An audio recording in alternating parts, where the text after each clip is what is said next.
Good morning and welcome to the Brian Lara Cricket Academy. It is the final round of the West Indies for their championships here, and it is the Leeward Islands Hurricanes and the Jamaica Scorpions battling here in South Trinidad. There is the news of the toss as you look at the pitch for today. The Leeward Islands have won the toss and they have elected to field first, and there was a great atmosphere earlier today at the stadium where Jamal Hamilton and the captain of Jamaica, John Campbell, a big embrace as they started off the match, and they are ready for battle though.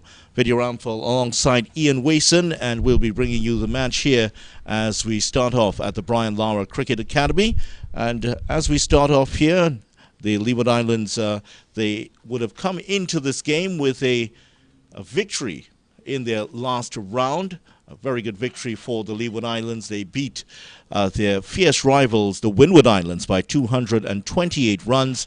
As for Jamaica Scorpions, after a very good victory against the Windward Islands, which brought them back into the championship picture, they drew against Guyana, but it was a very strong draw in which they produced scores of 393 and 271 for 6. Guyana 584 for 7, based on another 100 by Tejnarayan Chandapal. So this is shaping up to be a fine contest here. And in terms of the overall picture, the Leeward Islands in second place. They are just 1.6 points behind Barbados. So this is going to be a really keen fight here for the title. Leeward Islands need to win, Ian Wason. Barbados have the easier passage, but it's not going to be easy against this Jamaica Scorpions team. Good morning to you.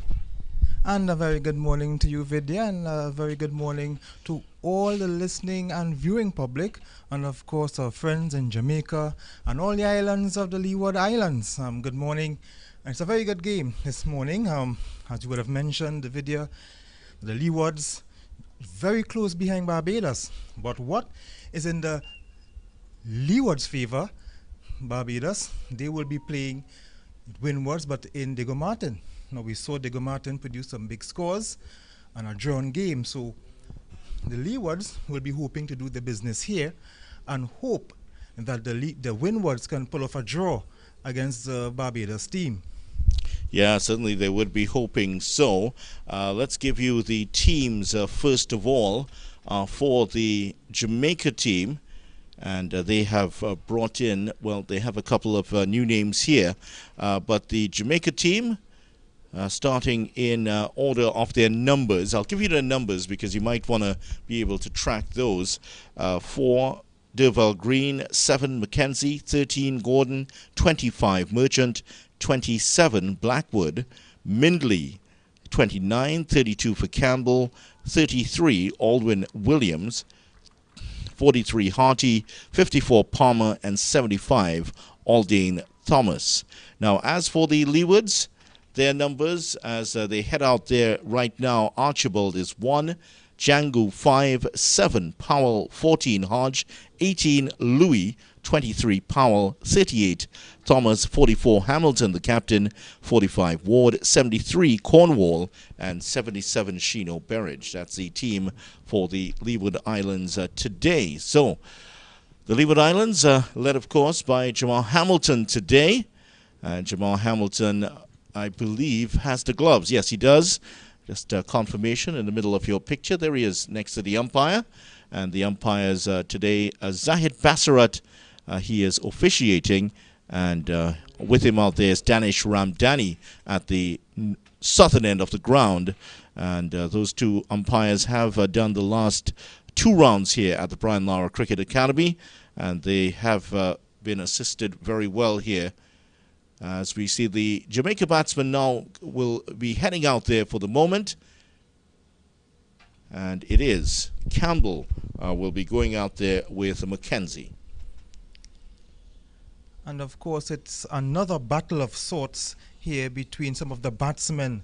The incumbent opening batsman for the West Indies, John Campbell, he's been pursued by Tejnarayan Chandapal, who had some good knocks in the last few matches, and there have been some talk about Chandapal being included in the next test team. Now, Campbell himself scored 100 before the break. He scored 98 last week, and of course it's a good race between these two. And don't forget Kyron Powell, who is also scoring some runs in this tournament. So it's a good battle of sorts, and of course, Campbell would want to follow up that 98 last week against Guyana with a next big knock. Yeah, he certainly would want to do that. Well, we know a lot about John Campbell. John Campbell, for the season, in the 4 matches he's played, 396 runs. 101.50, averaging 56.57, so not a bad return. In fact, it's excellent, 56.57, great return for him. As for Kirk McKenzie, we haven't seen much of him, the 21-year-old who is at the non-striker's end for the moment. Right arm off break, left arm batsman. He's a top order batsman, just 5 T20s, so he is making his first class debut here today. So congratulations to him, and I'm sure that he would love to get a big score for his team here. Well, it is Shino Berridge to start off here from the northern end. Shino Berridge, who have been doing quite well this season, of course, for the Leewards, and the Leewards not second on the table by chance. They have been able to take 20 wickets consistently in this tournament. Of course, Rakeem Cornwall, he's top of the rankings in the bowling, in the wickets column so far. So it's going to be a very keen battle, and of course the Leewards will be looking for another 20 wickets for that win. Certainly would. 3 slips and a gully in place. Here's Shino Berridge to start us off here in this important match. Immediately that ball squatting, but tell you what, that one landed behind the stumps, it seems, as that went through to the keeper. 3 slips and a gully in place. There's a backward point. There is also a short extra cover in place. Mid-wicket and a mid-off. There's a fine leg in place. Shino Berridge has just taken 3 wickets for the season, just played the 1 match, and a tidy average of 17.33. But he has been kept out by Jeremiah Louis in particular. Good delivery outside the off stump, and 17 wickets for Jeremiah Louis. Archibald has had 12 and 21 for Rakeem Cornwall. They've been the main wicket takers. And of course, they want to continue their good showing. And as you mentioned, Archibald, who has been doing quite well with ball and bat. He scored a brilliant 100 last week. And even before the break against Guyana, he scored a brilliant 50. So he himself is putting up his hand, even if it's a different format.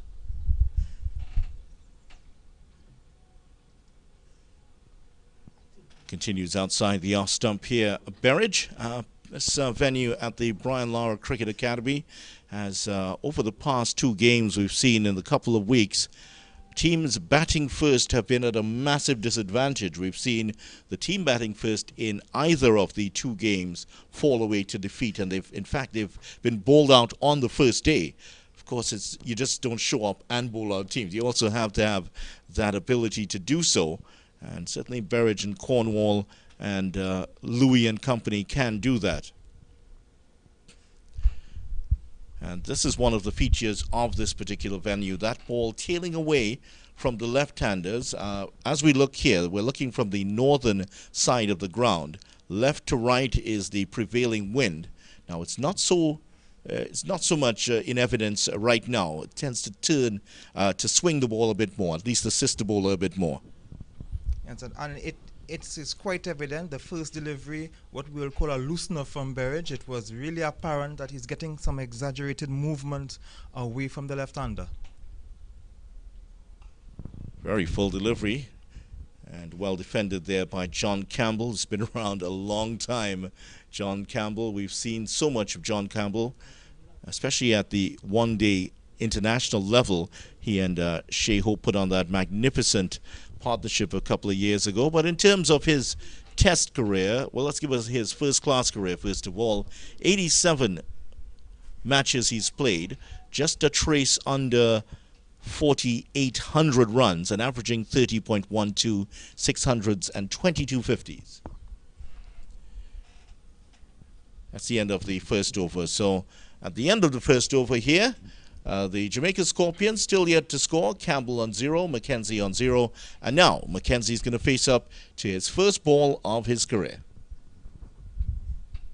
And it's going to be a very interesting time for him, coming up against a team that is looking for victory. They're looking for their first win, I think, since 1997. And the Leewards haven't had great success in this format of the game in recent times. So they'll be looking for their first title. They're coming up. They're racing against the team with the most titles in Barbados. Yeah, that's right. Barbados looking for title number 24. This is going to be they certainly would be favorites to do so. As for the Leeward Islands, they have won the toss. They have decided to bowl first. So obviously they want to take advantage of the conditions here. They would, of course, been following up what has been going on. They've seen teams rolled over early on the first day here at the Brian Lara Cricket Academy. They're hoping to do the same and bat once and hopefully for them beat the Jamaica Scorpions. Of course, if they can get maybe 3 wickets in this first session, that's a scenario they're looking at. Yes, and that's a scenario even when test teams are playing. The team that is bowling first, especially when you won the toss and choose to bowl first, you'll want 3 or 4 wickets in the first session. Here's Mackenzie's first ball. Well, that's stifled appeal. They're immediately trying to put him under pressure here. That's looked like more of a gentle loosener here from Jeremiah Louis. Let's look at what he's done in his short career. Kirk Sanjay Alexander Mackenzie, to give his first his proper name. Very much a millennial, Ian. Born in the 21st century. November 2000 was when he was born. Just the 5 T20 matches. He actually played against Ireland in a match earlier this year. Got a duck there. And his last T20 match, also a duck. Nobody wants to be reminded of that. Luckily, he can't hear us at the moment. So, ducks in his last 2 at-bats in major games. But he's obviously done a lot of work in the trials and has impressed the selectors enough to get a place here. Yes, and of course, he wanted that to bear. He wants to get off, and of course, getting your first run in any format, in any match, that's what would get rid of the butterflies that will be inside of him at the moment.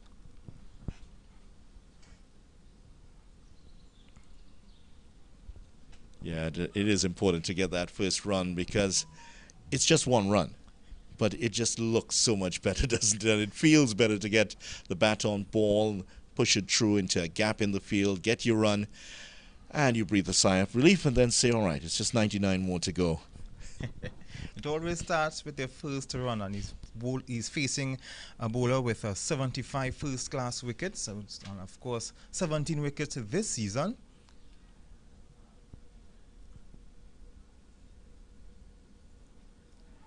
Again, on the line of the pad, yeah, you mentioned those 17 wickets. Also, it's been quite tidy. It's been economical, averaging just over 3 and averaging about 18 runs, exactly 18 runs actually per wicket. It's a good bowling performance. Of course, when you have to win 4-day games, what is very important, you have to be able to take 20 wickets. And of course, they have the capacity to do that. Well, not like that. That's just a bit too wide this time. Yeah, we're not seeing any evidence of that swing that we saw last week, in particular when Barbados played against Trinidad and Tobago. Barbados bowlers were getting that ball to talk. It was saying a lot, I can tell you, that early morning. There was a lot of swing on offer. Haven't seen much of that. The wind definitely not up to the rate of knots that it was last week. I tell you, as soon as it comes on, the ball just starts to do a lot.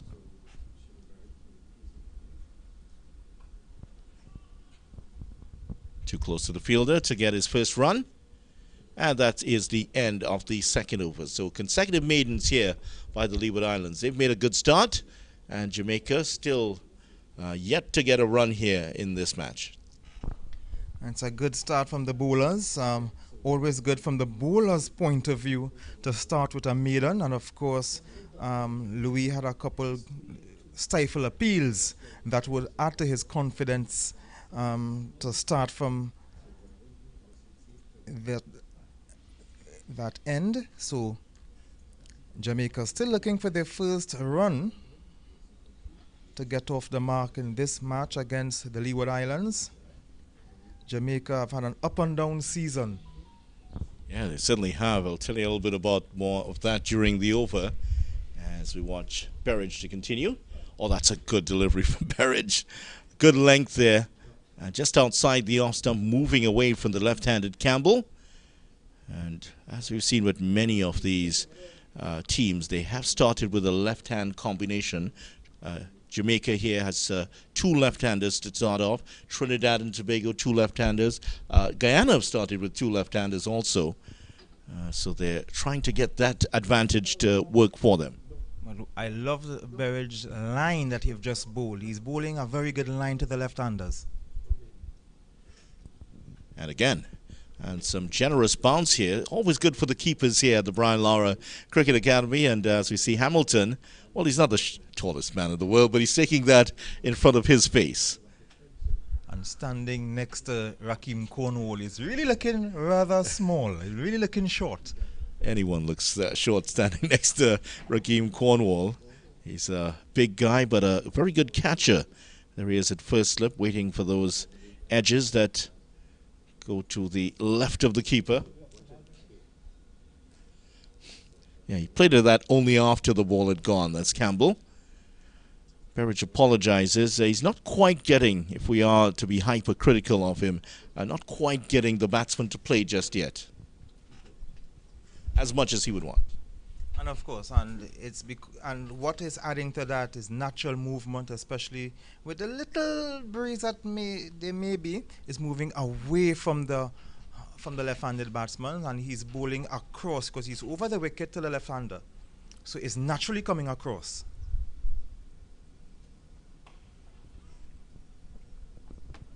Gets one on the bat here this time, straight to that extra cover fielder, and there is no run.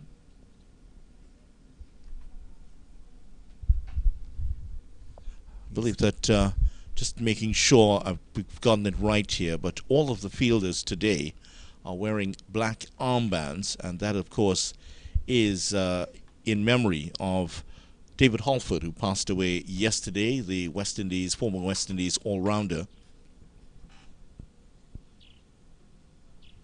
And all of the matches played around Trinidad and Tobago today, all of the players are, in fact, wearing those black armbands.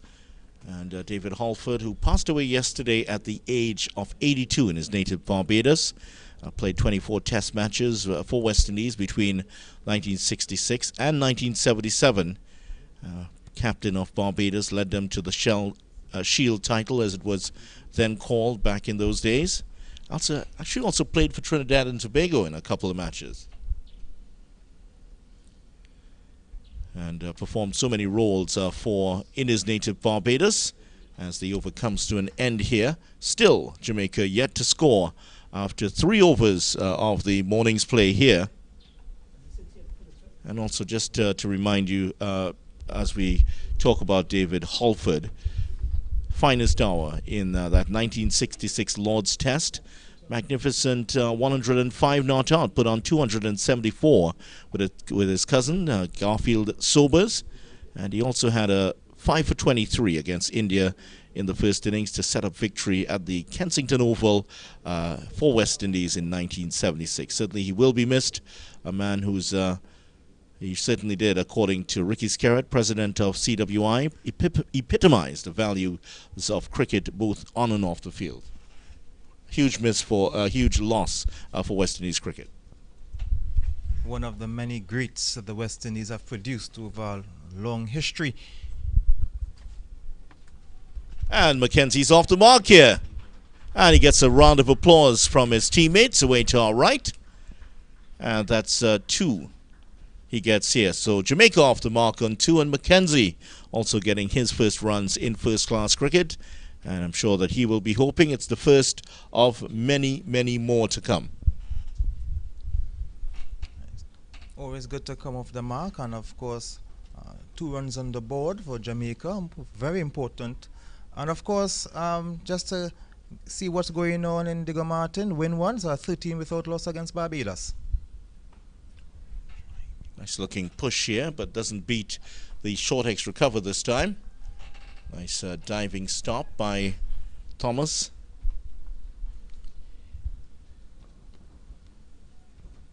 I think Thomas was initially listed as well, I'm seeing that his number was initially listed as 38, but that's not what he has on his back. He has something different on his back.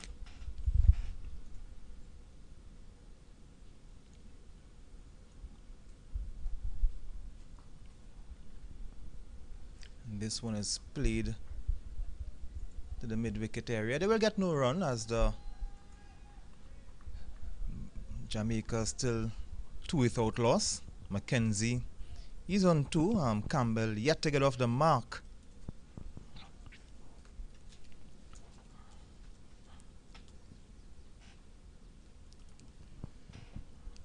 Jeremiah Louis, successful start for him for the season. He'll want to carry on here. More runs this time for Mackenzie, just 1. As he heads over to take the single. That's fielded by Powell. And Powell will play his part, I'm sure, in this game. Got a good 100 against Trinidad and Tobago. He'll be looking just to get some more runs.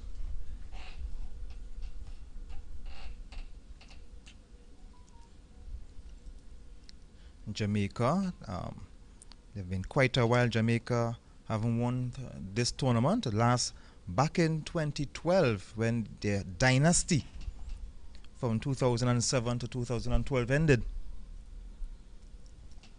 Come back to that in a moment here, but I'll tell you why Thomas has a different number on his back. Initially listed as number 38. Now, we might see it in a moment, but as he turns around, just outside of your picture, he has 100 on his back because he is playing his 100 first-class match today. 98 for the Leeward Islands, but in all, 100 first-class matches. That is quite an achievement. Congratulations to him for that achievement. 100 matches, 177 innings. Well, we'll give you more of his stats at the end of the over. Jamaica 3 without loss.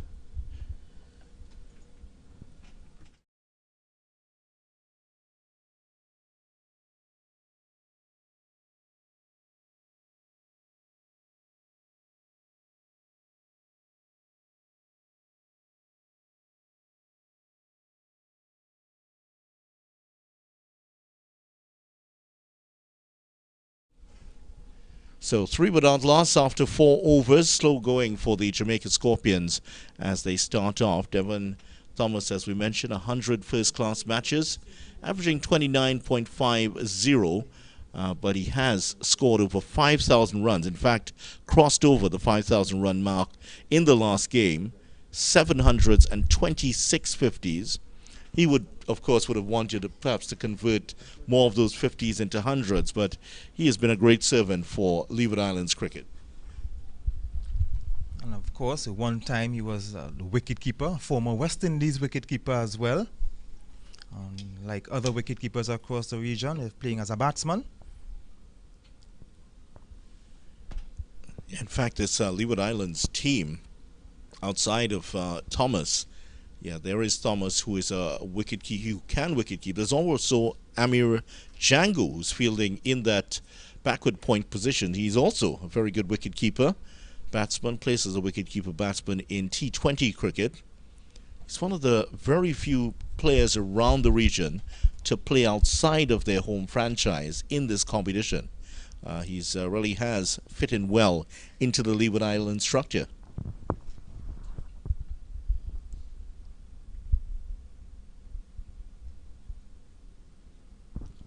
We're starting to see a little bit of that movement as the wind starts to pick up round here at the Brian Lara Cricket Academy. There's the field. 3 slips in a gully. Django is that backward point. He's now throwing the ball to the extra cover fielder, mid-off and a mid-wicket in place.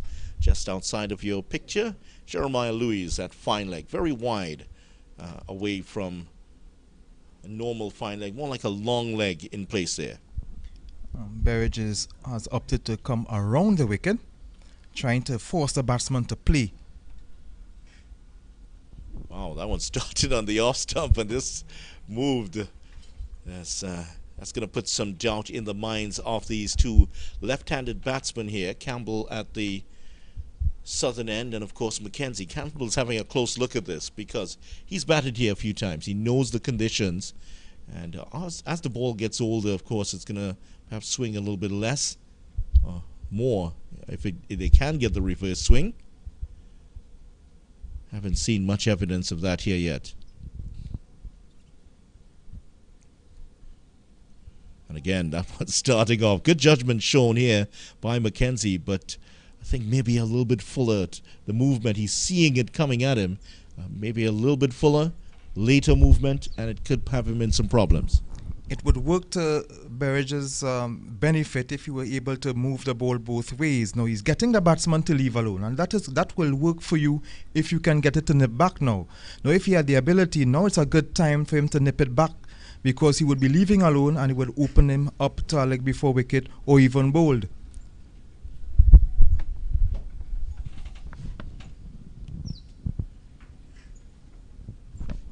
Third one, just a little bit, it's not full enough here to really trouble the batsman. These are the ones where, as he talked about in terms of that 1-2 punch, he might be thinking about holding it cross seam, of course, and getting the ball to carry on along its initial pathway and hopefully get Mackenzie going back to the pavilion early. And especially as he's bowling around the wicket now, the angle will be coming into the batsman. So all he has to do now is to bowl a straight ball. He doesn't need to get it to move back. Just bowl a straight ball. Best movement this time, but Mackenzie is used to the way the ball's curving away at him and lets that one run through. 3 without loss here, the Jamaica Scorpions. Not sure if you're a bird lover, Ian, but I think we could. Is that a parakeet? It's a beautiful bird. It's a canary, I'm told. Yes, Ronnie loves birds, so he's telling me that's a canary. And now he says I think so. But it's the plumage certainly has attracted the attention of our cameraman, and he's decided he's had enough of his 15 minutes of fame. He's gone his way. I'd still love to see the bowlers getting the ball to move the other direction.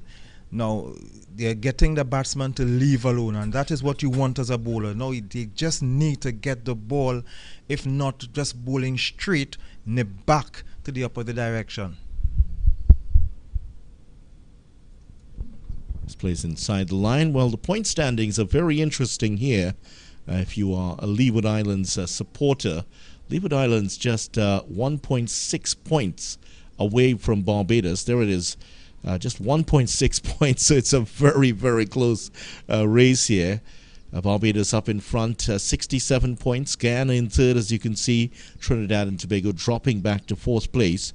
Jamaica, who are their opponents today, they're in fifth place, 37.6.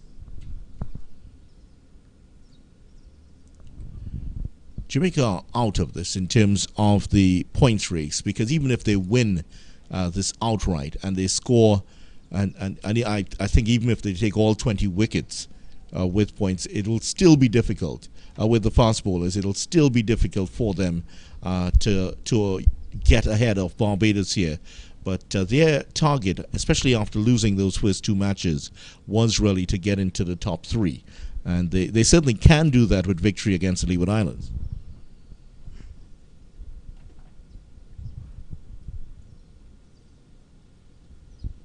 Campbell has this habit of playing after the ball's gone. But for Barbados, it really is an easier run-in for them, because they are playing against the Windward Islands, who unfortunately have lost all 4 games.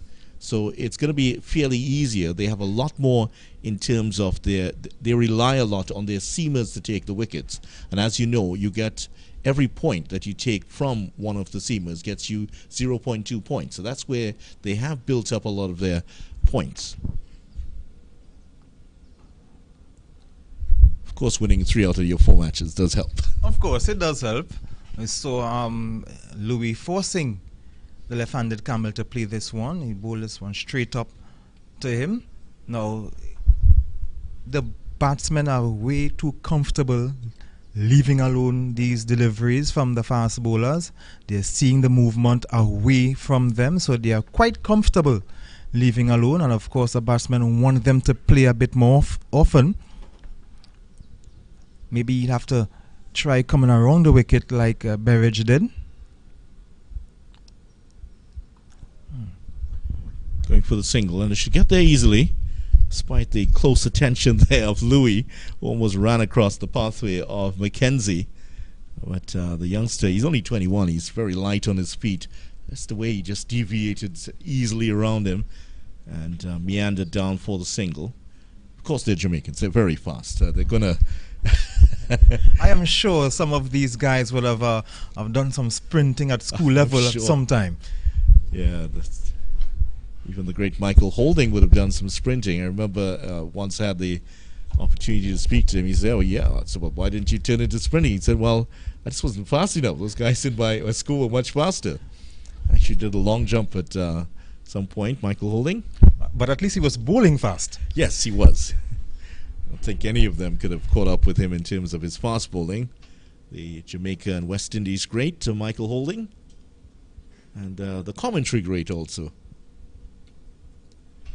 Louis has decided to come around the wicket as well. He's listening to you, obviously. And we'll get the wicket too with it. First delivery, and what a poor shot by Mackenzie. What was he trying to do? It was a shorter one, and maybe just not the pace that Mackenzie would have anticipated, and he just guided into the air, and there is the first wicket fortuitously, and Mackenzie is gone for 3 here, caught at that very short extra cover position. Well, what can I say? All I can say is you're welcome, Louis, for taking my advice, coming around the wicket. But going short was all him. He didn't...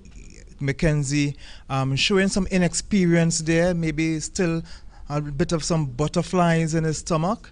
He went at the short ball and gifting an easy catch to put Jamaica for 1. And of course, the Leewards will be looking for 9 more wickets as soon as possible so they can get their strike because they want to overtake Barbados. Mackenzie debut innings coming to an end on 3. Yeah, Mackenzie just crossing the ropes. He looked like though you would have had to drag him across the ropes because it really wasn't the best of shots, and one that I'm sure that he will have a long sit down and think about what exactly happened there. He has been under pressure. Credit to the Leeward Islands bowlers. They bowled quite a few good deliveries. Yes, there were a lot of deliveries you did not have to play at, but it all added to the pressure on the youngster. And eventually, when he saw one that he felt he could have gone after, just popped it into the hands of the fielder, and he's gone. And that's wicket number 18 for Louis. And of course, it was the end of the over. So Blackwood, the West Indies vice-captain, Test vice-captain, will join his Jamaica captain. Blackwood, 100, averaging just over 41. Here's how it happened. Yeah, he just spooned it into the air. It was a really ordinary shot from him. And the man who is celebrating his 100th first-class match, Devon Thomas, took that quite easily. Oh, what a good delivery again from Berridge here. It's really getting the ball to start to do some work. It is the Duke's ball that they're using here, Ian. And that ball tends to move a lot, as we've seen over the years. That you said that was a very good delivery, but that was a very good leave as well. Very good judgment from Campbell. So what Berridge is trying to do now, you have to try to draw the batsman into a drive because you have the slips there. You have protection for that ball to move away. Much better line this time, forcing him to play. Let's remind you that Blackwood got 114 in Jamaica's 393 against Guyana in their last game. Of course, Guyana went on to score 584 for 7. based on a monumental innings from Tejan Chandapal, 184. After that, well, Jamaica would have also batted well in their second innings to force the draw.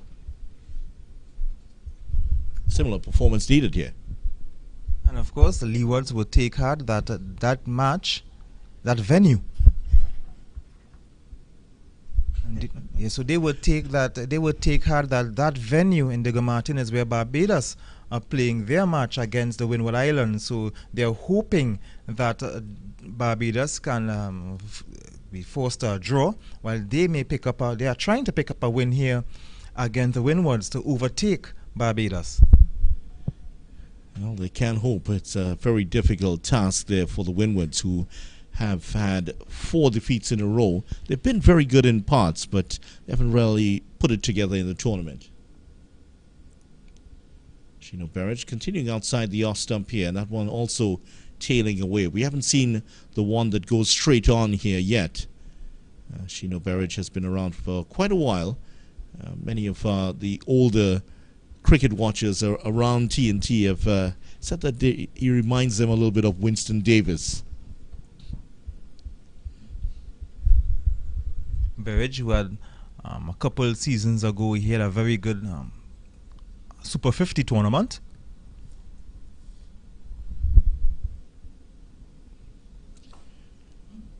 Not a bad delivery.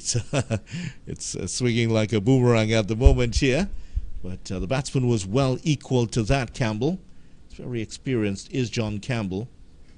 A lot of his dismissals have come with edges to either the keeper or the slip region. And those 3 slippers look very, very excited because the way this ball is moving now, they're anticipating a chance coming at any point.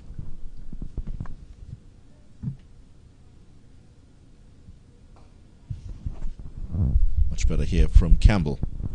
But Berridge is getting Campbell to come forward. He's bring him into drive, and that is what you want when you have the ball moving around like that, and you have, once you're seeing your first slip is a capable hands of Rakeem Cornwall, and you want the ball to find the edge and get to him. He doesn't drop many, if he doesn't drop any at all. Yeah, he doesn't drop many at all, as Rakeem Cornwall. As for the Jamaica batting, just to remind you how their tournament has gone, started off with a 3-wicket loss against Trinidad and Tobago. Actually had Trinidad and Tobago 81 for 7 when they crossed the line. Just a small target to get in that instance. In their second game, they were soundly beaten by Barbados by 10 wickets. That was at Kensington Oval, where not many go and do well. After that, back here in the third round, Jamaica bounced back with a very good innings and 14-run win over Windward Islands, and then drawing their last match with Guyana. If they had been able to get a win in that match, that would have put them certainly in a better position to target for perhaps a second place or even challenge for the title. But other results would have had to have gone their way.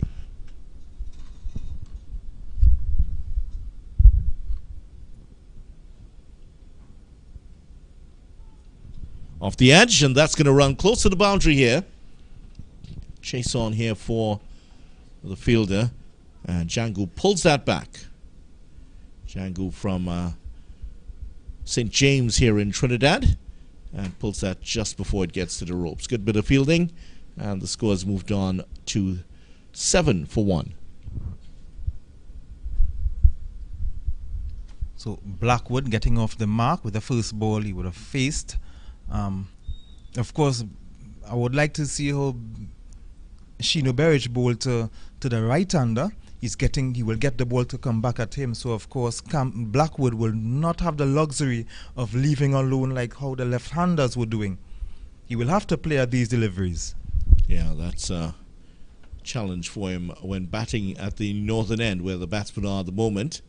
3 slips crouch as they await the next delivery. Yeah, Campbell just loves to essay a shot. He plays a shot of ball basically after the ball is gone.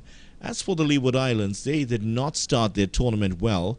They actually put on a real challenge to Barbados. They set Barbados 195 for victory, which they got by the loss of 6 wickets. So they showed early signs that they were going to be competitive in this tournament. Devon Thomas actually got 100, really gave them some inspiration in that first game. Good delivery. Oh! Well, that was going back onto the stumps there. That was pretty close. No, he knocked that away here. Let's see what happens. That was very, very close to the stumps here. And Campbell, he defends the ball first of all. And there it is. It's bouncing away towards the stumps. And does he knock that away with his bat? Well, he does. Hits it a second time with his bat. That's okay. Next delivery outside the off stump. This time he was playing a miss from Campbell. Louis 1 for 7. This is his 4th over. Jamaica's 7 for 1 in the 8th over.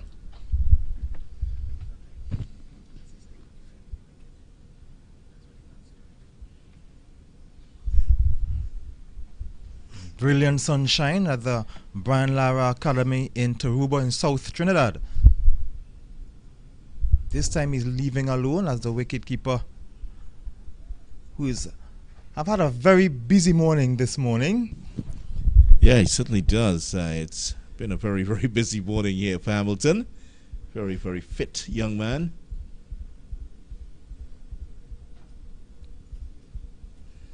In case you were wondering, that action by Campbell to knock it away comes under defending your wickets. It's not hit the ball twice as you might have been thinking. Another good delivery here from Louis. And that brings to the end a very eventful over. 7 for 1 Jamaica at the end of it. And that could very well be from one player's kit, because you would see several glove changes because of the heat and the humidity here. I'm surprised we haven't seen any inners out there. A lot of the batsmen tend to use the inners now, but 3 different pairs of gloves here. We actually had the unusual situation in the last game where the substitute brought on 2 left-hand pairs for one of the batsmen, and he was promptly sent scurrying back to get the right-hand side. I was in that Barbados match against Trinidad and Tobago. Do I have to mention it was the TNT batsman on? I guess things were very mixed up at that point. It was De Silva who was batting, but he wasn't. He seemed to have his head on, but the 12th man did not at the moment. Brought on 2 left-handed gloves for him. So it's gonna be Berridge to continue. He haven't had any runs come off his bowling yet. 4 consecutive maiden overs.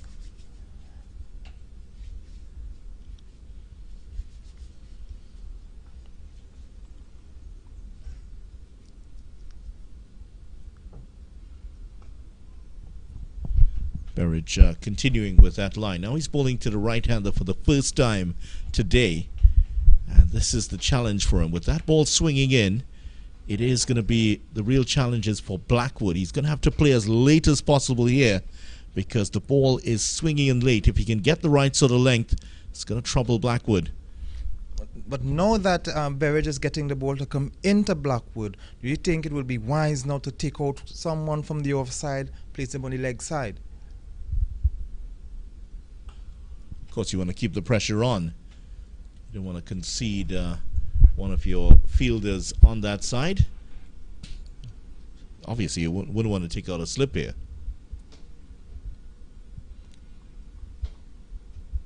Now, what Berridge have to do now is keep a consistent line, because he's already getting the ball to move one direction, or if he strays a bit, Blackwood can make use of that gap. It is straight back to the ball and gone. Yes, that's the wicket. And it is Berridge has taken another one, his 4th of the season. And Blackwood going on the offensive early in his innings here. Got the inside portion of the bat and well caught by the bowler. That is a brilliant catch. Yes, a very brilliant catch. The ball came back to him very quickly. very quickly. He had him driving, but Blackwood straight back to him. I'm sure that Blackwood would have wanted to get it more to the right of him through to extra cover, but Burridge, a very good catch in the end. Yeah, it's always very difficult to get those bowled and caught chances, no matter what speed you bowl at, but that was really good stuff. There was a touch of self-preservation in it. It was coming straight back at him, and it was either wear it on the chest or take the catch, and he decided, I'll go for the latter, but it was really well taken.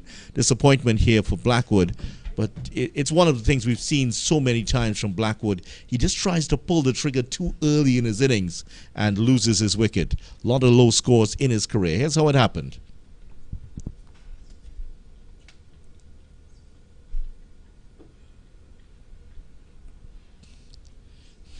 Even in slow motion, you can see how quick the ball came back to him.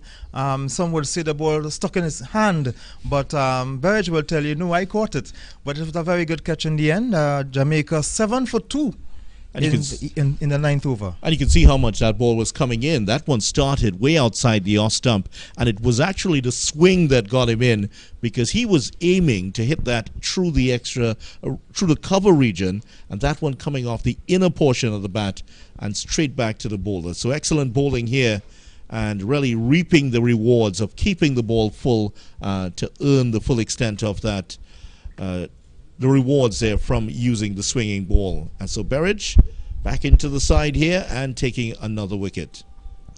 This is Paul Palmer who's come in, another left-hander for Jamaica, and Paul Palmer, big challenge for him here.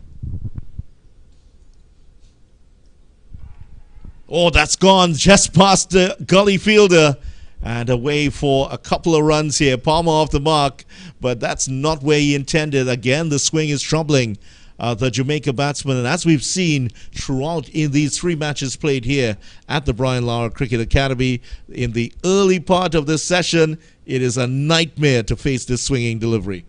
Of course, Palmer was aiming to play that on the onside, but the swing beat him again, and of course, Burridge would concede his first 2 runs in his spell so far, 1 for 2 after 4 consecutive maiden overs.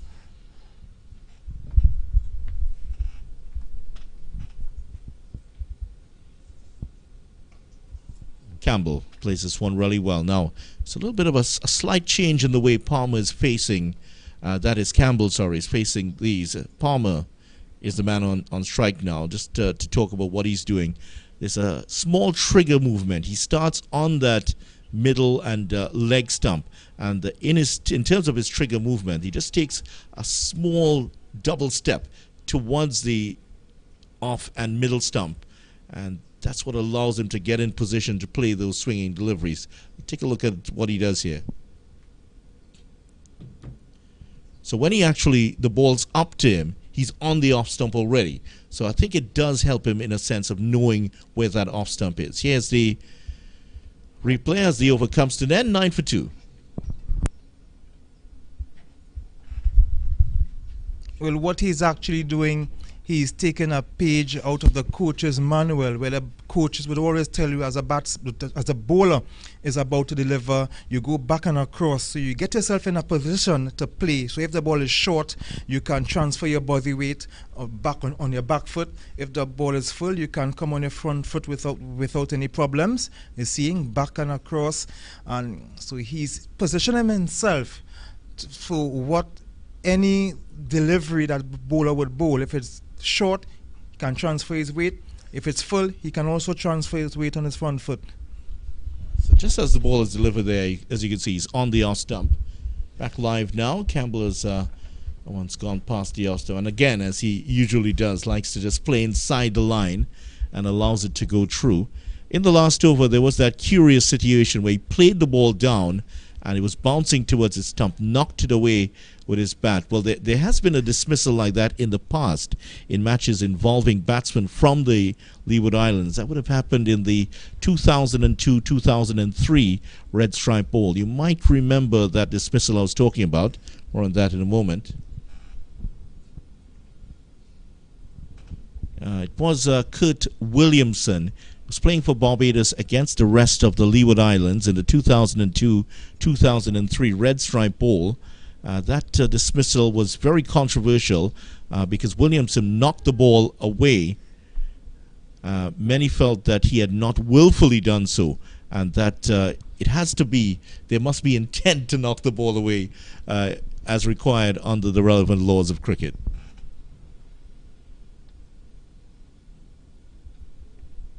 Generating some extra bounce there, but again, Campbell will just leave that alone, and he's very comfortable doing that. Of course, 1 run off 33 balls now, so he's not being made to play as much as the bowler would want. Yeah, it's really slow going here for Campbell this morning. Not the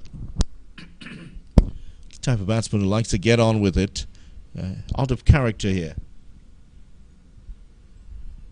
We'll get one, and it is a talking point about John Campbell, about the fact that he needs to get runs in this competition to keep his place or get back his place in the West Indies Test team, with that series against Bangladesh looming. There's also now a series coming up later on this year against Australia, so that's something the players love to play in Australia. It's always a place that they cherish or they relish, battling against the Australians in Australia. Yes, a 2-test series against Australia, and that will be after the T20 World Cup. Of course, they have 2 T20 matches before the T20 World Cup, so they will be spending some time in Australia, the land down under.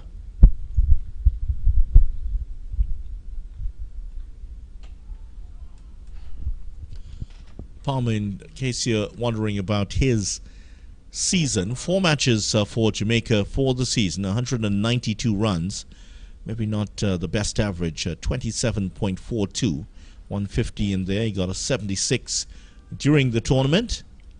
Paul Palmer, he's had some very good seasons before this.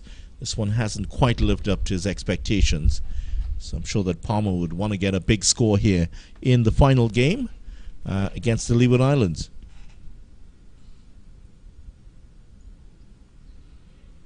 And that's going to bring an end to the over. At the end of the over, slow going here for Jamaica, and they've already been struck by 2 body blows, 10 for 2 after the 10th over of the innings. And of course, as you mentioned, Campbell really out of character here. Is 2 from 34. Usually he would, with his personality and his style of batting, he would normally be at least 20 runs already. But of course, some testing bowling here from the opening bowlers from the Leeward Islands, Louis and Berridge. They're both taking a wicket each, and of course, Jamaica slowly moving along, 10 runs from 10 overs, as Berridge will continue in his 6th over. Yeah, Rakeem Cornwall actually stopped to have a word with the 2 batsmen. Just, I don't know what he was telling them, but he's not known as a sledger. No. But I was wondering what he was telling them. Outside the stuff again from Berridge. It's just dying before it gets to the keeper.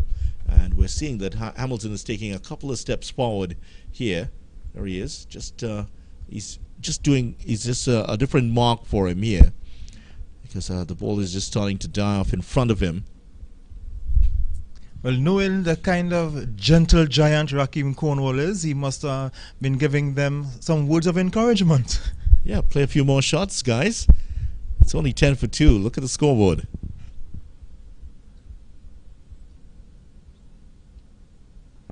Edged it. Yes, that's going to be caught at first slip. And it is the man, Rakeem Cornwall, who's taken it. It came off the hands of Powell.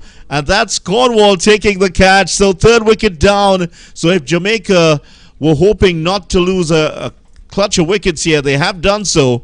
And it is a situation where the Leeward Islands have done their job. 3 wickets inside the first hour. 10 for 3. Well, earlier we were talking about 3 wickets in the first session, but they have done better than that. They have got the wicket of Campbell,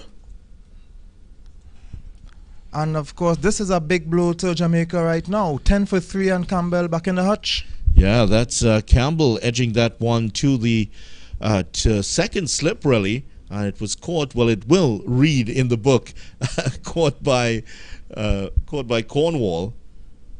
And he's gone for 2. John Campbell, 2 of 36 deliveries. It's been a real struggle for him. You wonder how much is he feeling the pressure here.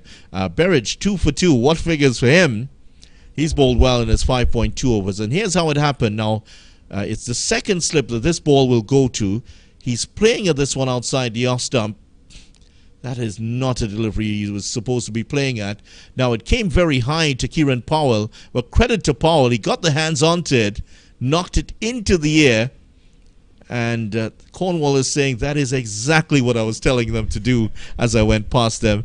And the celebration from Cornwall, yes, everybody's there celebrating. Now, right after this, if we keep on him for a moment, he does a little bit of a celebration, a fist bump right after that. Tiger Woods would have been proud of that. 10 for 3. One thing I can tell you who will not be happy or proud are the Jamaica team. They are 10 for 3.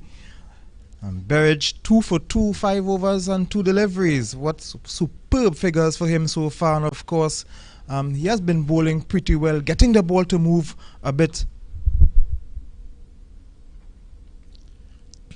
Down the leg side, Aldrin Williams is the new man in. He's played in 3 matches for Jamaica for the season. 129 runs, just averaging above 21.50. Aldrin Williams. And a couple of changes for Jamaica in this game. Just played the 8 first-class matches for it. This is his best season because before this, his average 13.21, just to 150. So it's coming along for him. He's a work in progress here for Jamaica.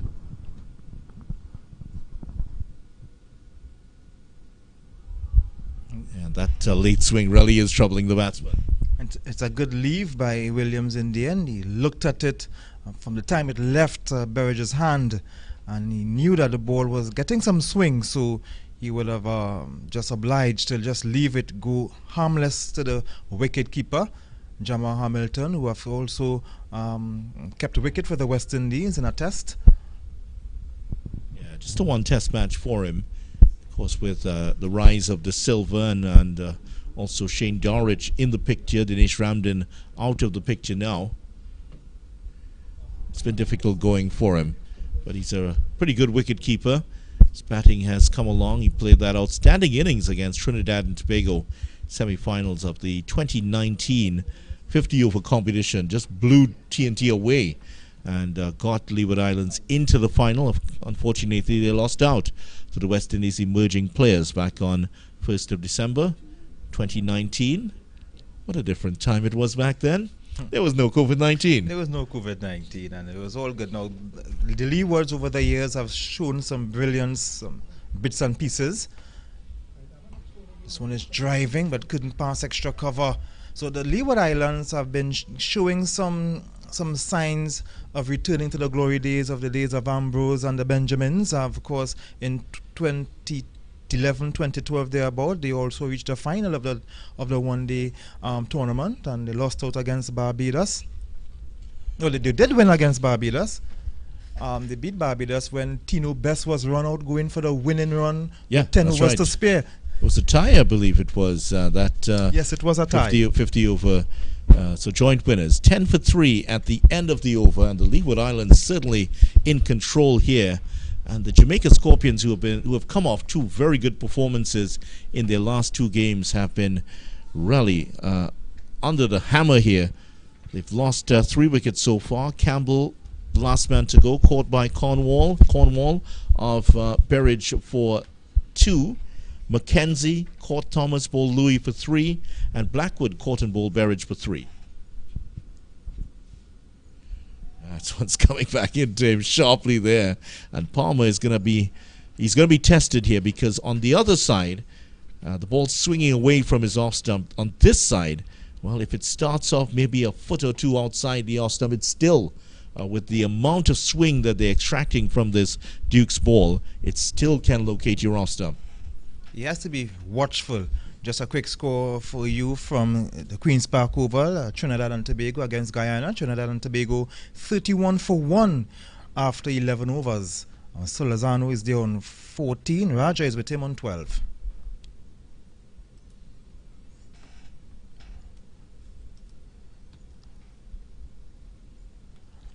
Well, that's well done by Hamilton. Gallagher gloved it, but not enough. That's going to go for 4.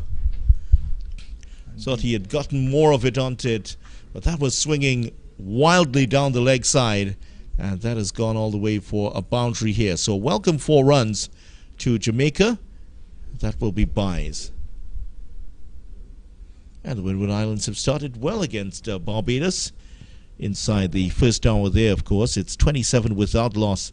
The Windward Islands, Devon Smith 11 and Dennis Smith 15, and this is Devon Smith's last game for the Windward Islands. Edged and just along the ground to the gully fielder. But just to reflect on that, Devon Smith, great servant for Windward Islands cricket. He is playing his last first-class game. End of an era for Windward Islands cricket. Yes, of course. A great servant, not only for the Windward Islands, but the West Indies, always willing to answer the call when called upon for the West Indies. Saw him last week at the Oval, still looking fit as 20 years ago. And of course, he will be missed by all. The biceps are a little bit bigger now. He really does train hard. In fact, he came in here. He talked with us 2 weeks ago. He came in and he had a talk with us and told us that he was going to be hanging up his boots at the end of his career. And he reflected on, he said he has no regrets. The only thing perhaps he would have felt he could have done a bit more at test level, and scored some more runs for the West Indies during that time. 14 for 3 here. Palmer on 2. Williams without still yet to score. Big task here for these 2 batsmen to rebuild this Jamaica innings. And as you mentioned, playing their last game, and it's also an end of an era for Giorgio Cellini, who is playing his last match for Italy as they face Argentina in the finalissima game today. That's the winners of the Euros versus the winners of Copa America. He did play his last game for Juventus last season, so it's his last game as a captain. The Italy captain, he's leaving today as well.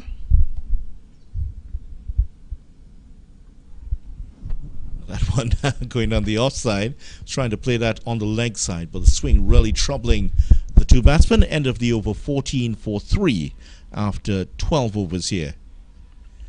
Now let me give you an idea of what's happened in the last 2 games here at the Brian Lara Cricket Academy at lunch last week. The Trinidad and Tobago Red Force, put into bat by Barbados, they won the toss and decided to bat first. TNT Red Force were 56 for 5 at lunch. The week before that, Windward Islands versus Jamaica, the Windward Islands at lunch was 68 for 5. So both teams during the past couple of weeks losing 5 wickets at the lunch break.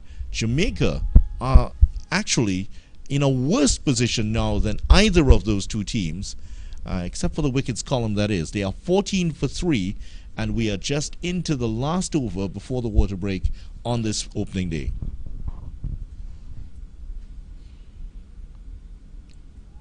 Berridge continuing to torment the left-handers. 1 for 8 of 6 overs. He's tormenting the left-handers with his away movement. Ball shaping away from the left-handers.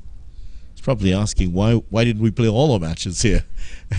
We would have loved to bowl first every time, but it is a distinct advantage to win the toss here. Not for TNT, the home team, who decided to bat first and found themselves 5 down after the opening 2 hours. Well, that is a great delivery by Berridge.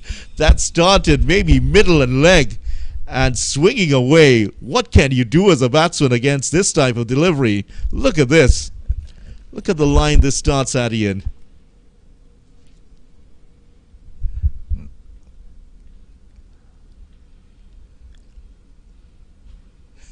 That ball did everything correct except taking the edge. Boy, beauty of a delivery. It was too good to find the edge. that was some delivery there by Berridge. Bit too wide this time, but that one started maybe middle and leg and left the batsman outside the off stump. That moved, I'm sure that moved at least a foot in the air. And that's the thing. The exaggerated movement reminds me of a conversation I had with Bernard Julian when I played under him. He always told me that it's not good to get too much swing, and if you get too much swing, you miss the entire bat. You just want a little, about a couple inches swing, so you can still find the edge. And of course, that's why Anil Kumble was so successful. He didn't get a lot of turn, but he got just enough turn to find the edge. Driven in the air, in the gap though, and will get two. Almost got a bit more there. Tracked down here by Archibald, who we might see with the ball later on. Did enough to throw that in, but that was definitely in the air, and the pressure starting to tell on this batsman. He's been kept very quiet here by the bowling of Berridge and Louis. But we've seen a longer spell perhaps here for Berridge and Louis than we've seen over the couple of days. We've seen in the past couple of weeks spells of maybe 5 overs for the most, sometimes 6. But this is the first time we've seen a bowler get up to a 7 over spell. But why not? Figures of 2 for 4. And this is what I would say, this is good captaincy from Hamilton, because I've seen too often where the captains will make changes and it looked like just for the sake of making changes. I was always told as a player, especially when it's not a limited overs game, you don't change your bowlers if they are bowling well. If they are not tired, if they are bowling well, then leave them on. And of course, they are not just making changes for the sake of making changes. The bowlers are bowling well, then leave them on. Close to the edge again. He's appealing for it. There was bat on ground. That was the sound that he heard. And that is the end of another good over here from Berridge. 7 overs on trot here for Berridge. And look at those figures, 2 for 4. And that is the first water break. So at the first water break, here's what has happened for the morning. This was the last delivery.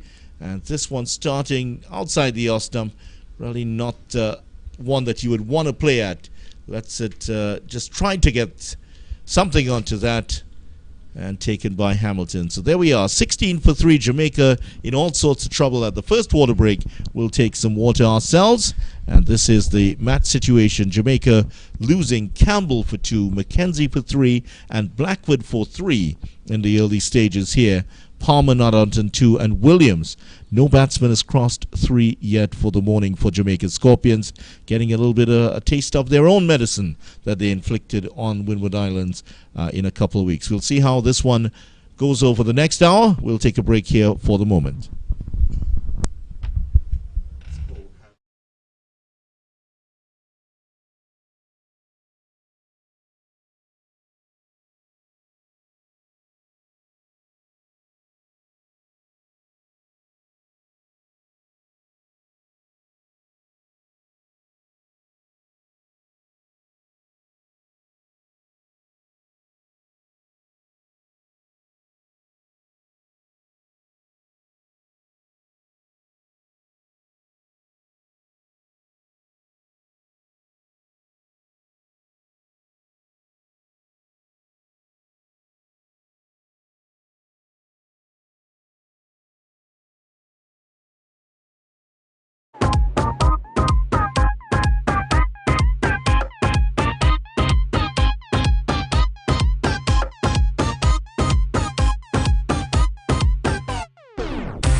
Welcome back. First hour of play, Jamaica 16 for 3, losing their top order already. And now it's Rakeem Cornwall, top bowler for the Leeward Islands in this tournament. And he is here hoping to do some more damage to this Jamaica team.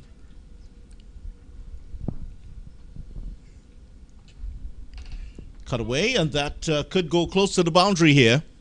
We've had, yes, it's going to go over the ropes here. So it's the first one off the bat, I believe, for the mat so far. We've had one that went for byes. First boundary off the bat here. It's a measure of how much pressure Jamaica have been under in this game. 20 for 3.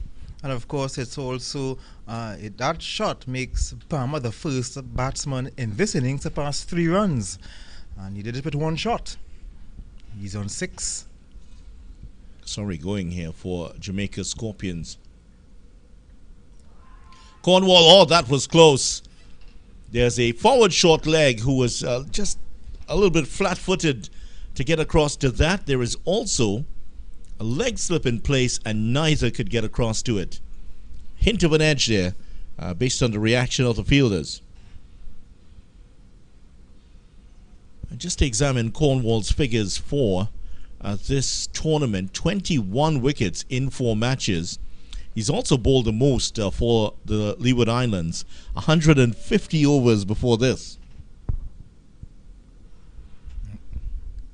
So that is going to be another run. Just started a bit wide here, Cornwall. 6 runs coming in that direction already. And he's had a 6-wicket haul in the tournament. He's had an 11-wicket haul in one of the matches, averaging just about 18.61 and pretty economical, 2.6 per over. And of course, in another discussion in battles, he's have a battle with the Guyanese Veresami Purmola as well, who is there right behind him in the wickets column for the tournament.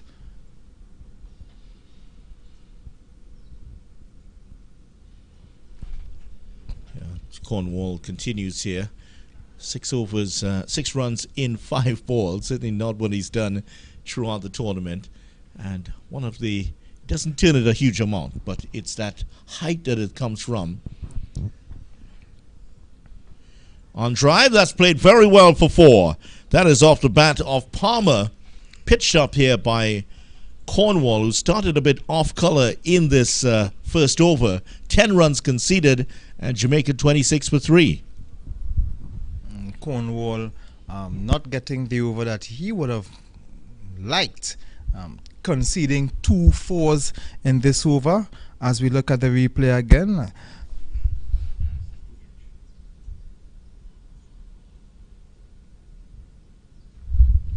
bat and pad very close to each other, and that one just ballooning away from the forward short leg. Tell you what, maybe it was in the air for such a long time. Wonder if the short leg was actually on his back foot, really, because he was just rooted to the spot, never moved across to the left to try to make an attempt at the catch. In the meantime, Berridge will continue his spell. He's going on to his 8th over. Yeah, he's the man with the stamina today, Berridge. Sun has started to really blaze down here at the Brian Lara Academy. And he continues to bowl well. Berridge just operating in that corridor of uncertainty outside the off stump. Berridge 2 for 4. He's really troubling the left-handers especially, and of course he also got the right-handed Blackwood, a ball that came back sharply into him. Of course, Blackwood was looking to go through extra cover, but how the ball came back to him, he changed the trajectory of the delivery and drove it straight back to Berridge. Very good delivery. A very good delivery video. Yeah, it certainly is another example of why his figures are 2 for 4 in 7.2 overs. He's bowled 44 deliveries for the morning, and he's only conceded 4 runs, and this is why he's operated in this sort of channel all the way through the morning. This time round the wicket, just starting about that off stump. He had to play at it, came down a bit late, and that was an exceptional delivery from him again.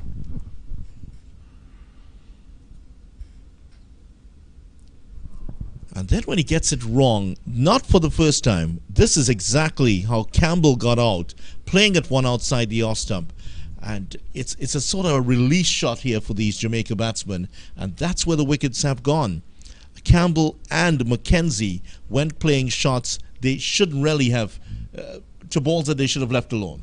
And that is what is good about creating pressure. When you create that kind of pressure against a batsman, when the batsman thinks that, hey, maybe I can get this one now, he played the false shot, that's when he would make a mistake and dismiss himself, actually. Played away through the cover region for a boundary here. That's a good delivery. That well, a good shot there, because Berridge pitching one up, and it got the treatment. He apologizes to his team, still his hands up in the air as he apologizes to his skipper, and yeah, it's a full toss, and that's always going to be dispatched and well put away there by Williams. A good shot from Williams, despite the mistake, the delivery before, but he would have kept his control this time and just helping the ball through the covers for 4. And it's a good shot that that ball had actually deserved. Just one of the rare mistakes from Berridge today. Still very good figures, 2 for 8 in his 8th over. And responds with a much better delivery here, which Williams decides not to play at 7 overs. Make it 1 ball away from the end of his 8th over. I don't know if they will continue with him here, because obviously you don't want to grind him into the ground. There are other spells that will be needed later on. If they do preserve him a little bit, we might get an over or 2 from him at the end of this session, coming up towards that 12 o'clock hour. So we might be seeing Archibald on this end in the next over. Yeah, so the thing about Cornwall, who's coming back in, he can hold up one end. 30 for 3 at the end of the over. So Hamilton has some options. He could either go with the medium pace of Archibald, because you would want to keep a pace bowler on, because you are seeing the encouragement from this end. And of course, you already have the spin on the other end of taken up by Rakeem Cornwall, so I think that Archibald will be a very good choice to replace Berridge on this end. So Cornwall's going to continue here. Cornwall and the partnership up to 20. Jamaica, yes, they were 10 for 3, in case you're just joining us. Losing wickets at 4, 7 and 10. The partnership up to 20, the dizzying heights of it right now.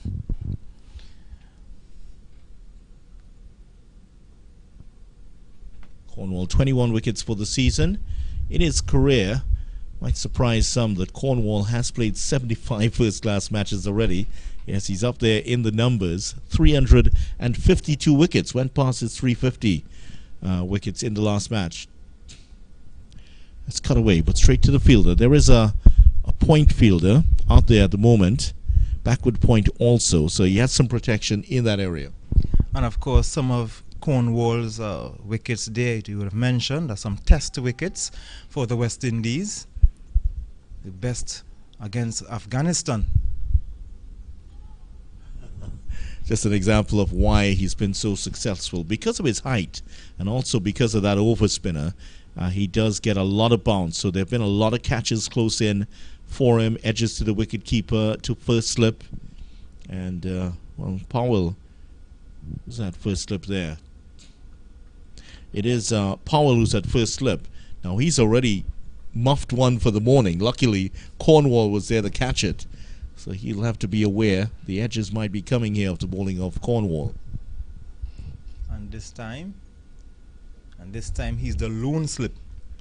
Yeah, he is. And he doesn't turn it a lot, as we mentioned, but that bounce really has troubled batsmen over the years.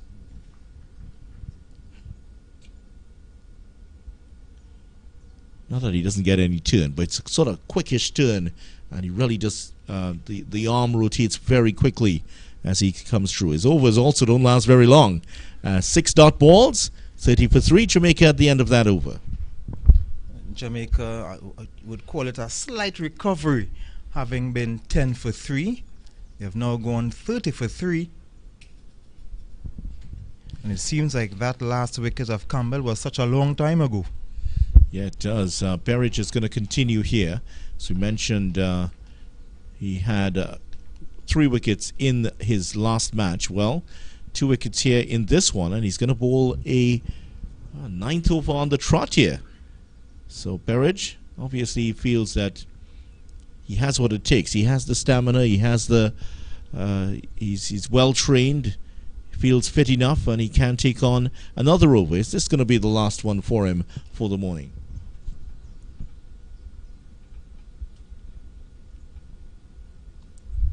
Continues outside that off stump there. He's not electric pace by any means, Berridge, but he's very accurate. Gets one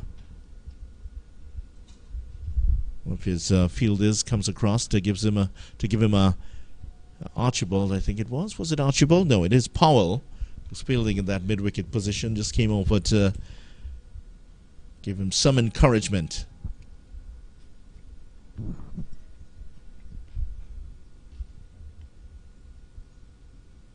He certainly has been the danger man this morning.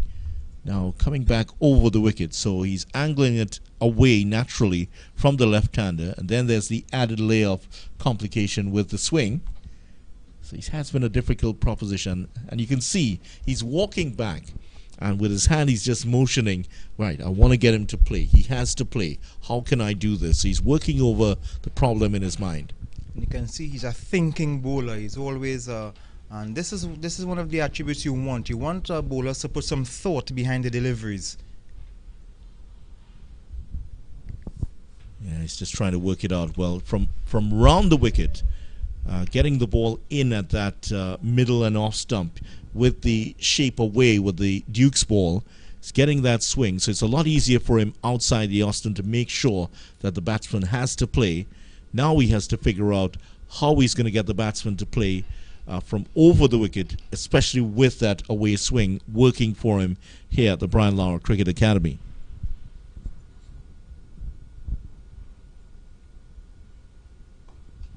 And that's all. A little bit fuller.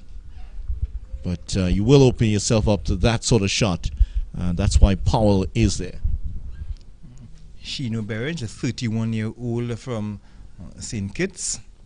Just 23 matches. 70 wickets, best of 5 for 22. I think that should have played some more matches for the Leewards at 31 years old. Bit fuller this time, and that's driven nicely through the cover region for 4. That's an excellent shot there by Williams. The second 4 he's picked up in this fashion. So as he's gone back over the wicket here, he's just trying to pitch it up a little bit more to get the late swing. But it's so far not quite working out for him as Williams, who's not coming a long way forward here. Yeah, a bit too wide that time, and an excellent shot for 4.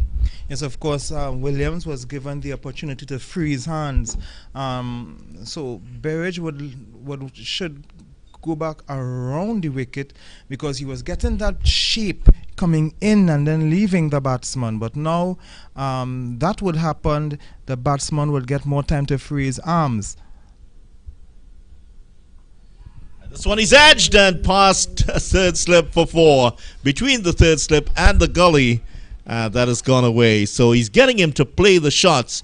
Yes, he got a couple of boundaries, but he's also produced the edge here.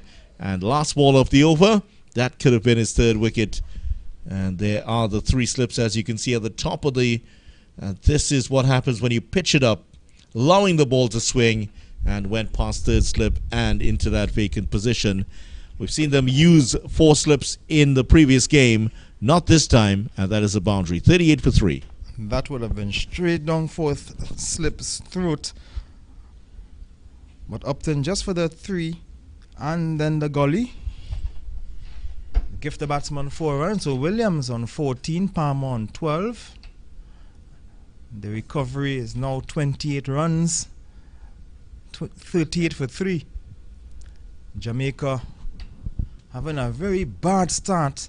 They're in the mode of rebuilding now.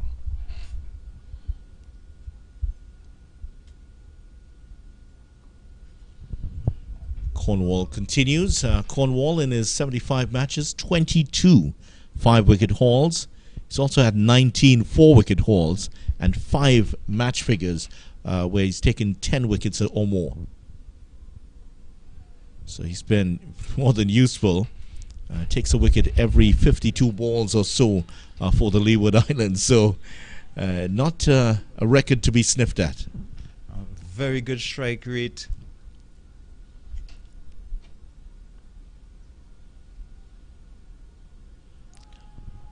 Off the pad this time. He's been less successful in his 9 test matches for the West Indies, where obviously the batting would be a bit better. Averages 37.76. But at first class level, he's been very good. Average of 24.67 per wicket. Slowing it up a little bit. More turn on offer here for Cornwall. So far, the pitchers here at the Brian Lara Cricket Academy have offered something to the bowlers, and with the Duke's ball in these conditions, also a lot of swing on offer. But for the batsman, if you are willing to stay in and provide and come in with some discipline, you will get runs here.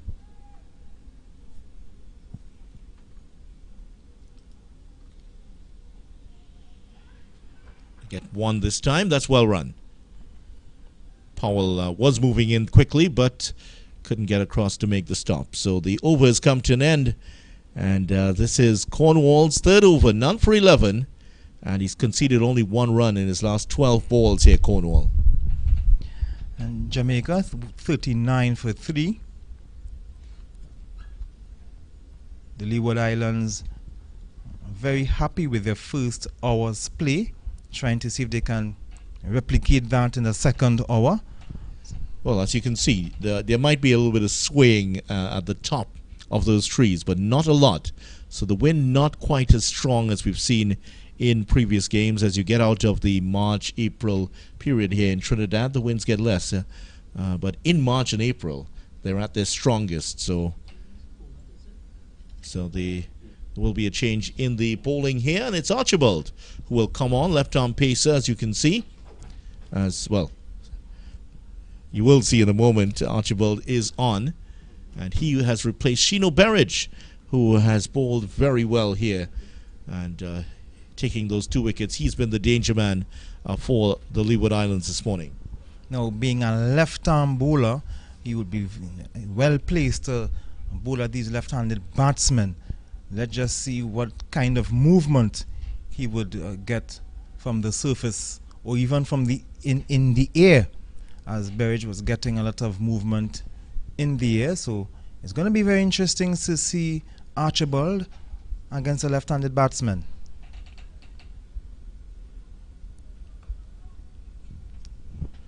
Archibald, 12 wickets in his 4 matches for the season, and just averaging 26.5, but the economy rate, not bad, 3.75. He's taken a wicket every 42 balls or so.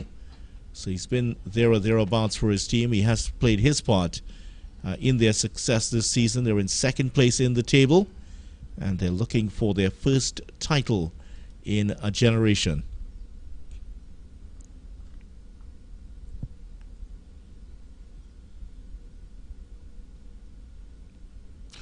Good delivery here, just moving away, so he is going to get that shape also. Last title for the Windward Islands, as Ian would have mentioned earlier, 1997-98 season, when the Leeward Islands would have shared it with Guyana. The last time before that was 1995-96. They also won title in 93-94, and before that, 89-90. So they were the dominant team in the last decade of the previous century. This will be their first title of the 21st century if they do it. So they would have won their titles in the Curtly Ambrose era? Yeah, not since. Yeah, Curtly would have been around at that time.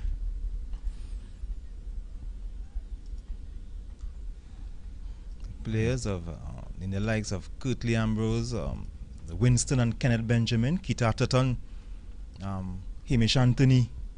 It's a very good team in those days. Richie Richardson, the Lord of Antigua. How can I forget him? Ridley Jacobs.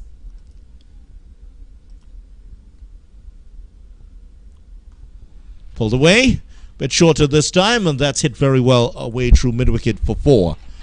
So Palmer starting to find his range now. Williams has also picked up a couple of boundaries, and the partnership has started to blossom. It's up to 33 now, and the batting conditions improved throughout the day, but this was short and wide outside the off stump and pulled away well for 4. So unlike Berridge and to a certain extent Louis, Archibald is bowling a bit shorter in length, so he's not allowing that ball to swing or get any movement, and of course you would want to pitch it up. Now you saw with that short ball you got a slight movement away from the left-hander, so what he would want to do is get it pitch the ball further up, allow the ball to do some movement, and force the batsman into drive.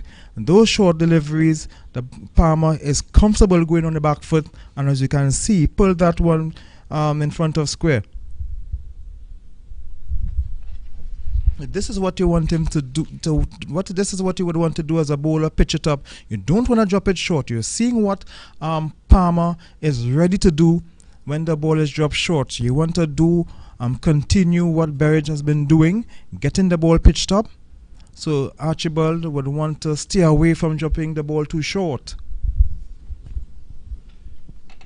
Archibald, not a great start here with that one, but is getting the shape that Berridge would have reaped earlier in the innings. Not quite as much swing for him here as the over has come to an end. His first over, 43 for 3. We are heading up towards the end, just about halfway period. It's 11:30. It's about a half an hour to go. And those gentlemen have been here through the past 3 weeks. A bit of a balancing act going on there as they look on. Yeah, I wouldn't recommend doing that at home, standing on a narrow wall like that. And there is the match situation. Jamaica 16 for 3. And Leeward Islands 2 for 4 for Shino Berridge off his overs. And 1 for 8, Jeremiah Louis. Only bowled the 6 overs earlier. And that was at the first hour. Problem is for the pacers who are operating at this end is that you have Cornwall at the other end, and he is going through his overs at a rate of knots.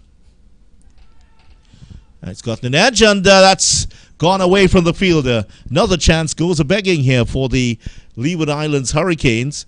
There was one in the previous over which went between the slip and the gully from Shino Berridge, and this one, well, close once again here to a 4th wicket. Burst ballooned in the air. Again, it was Powell. Got the hand to it there, Powell, but couldn't keep it in the hands.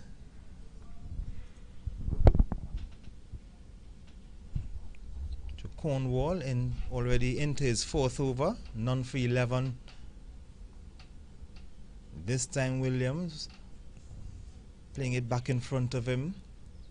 So this is a second catch for the morning. Powell would have gotten a hand hit, and this one is played on the onside. This time they will get one. Yeah, the previous one was Ross Powell. That's the just to differentiate. There are 2 Powells playing. There is Ross Powell and there is Kieran Powell. Ross Powell, the number 7, and Kieran 23. It was Ross who actually got the other one. Got the first one. Yeah.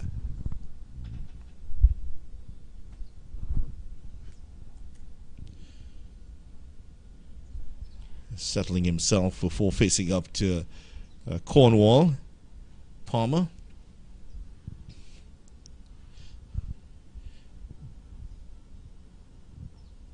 His auntie is so fast, Cornwall. That's one of the reasons why you would have seen the batsman just trying to hold him up a little bit. Because normally he finishes his over in just about 2 minutes. So imagine you are the pacer at the other end. By the time you get to the boundary, Cornwall's halfway through his over, and you have to run back in and bowl 6 balls again. I am keeping a count of his over here, and he's just crossed the 2-minute mark of his over. And there is the batsman walking away. Jamar Hamilton's walking away also, getting something going. So that's why this is the longest over as Cornwall has bowled for the morning.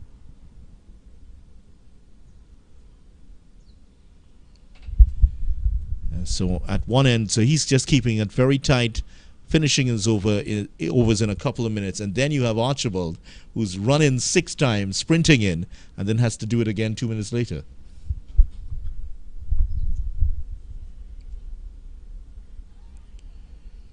Good delivery again. This one a bit more on the leg stump, which he defends. End of the over, 46 for 3 at the end of the 20th over of the Jamaica innings. And that's how the signal gets out here at the Brian Lara Cricket Academy, venue that was opened in 2016 and has fitted in nicely in terms of all what we do here in terms of cricket in Trinidad and Tobago. Don't think you're going to be climbing up to the top of that anytime soon, Ian. No, not at all. Not anytime soon, but at all. There's the bad situation. 19 and 15, the 2 batsmen out there. And of course, this venue will be set to host some international matches when India come to the Caribbean to play 3 one-day internationals and a T20 right here. So you could imagine bowlers like Bumrah getting the kind of movement these bowlers are getting here. And the bounce, don't forget about the bounce, which sure he will extract that. Archibald getting some advice from his captain, Captain Hamilton. There's also with him Shino Berridge, who is the most successful bowler today for the Leeward Islands Hurricanes. Also imparting some wisdom there for Archibald.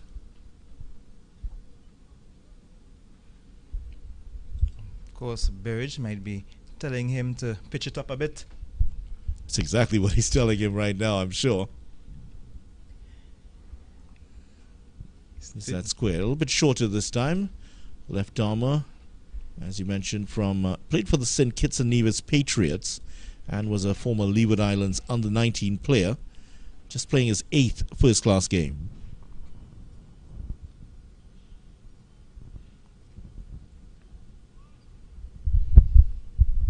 He's coming off 100 in this last game, his last match. He scored that 100 and batting at number 10.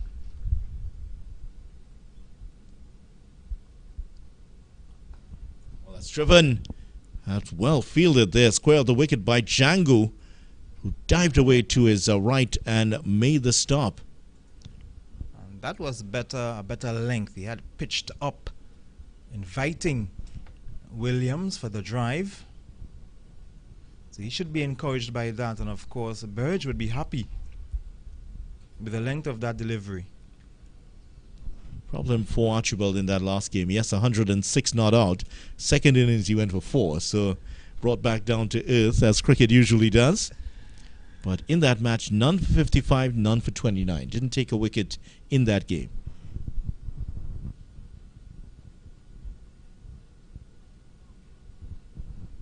But he was that's a no ball. Yes, it is. Umpire Basrat. Usually around the 4th ball of the over, umpire Basrat just sticks out the arm to ask. But this time, it is a no ball.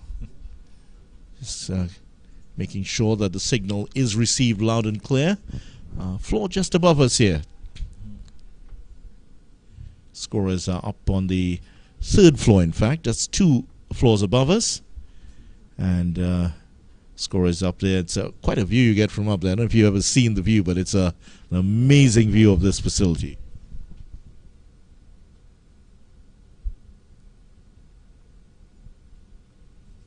Again,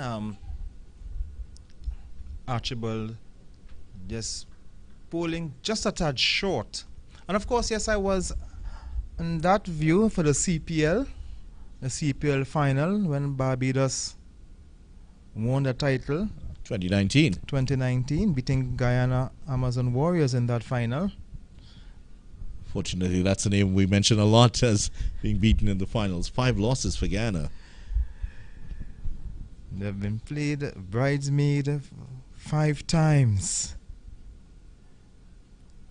That one rising on him sharply and dealing with very well, Williams.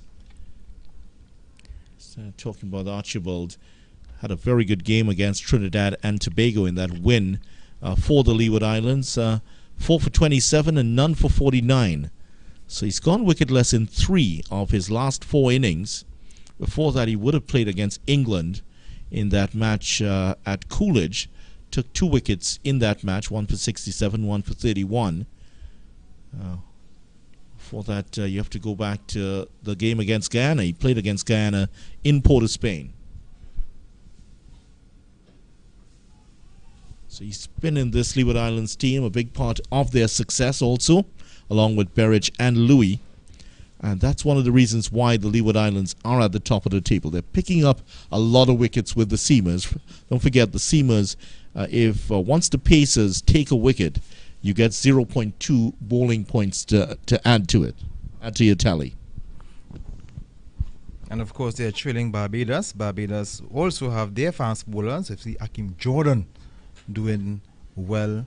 Of course, he's leading the team in the absence of players like Kima Roach and Jason Hooler and Shima Hooler. Of course, Barbados, the land of the fast bowlers. Certainly. End of the over, 47 for 3. Partnership now up to 37. And outside of the no ball, no runs conceded in that last over from Archibald. Now, in case you're interested, the last time the Leeward Islands won the title, this was the team that played. And this is going to be interesting listening here. Stuart Williams, Lanville Harrington, Keith Arterton, Sylvester Joseph, David Joseph, Ridley Jacobs, Ronald Powell, Carl Tuckett, Curtly Ambrose, Kenny Benjamin, and Kenneth Quinn. That was the team the last time the Leeward Islands win. So Curtly Ambrose has been retired at least 50 years now. Not that long. No, he hasn't. I've heard some of those names in a long time. That's Dave right. Joseph, I remember he at one time was a captain of the Leeward Islands. Dave Joseph. And Sylvester Joseph, of course. Sylvester Joseph. Carl Tuckett, who is now an umpire. Swept away. There's a fielder out there. Just going to be 1. It is Archibald who comes off the boundary. Some great names there. Keith Arterton also played cricket for a few seasons here in Trinidad. Played for Presal Sports Club. And many would have talked about him as a fine professional. In fact, our technical guy, Ronnie Bikramdas, also played alongside Keith Arterton in that Presal team. Keith Arterton, still one of the best cover fielders I would have seen. Yeah, certainly. He was phenomenal.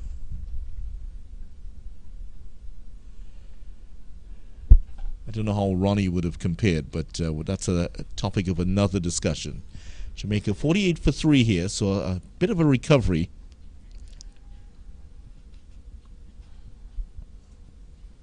Trinidad and Tobago, meanwhile, at the Oval, they are 60 for 1. Solazano's on 25 and Raja on 26. Raja coming back into the setup. I believe that Darren Bravo would not be playing in this one. There was a talk that we were hearing that he has a finger injury. Cornwall continues to motor along. Yeah, he just gets through these overs so quickly.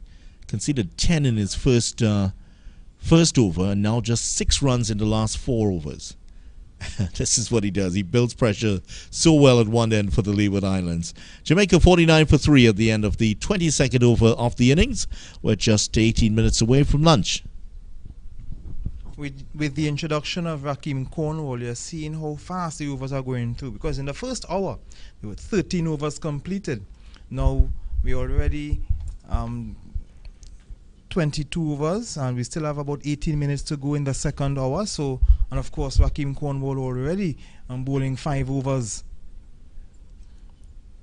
So, of course, he will improve that the over rate, in the first session was 13 overs in the hour,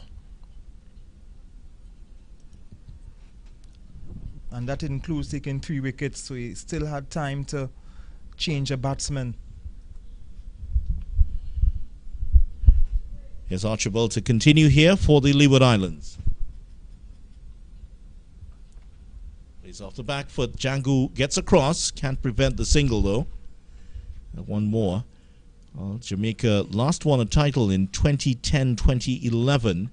That was their last win. So their last win was in April 2012 when they beat Barbados in the finals. And in case you're interested, we give you a comparison with the Leeward Islands team. Let me tell you, in a moment I'll give you the Jamaica team that won that match and some more interesting names here.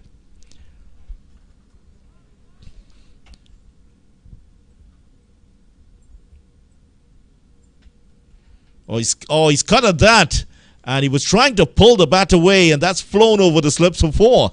So another false shot here. The 50 is up for Jamaica, and Palmer fortuitously gets a boundary. He tried to pull the bat down, and that is another one that has gone a-begging here for the Leeward Islands. So they are still hoping to get those 5 wickets before lunch. But 3 is acceptable, but this partnership starting to build here for Jamaica. And of course, they're doing quite well, and it's 54 for 3. They brought up their 50 earlier, and the partnership is now 44 after they were 10 for 3. Now, just to get a quick score, the Windward Islands have 86 for 4 in their innings against Barbados. So Barbados taking 4 wickets so far. Of course, it's a race between Barbados and the Leeward Islands.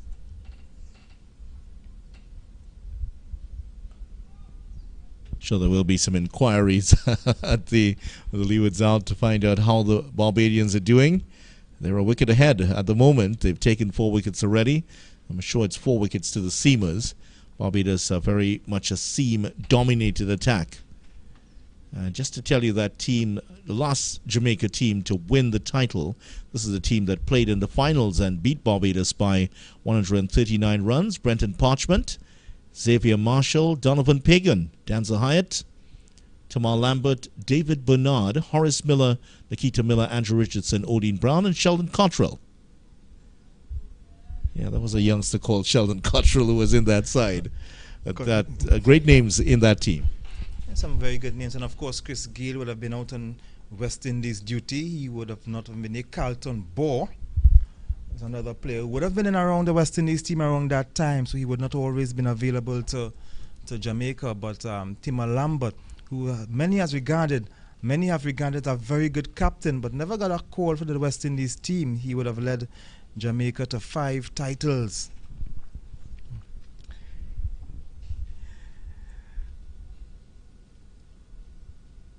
Lambert, just like Darren Ganga, among some of the captains in the region, well respected, who would have won a few number of titles, and the captaincy would have been praised.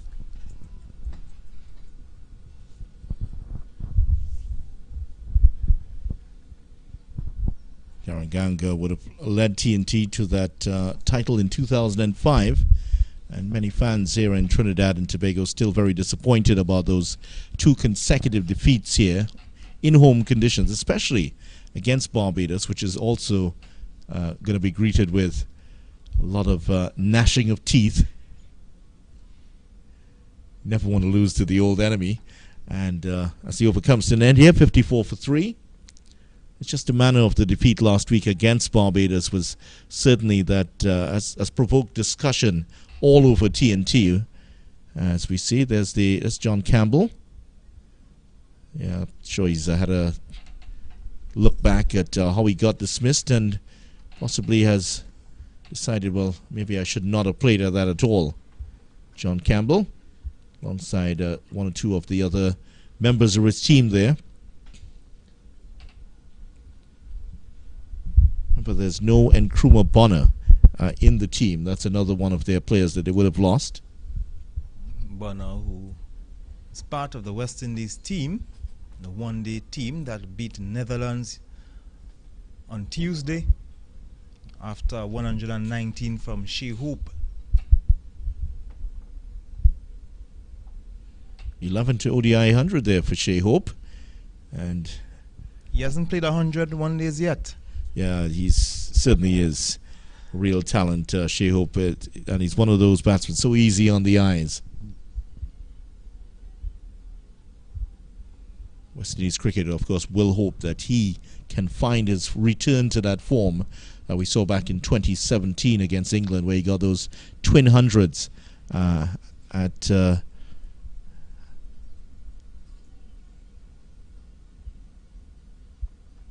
Headingley, I believe it was, those twin hundreds, and we'd certainly love to see him back to that kind of form.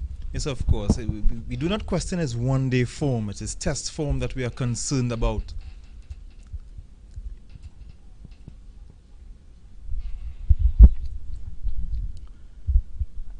And as we mentioned, Trinidad and Tobago last 4-day title back in 2005, but since then they have done well in the white ball version.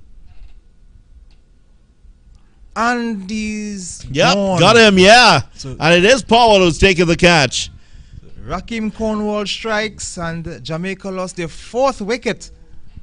And Williams is gone for 17 there. It is Powell that takes it, and Powell snaps up that one, and that is the first wicket for Rakeem Cornwall, who's on to 22 wickets for the season, and the big man has done the trick for his team. 54 for 4, and that is 4 wickets lost. So we've had 5 wickets lost in the morning session here on the first day of the previous 2 games, and Jamaica on track to doing exactly that. And just when they looked like they would have gone to lunch with just the 3 wickets, with Palmer and Williams doing quite well in the rebuilding, now the wicket had fallen, and Rakeem Cornwall, as you mentioned, picks up wicket number 22 this tournament. He is also in a race with Veerasamy Permaul.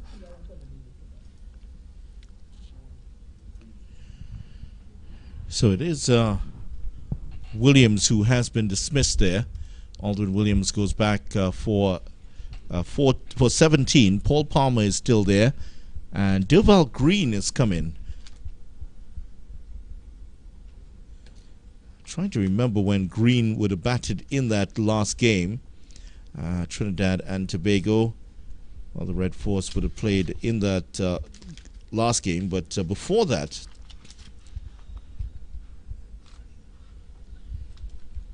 well, Green actually batted at number 8 for Jamaica in that first innings. He batted at number 8. Jamaica scored 346. He just batted once.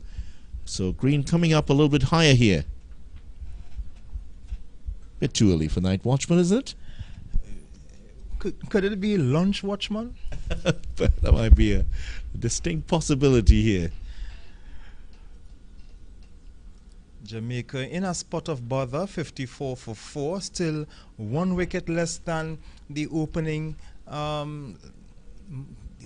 session in the last 2 matches here at Taruba. Wonder if there's a case for Green. So I'm just looking at this. He got 41 not out for the season, 64 runs, averaging 21.3, but his batting average over his career, 18.71. He's had 5 50s, excuse me, in there. So he's not, let's say, a mug with the bat. We'll get a run here, and he will get 2, possibly even more than that, as Powell has to track this one down. He will get 2, Durval Green. I'm sure if you ask Green, he would fancy himself as an all-rounder. Yes, I'm sure he would say that. 5 50s for him, as we mentioned. 56 for 4 at the end of the over. Here's how the wicket happened. Cornwall getting the wicket here of Williams, Aldrin Williams. Yeah, displayed at it. That came really fast to Powell, and he took it well. He was actually on his way up already, Powell. So still, let's see. Hands on hips at the on his knees at the moment, just in that position, and had just started to come up and luckily for him, just in the midriff, hitting him on the abs, and just clutched it, and that was the 4th wicket falling for Jamaica. So there's a change on this end. Looking like Louis has changed the ends. So Louis would return to the attack, replacing Colin Archibald.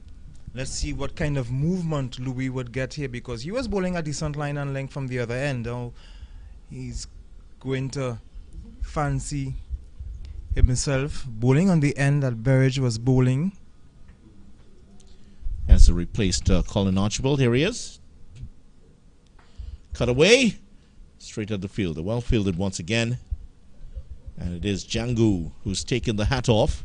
Sun has momentarily left us here. It's very cloudy all of a sudden at the Brian Lara Cricket Academy. And a lot of clouds over the southern part of the stadium. That's why it might be looking as though it's afternoon here.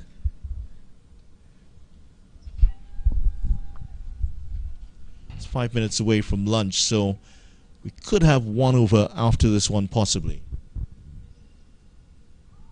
Well left, that's outside the off stump. Pitching maybe about middle and off or so. So Louis coming into this over, 6 overs, 1 for 8. He's bowled superb in a very good partnership with Burridge. They both tormented the Jamaica top order. Louis 18 wickets this season. Looking for wicket number 19.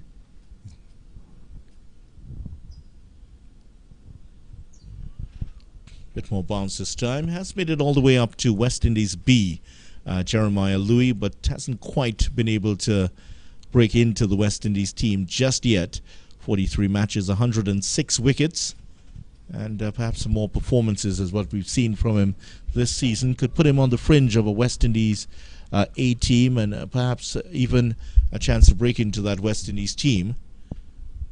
He is 26 years old, so he's just about that age there where he's learned his craft well. He's very competitive at the moment.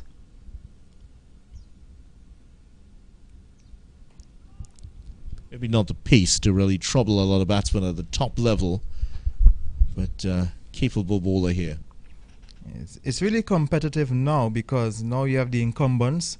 You have Shannon Gabriel. Now we are seeing Seals doing quite well and forcing his way into the team and really cementing his place in the team. Anderson Phillip has been called, and of course you have Kemar Roach, Jason Holder. So these are the bowlers who are on the team, and of course there was a loud call, and a lot of persons have been talking good of Shimar Holder, who is injured at the moment, but he's another top bowler who is knocking on the door. To wide off the off stump here to Interest Palmer, 24-50. He looks like the man who is the rock that Jamaica will attempt to build this innings around. And Green is out there at the moment, but it's really tough task here for Jamaica now. They've lost 4 wickets in the morning session, and if they get rolled over for a low score, as we've seen with Trinidad and Tobago last week and with the Windies the week before, it could be very difficult for them to come back. Getting that shape as he was getting on the other end. So it's really encouraging to see the bowlers pitching it up and giving the ball time to swing. Now that is what Archibald was not doing. He was bowling more on the short end.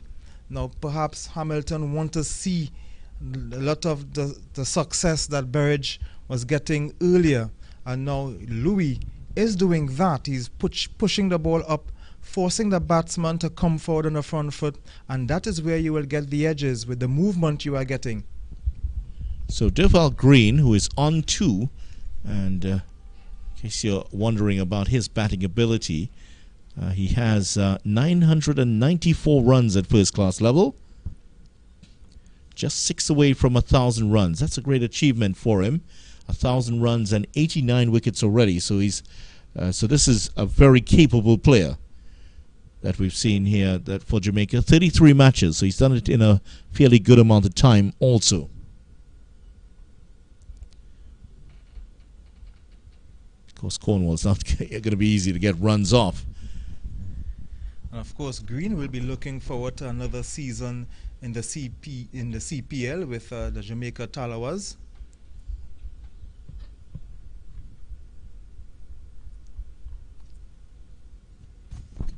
Cornwall, I think, wants a change here.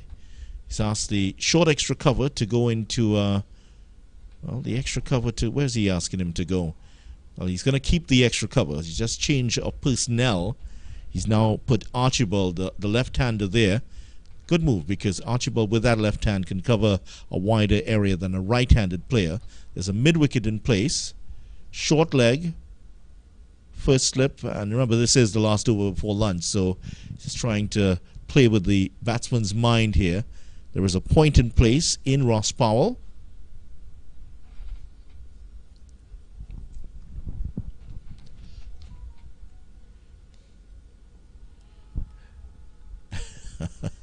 Well, Green played forward to it, and then as you can see there, he's telling Cornwall, if it wasn't before lunch, I would have hit that over wide long on for 6. So Devil Green will fancy his chances, but being the last over before lunch, he will have to, keep his composure. And of course, with the score 4 wickets down, 56 for 4, you will have to study to consolidate. Off the pad, but no bat involved. So just 3 balls to go here. Still to come for Jamaica: Nicholson Gordon, Patrick Harty, Durval Green, Jamie Merchant, Marquino Mindley, and Aldane Thomas. There's still a couple of batsmen there. Aldane Thomas is well known for his batting. Also, Jamie Merchant has had a 50 at this very venue, so he can wield the bat well.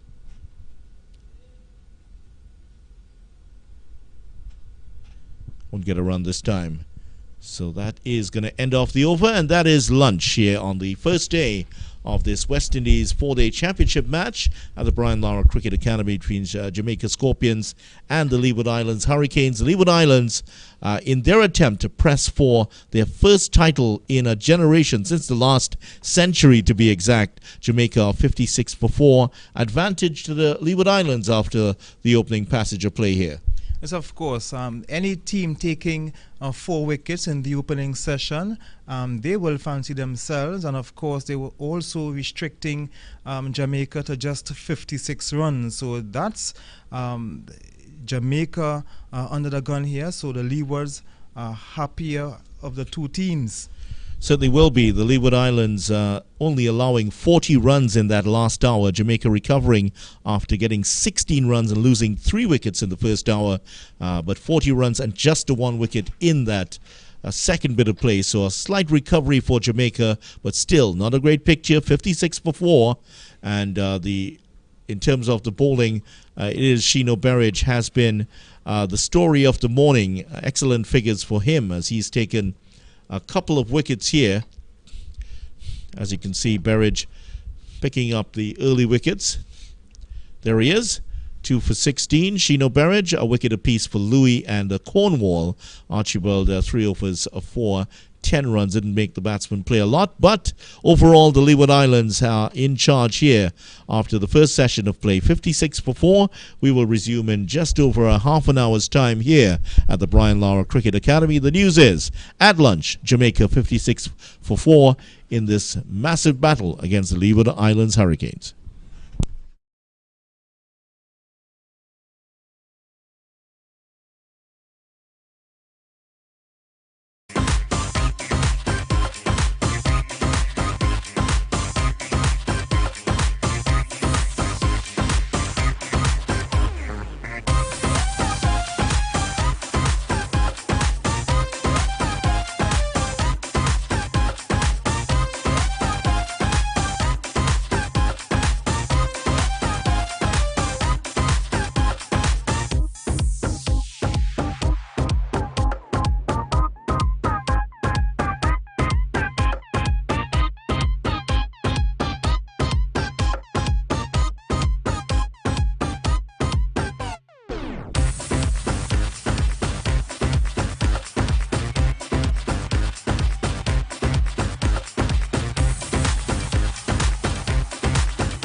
Welcome back to the Brian Lara Cricket Academy. It is the second session of play on day one of this West Indies four-day championship match, a vital one between the Leeward Islands Hurricanes and the Jamaica Scorpions. Jamaica Scorpions, after being put into bat at lunch, 56 for 4. Palmer on 24. Williams, the last man to go for 17, and before that, a string of low scores. Campbell 2, Mackenzie 3, Blackwood 3, all sorts of trouble. I'm Vidya Ramphal alongside Ian Wason. And Ian, it's been a morning dominated by the Leeward Islands Hurricanes as they are trying to get their first title in over 20 years. And of course, especially the dominance from Shino Berridge, 2 for 16 from his 9 overs. And of course, Jeremiah Louis, 1 for 8 from 7 overs. And these two would have started the trouble for Jamaica. And of course, Rakeem Cornwall with his wicket as well. Jamaica, one time 10 for 3 and really under the gun here. But of course, a recovery from Palmer, who's still there on 24. And of course, Williams. And the wicket just before lunch taken by Cornwall would have put things back. The pendulum would have swung back to the direction of the Leeward Islands. And talking about pendulums, well, they're trying to make it swing back towards them. And here is Louis. Jeremiah Louis continuing from the northern end, just bowled a couple of overs before lunch, and he has taken 1 wicket already. 1 for 8 his figures so far. And Jamaica 56 for 4, Palmer 24. This represents a little bit of a better position for Jamaica in contrast to the two teams in the last couple of weeks. 5 wickets lost at lunch, not a lot better here. And Jamaica, remember, came into this game making 2 changes. Just to go through that for you in a moment. Here's Louis once again. Yeah, they came in making 2 changes. They left out the opener Leroy Lugg, and they also left out the batsman Orane Williams. Now they've brought in Mackenzie, so he's a like-for-like swap with Lugg if you want it that way. He's gone already. And then they brought in Harty, who is a bowler. So they've gone with the extra bowler here, the Jamaica Scorpions. And with this start, that's going to put a lot of pressure on this partnership. And of course the next one, where they have Aldane Thomas who's coming in.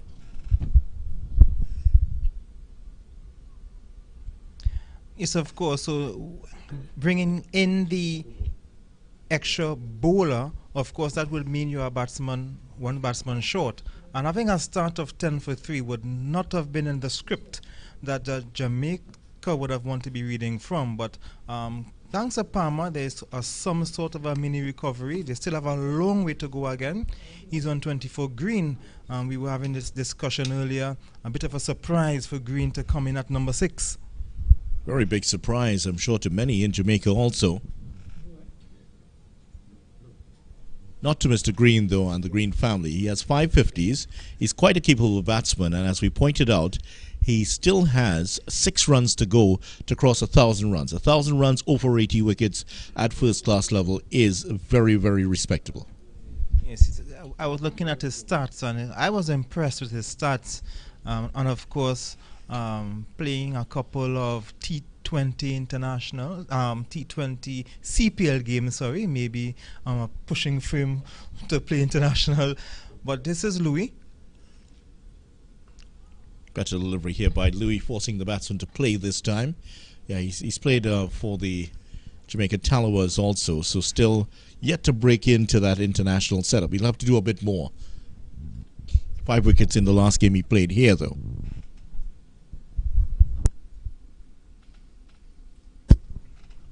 As for the Leewards, they left out Daniel Dorham and they brought in Shino Berridge, a like-for-like change in terms of the fast bowling, and has it worked out well? Berridge already picking up 2 wickets. Driven that away nicely through the cover region for a boundary. That is pitched up, and Palmer's pummeled a couple of them already through that area, has picked up another one. Very good shot. A bit of over-pitched delivery from Louis, and Palmer was quick to pounce on it, driving it through the extra cover region. And of course, he will move on to 28 and carries Jamaica into the 60s, 61 for 4. Talking about 60s, Leeward Islands are also in the 60s, 65.4 points. They are just 1.6 points behind Barbados in one of the closest title races we've ever seen. Good delivery again. It was actually 6 points separating the top 4 teams in the last round as the over comes to an end here, 61 for 4. Yeah, just 6 points separating the two teams at the end of the last round. But that pivotal fourth round has created what was a 4-horse race into a 2-horse race. Barbados and the Leeward Islands. Leeward Islands in charge here. And Barbados, you were telling me, in a pretty good position at lunch in their match. Yes, they themselves were in charge. I'm just going to pull up the score. The Leeward Islands, the Windward Islands and Barbados team. The Windward Islands 105 for 4. They have just restarted after lunch as well.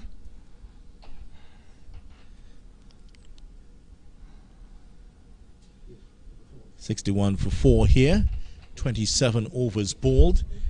And one of the slips has now disappeared. Just 2 slips and a gully in place. And Cornwall is off the attack. He's standing at first slip right now.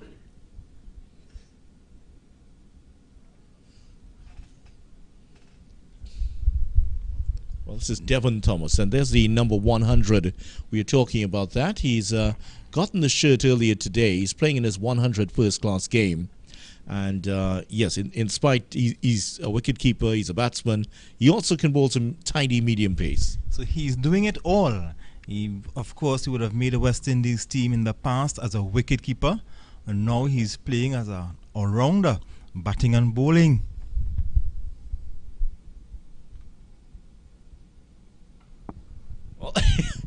Well, yes, he's taken a wicket. He's done the trick. Not one of the best deliveries he's ever bowled in his life, but he has picked up the wicket here, and that is Green who's gone.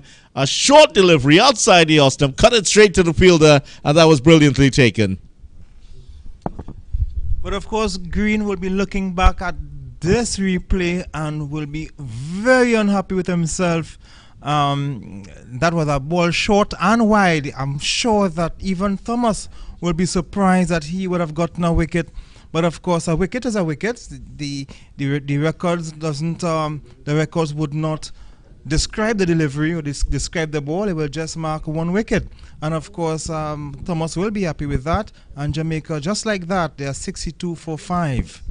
Well, they didn't lose 5 wickets at lunch, but now just after lunch, they've lost their 5th wicket, and the experiment of bringing in Green so early has backfired. So he is still 6 runs short of his 1,000th run, and perhaps in the second innings he will get to that landmark. But for the moment, here is the Jamaica number 75, Aldain Thomas, and this is why I was so surprised that Green actually did come in, because if you remember, Aldain Thomas in his last innings scored 100 for Jamaica. In that match against Guyana, he came up with 100 in the first innings. Also had 3 catches and a stumping in that game at Diego Martin in that draw against Guyana. So it was hugely surprising that he came in front of Thomas. But of course, the Leewards themselves, they have a person in the caliber of Colin Archibald batting at number 10. So I think nothing surprises me anymore. Thomas decides to pull out of it. It's not his first wicket of the season. He has had a couple of wickets before, Devon Thomas. In fact, he's picked up 3 before this one.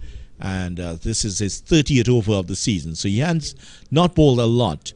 Averages 30.33 per wicket. But he has replaced Cornwall here. But what a good catch that was. Aldain Thomas deciding not to play at this one. It was low and to the right of the field, and he made that look a lot easier than it was. It was a very good catch, and of course Thomas will be thanking him for that effort. But this delivery from Thomas, we saw just getting a bit, a hint of away movement for the right-hander, and that's the first time we'd have seen the swing going the other direction. This one's driven square for 4. That's an excellent shot. It's wide off the mark, and that has gone to the boundary for 4. And that's a good shot.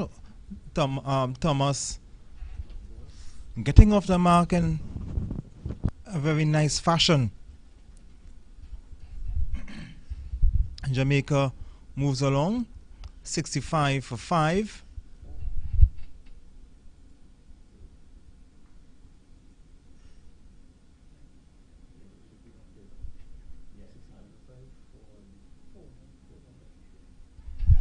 Over the wicket-keeper, and that's 4 runs. Looking to pull at that. Getting the top edge, wicket-keeper Hamilton just a bit short. But Thomas will be happy with his second 4.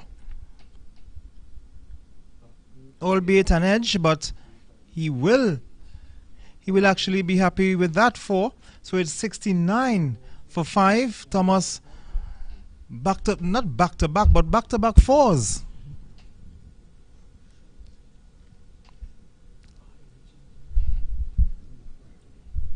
Now down the leg side, he's spread it around a little bit, and that is the end of his 30th over for the season. He hasn't bowled a lot this season, but picked up a wicket very early in this particular one. Of course, just to clarify, Thomas has bowled a lot in his career, and his 99, now 100 first-class match. He has picked up 18 wickets during that period, so he has bowled at least 100 overs in his career, but he's bowled perhaps more in this season than other seasons that we've seen him. 69 for 5 at the end of the 28 over of the innings here at Jamaica Scorpions. Thomas, who would have played as a wicketkeeper in the 2011 World Cup, where he was the first choice wicketkeeper for the West Indies that time, led by Darren Sammy. Nice pleasant drive and past the right hand of the fielder, and that is down to the boundary for 4. Archibald, who is very much left-handed, stretched out that big right hand of his, couldn't get it, and that is another excellent shot here. A very good shot from Palmer. So he moves on to 32. Thomas is on 8, 73 now for 5. So the runs starting to come. Well, the runs are coming, but the wickets are also falling. Yeah, they got a couple of boundaries in the last over, but they did lose Deval Green for 2, caught by Ward. Good catch by Ward. And now Louis continues here. 3 slips and a gully back in place.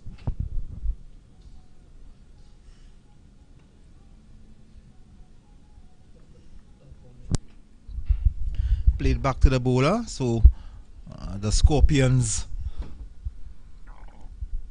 just trying to go forward despite the 5 wickets lost, 4 in the first session. Louis 1 for 17 from his 8 overs and 2 deliveries.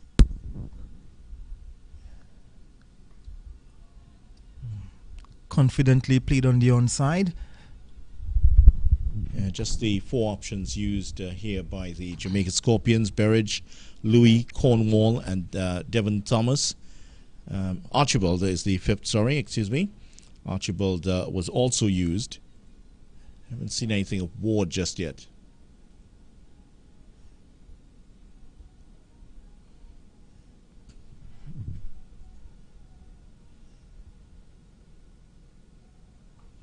Cut away and over the head of the fielder for 4. A bit too short and a bit too wide there. He's been a little bit off color here in this spell. Jeremiah Louis, and another boundary results. So he's certainly not bowling the length that he would have been bowling in the first session. So I'm not sure on what he was given to eat at lunch, but he needs to get back his line and his length that he was getting that success from in the first innings, in the first session, I should say. He's bowling more on the short end. in this tournament for the Leeward Islands. It's Cornwall who's bowled the most, over 150 overs. Louis has bowled well over 100 now himself. Yeah, those two have done the bulk of the bowling for the Leeward Islands in the tournament. Louis, 101 overs coming into this one. After that, Colin Archibald, 85 overs coming into this. Devon Thomas just bowled his 30th over. Colin Ward, not a lot of overs for him also, just 22.4. So they've relied on that trio of bowlers to get their wickets in this tournament.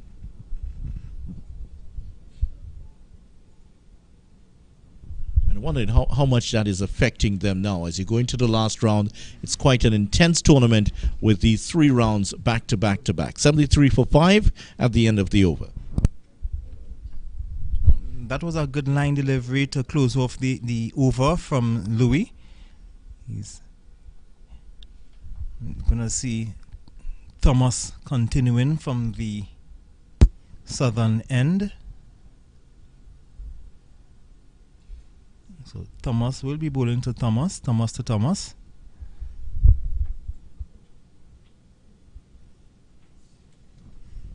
Yeah, we had the unusual situation in a football match here for the weekend where Isaiah Williams scored a goal on Isaiah Williams. So it can happen.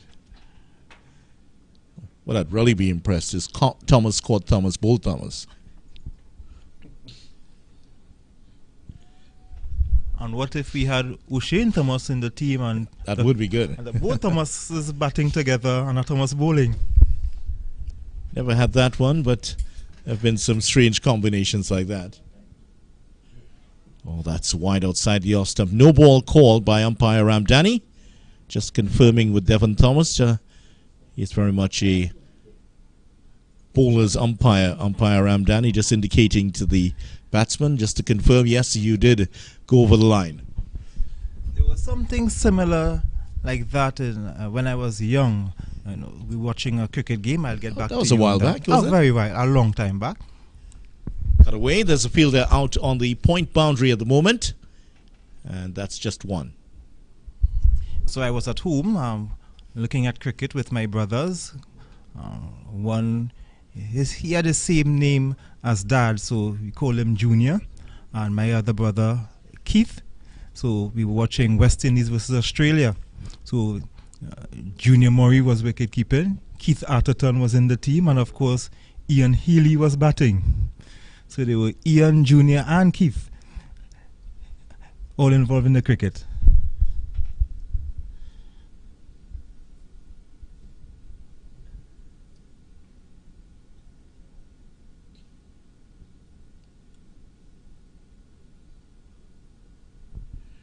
Another no ball here from Thomas.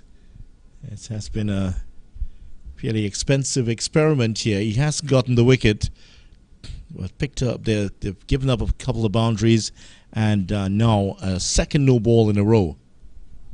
Now with Berridge getting a bit of a rest, I wonder how long again we'll take to see a return of Berridge in the attack. Yeah, that's the other thing about that long spell. He bowled 9 overs in a row, and we're wondering how long would they give him to come back. Well, it's been he bowled until after the first water break. Should be one. There's a fielder on the boundary. Louis comes off the boundary to do the fielding.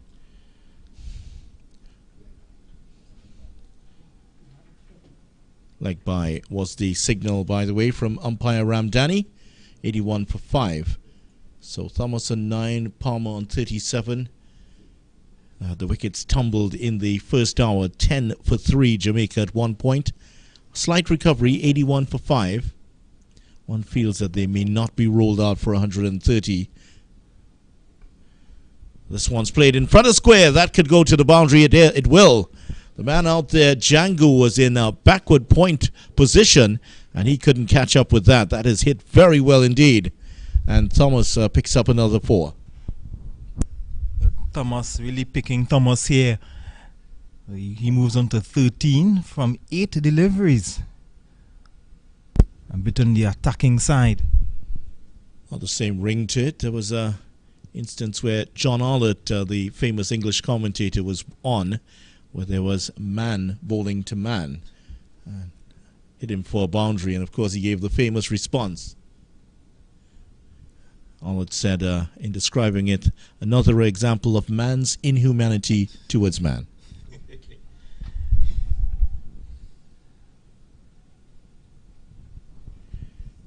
.85 for 5. So Jamaica here, not the position that we saw for Trinidad and Tobago and for the Windward Islands before that. They were in dire straits at this point in their innings. Hasn't been a great start for Jamaica, but a wonderful one for the Leeward Islands, who are looking for their first title since 1997-98. 85 for 5 at the end of the over. In the meantime, the Windwards lost their fifth wicket. They are 113 for 5 against Barbados.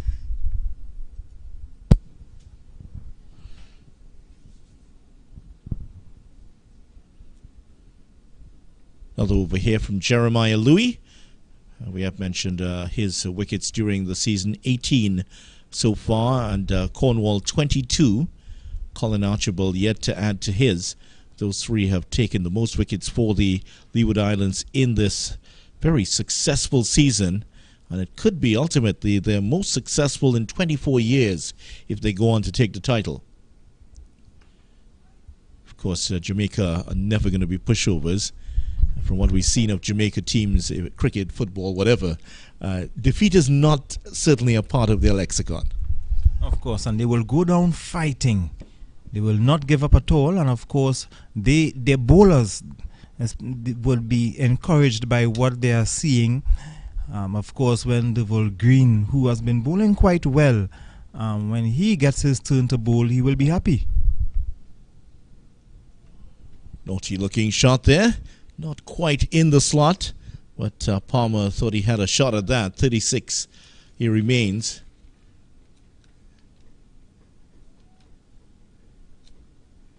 And Windward Islands 5-wicket haul for Marquino Mindley. The last time that Jamaica played here in the first innings. And then in the second innings there was a 5-wicket haul for Gordon as well as for Jamie Merchant, the off-spinner. So Jamaica having a fine time the last time they played. Oh, that's hit beautifully down the ground for 4. It was pitched up and with a minimum of effort has found the ropes. This is actually one of the better shots of the day. Well executed, a good push, very good technique. And show him the maker's name on the bat, and of course, driven straight enough for 4 runs. So Palmer moves on to the 40s. He's on 40. So despite the shaky start from Jamaica, Palmer is doing quite well. Well, the last time Jamaica played here, they got 346 in batting after rolling out the Windwards for 137.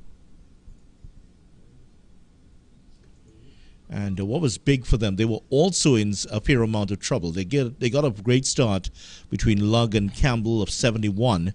Leroy Lugg, remember, is out of this game. He was dropped for this game.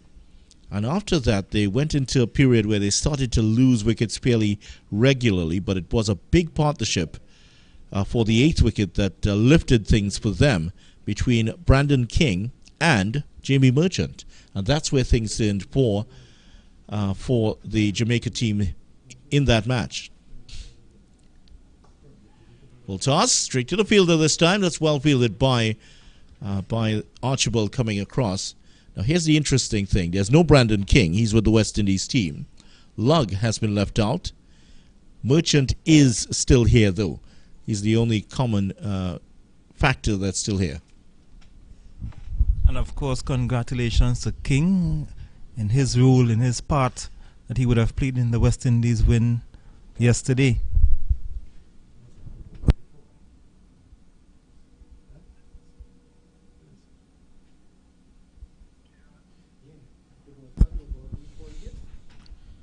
Here's some, well, of course you mentioned the West Indies winning their first ODI, 90 for 5 at the end of the over here.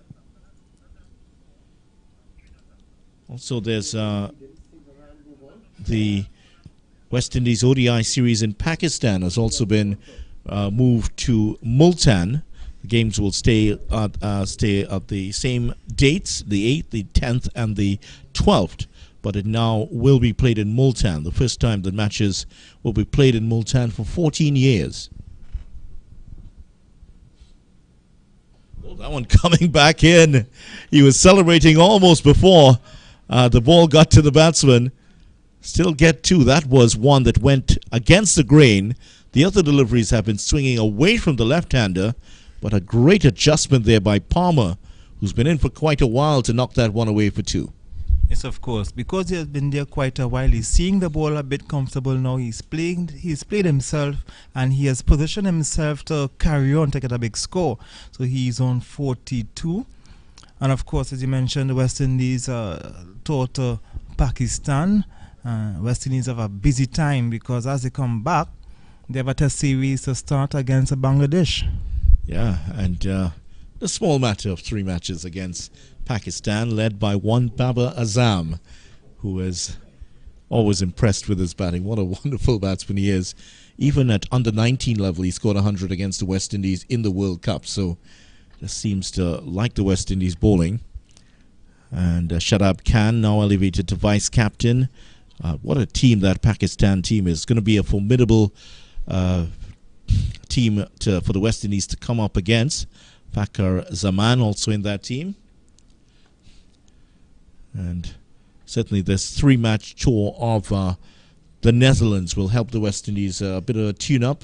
Of course, it's a great series in itself in the sense that it is historic. First time the West Indies touring Holland. And of course, the West Indies will want to leave with a 3-0 record. Driven just to the left of the fielder. Chase on here. The man coming off the boundary will do the fielding and cut that off. So two more runs.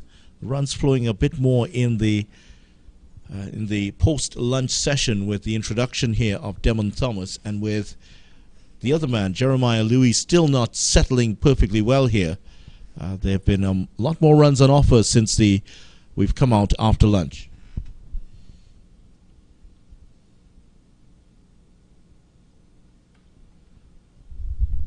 38 runs after lunch already, Ian. Yes, and Thomas is giving the batsmen too much room, too much space, he's giving them enough room to free their arms. That ball was another wide and short and wide delivery. It was actually similar to the one he got the wicket. Short and wide. This time it was hit into the ground and not to the man Ward who took the catch.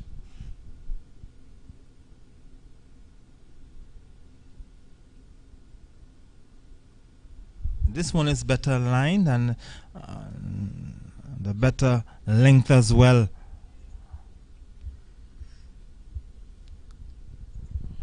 It's only a matter of time now. I think just now we'll be seeing a change. It would be good for Hamilton to, I don't know how ready or how tired. If Berridge might be ready to come back in the attack. Well, Thomas, not sure if he's not ready, but certainly the batsman wasn't ready that time, as Thomas had to pull away.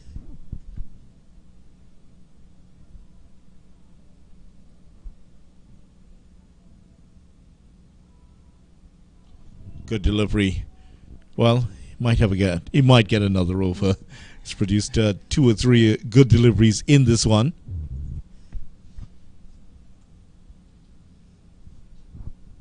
Contrast to the morning, the sun is out in its full glory. Here's how it happened. Yeah, it's just pulling the bat away at the last moment. Aldane Thomas pulls this one away just over the head of the fielder, and that has gone for 4. It was high over his head, and he leapt as high as he could, but couldn't reach it. But Thomas paying the price for being a bit too short, and he hasn't been consistent with his length or his line this morning. So he now completes 3 overs, none for 21, sorry. Louis is 1 for 26 of 10, so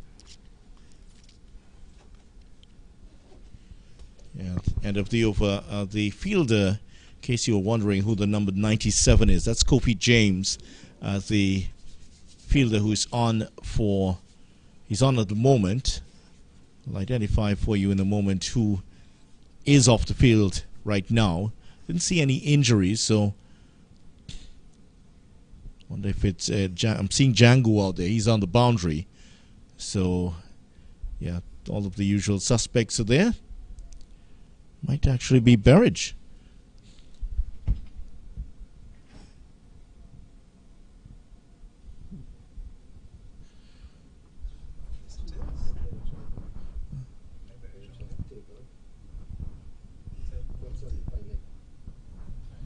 Berridge is at fine leg actually, so another one of the fielders has gone off for the moment. So Kofi James is on for him. Jamal Hamilton just having a quick word with Jeremiah Louis. 3 slips in a gully, still waiting for an edge here. And not far away from it, because that was very wide and full. And the batsman has gone after it. John Campbell went after one similarly earlier today and lost his wicket. Palmer, who is there quite a while, is middling the ball, but on this occasion having to reach for the ball, Louis bowling it a bit wide, so he want to be careful, don't want to make the same mistake Campbell would have made.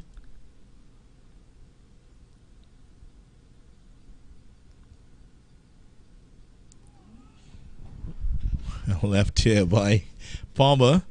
Thought that one would be going away, but given the benefit of the doubt, that one went straight on, just past the off stump here. Palmer, a 30-year-old, former Jamaica under-19 batsman, also played for the combined campuses and colleges. Yeah, you saw that all the way. No problems there. 42 of 76. He has been the only one who's looked like he's batting on a different pitch.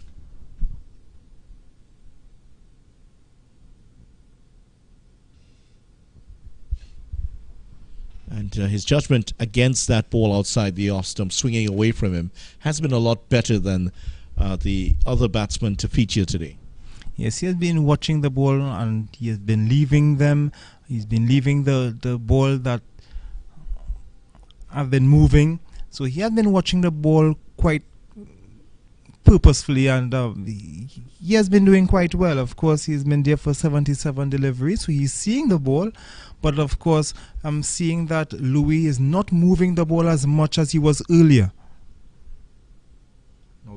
As I said that, he moves this one away, but he didn't bowl a ball close enough to encourage a batsman to play. So he just watches it go to the wicketkeeper. Yeah, the ball is helping things, the Duke's ball that is being used for this tournament. But in addition to that, the wind has not quite been apparent as it has earlier in the morning, as we've seen in other matches. It's quite still here in South Trinidad, and also the sun has come out in all its glory, as you can see there. It's very, very hot at the moment for the players.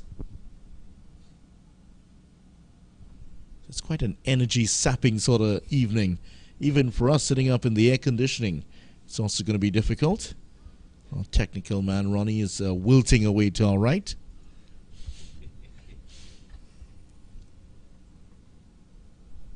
Perhaps he needs some coffee. 98 for 5. 1 ball to go in Louis' over. Now, he's bowled a couple overs before the break. He's also had a few more after the break. I think we might see maybe a few more, 2 overs more for him in this spell. And a no ball. Well, certainly we're going to see a next ball from him.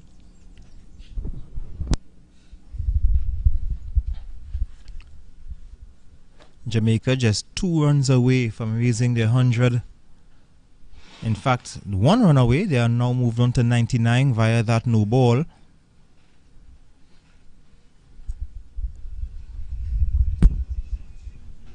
Louis, just 1 ball short of his 11th over, 1 for 29.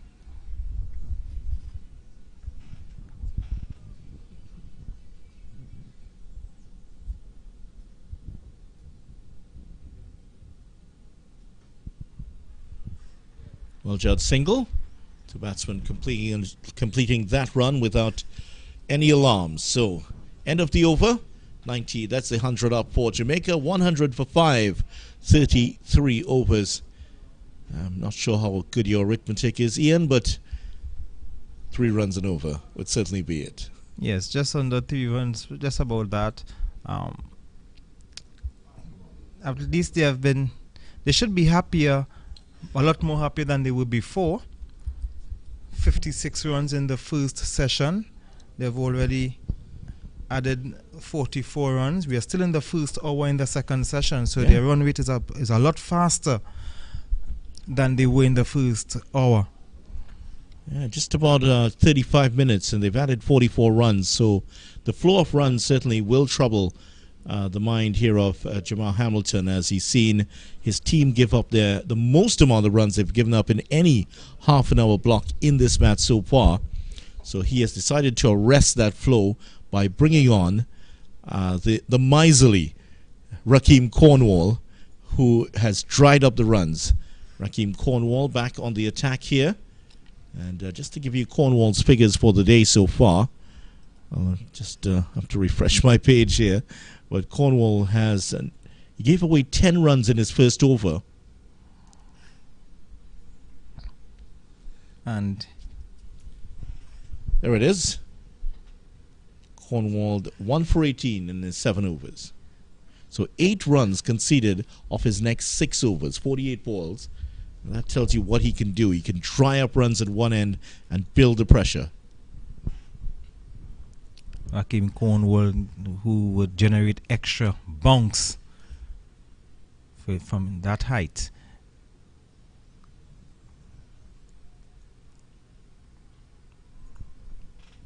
He can bowl for long periods.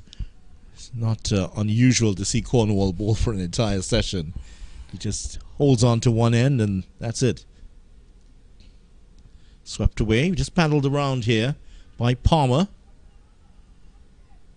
Thought about 2 Palmer, just 1 this time as Archibald does the fielding.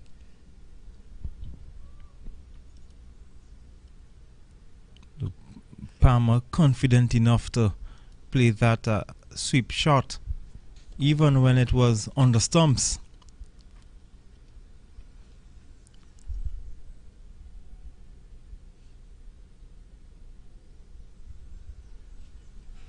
Palmer's had 9 50s before this one in first-class cricket. Oh, he would love to make this number 10.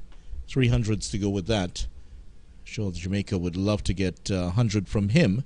Aldain Thomas did score 100 in his last game, as we mentioned. So these two, in terms of the partnerships, these are the last 2 recognized batsmen in the Jamaica team. Which, and of course, will argue against that. On drive that gets through the net for once, and there's 1.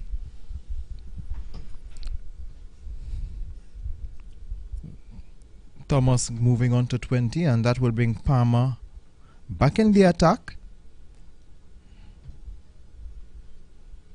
Jamaica moving along, 102 for 5. In the air, away from the fielder this time, and it's gone for 4. Just a little bit wide of the fielder. Hamilton still has his gloves on the top of his head, not far away, applauding his bowler all the same. And with that, Palmer's moved on just 2 runs away from his 50.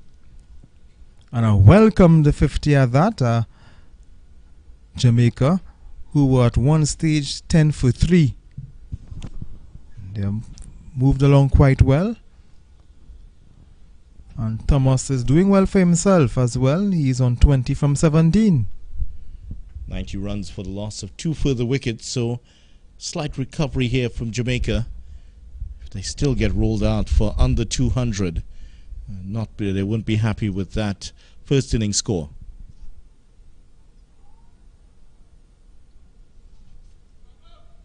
End of the over, and another very fast over here from Rakeem Cornwall. 8 overs in the books for him, 1 for 24. Jamaica 106 for 5 at the end of the over.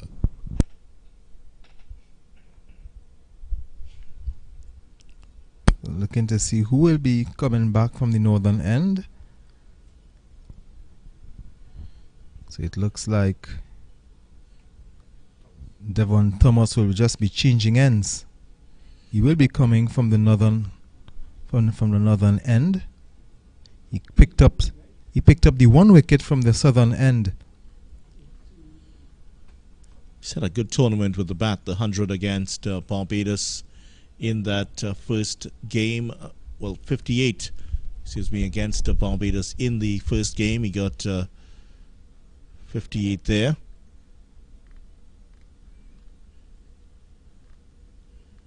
Also had some runs in the last game. Powell getting 139 against Trinidad and Tobago. And almost did the business with the ball there. It's a special match for him, his 100th first-class match.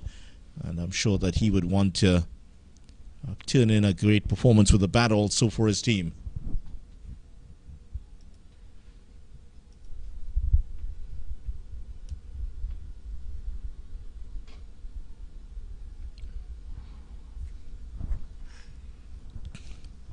.104 50s for the season for Devon Thomas. In the air, but not far away from the fielder. Jangu comes across and stops that.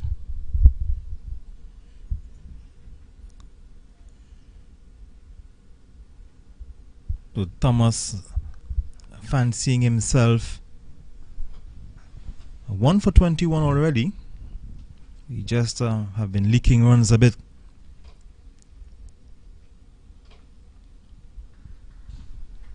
Just one this time. Thomas playing Thomas comfortably. No doubting that. Palmer on 48, and he would love to bring up his 50 in this over. A lot of work still to be done here by Jamaica. And they have seen teams rolled out early on the opening day of matches here. They would certainly not want to fall victim to that themselves.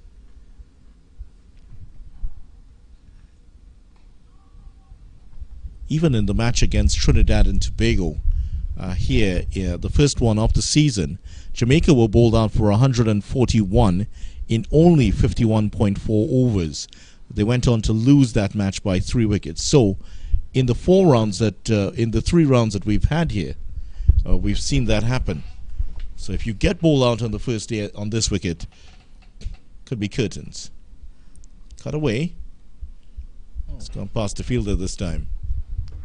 Bit of a nonchalant fielding effort, and that would bring up Palmer's 50. Yeah, that is the 10th half century for Paul Palmer at first class level. He raises his bat and receives the congratulations, first of all, of his teammate Thomas, and also from the staff and the fellow players from Jamaica just below us. And mind you, the partnership between Palmer and Thomas right now is 48. So another 2 runs and they'll be celebrating the 50-run partnership.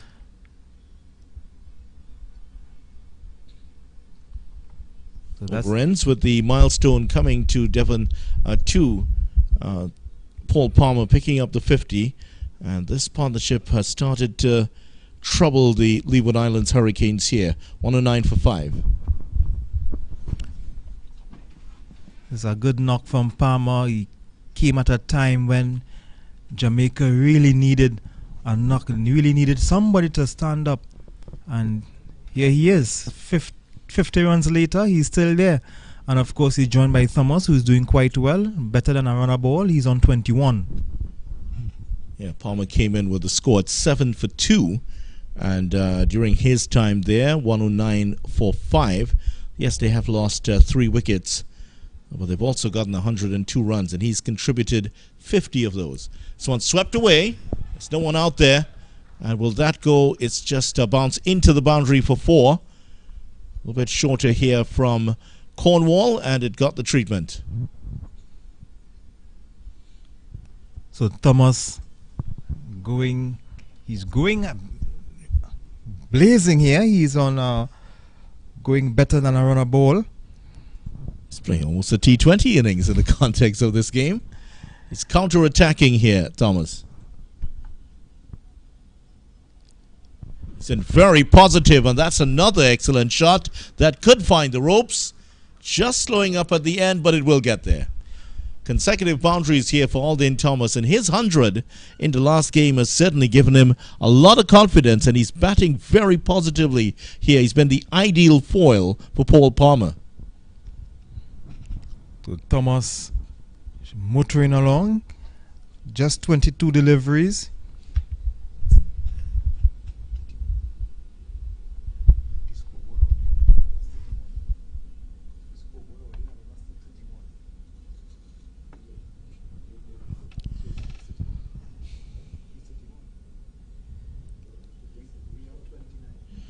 .117 for 5. Palmer bringing up his 50. Thomas going very well here. And a conference between Cornwall and Hamilton. Quite a pair. Cornwall and Hamilton. Almost looks like half his size in terms of his height, Hamilton. But they make a good combination. They obviously have a very good relationship between them, which is important with the captain and one of your main players, your main bowler. In fact, and I think Cornwall is actually the vice captain, because he would have skipped the team earlier. So it's captain and vice captain having a good relationship.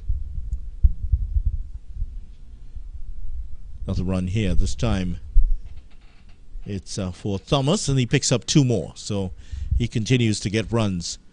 And this has been the ideal tonic here for this Jamaica team. Palmer's been there since 7 for 2. He's weathered the storm. He's prospered with his run scoring. But now for the first time, he's had a partner at the other end that is scoring very freely. And as we say that, he almost gets an edge through to the keeper. Good delivery here from Cornwall again. It's a good comeback delivery from the experienced off spinner.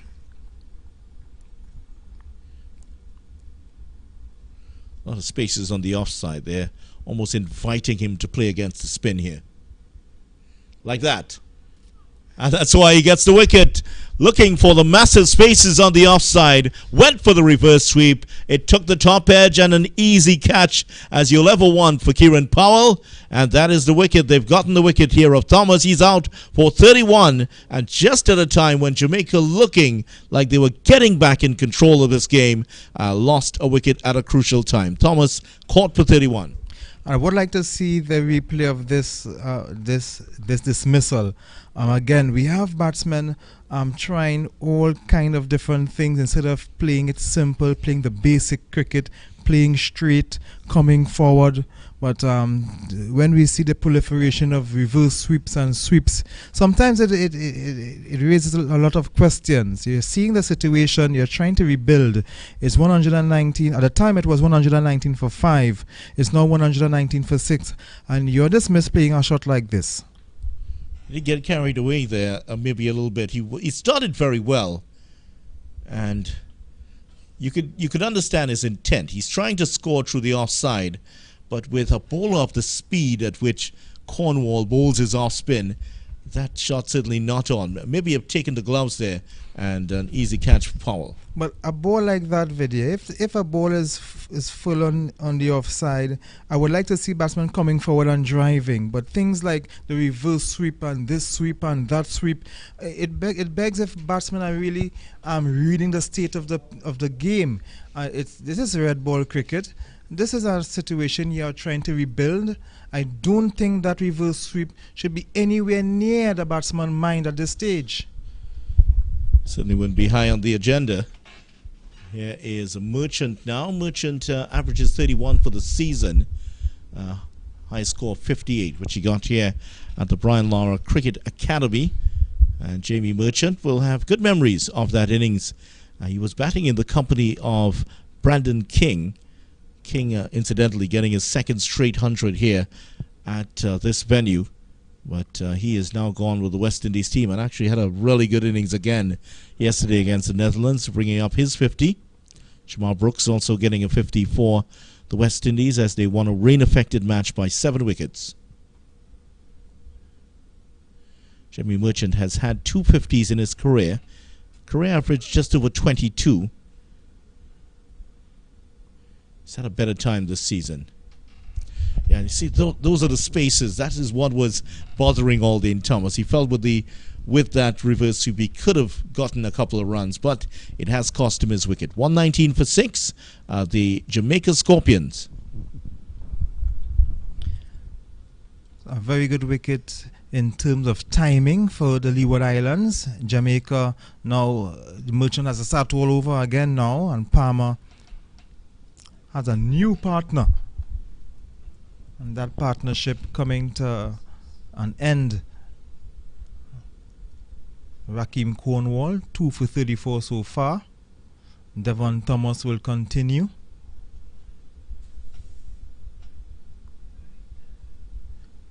Devon Thomas, 1 for 24 from 4.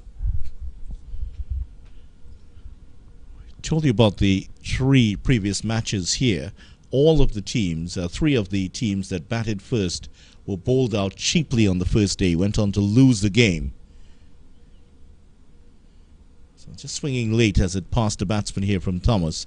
In the only game that the team batting first here at the Brian Lara Cricket Academy won, as umpire Basra just showing the bowler that he's very, very close to the line. He tends to do this, umpire Basra, and I'm sure the bowlers appreciate that.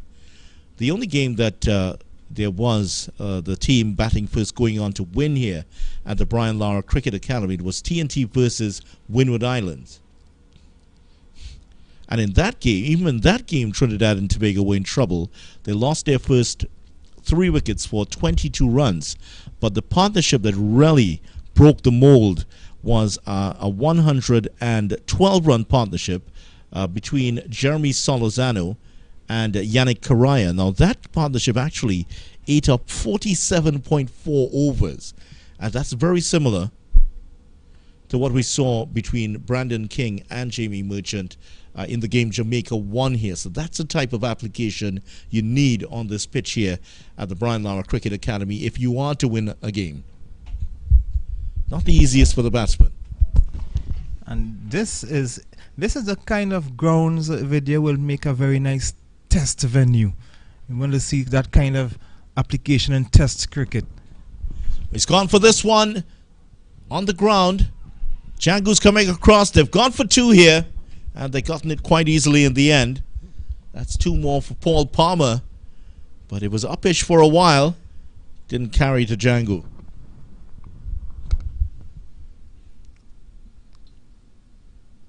So Thomas just inviting him for the drive. Test venue, you say? This would make a very nice test venue. Certainly would. It's a wonderful venue here. I'm sure that it'll bring a lot of the people from the south to watch the game here. There's never been a test played in the southern part of Trinidad, by the way. Oh, that's hit beautifully off the back foot for 4. That is the best shot we've seen from Palmer. Plays the shot really well. And his innings starting to blossom here, but still no company for him on a protracted period here for the Scorpions.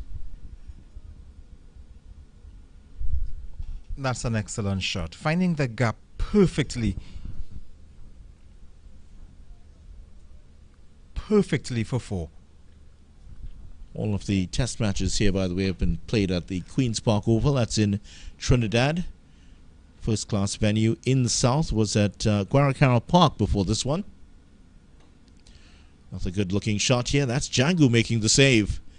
That's a good looking stop by Django, showing off his new hairstyle there. 125 for 6 at the end of the over.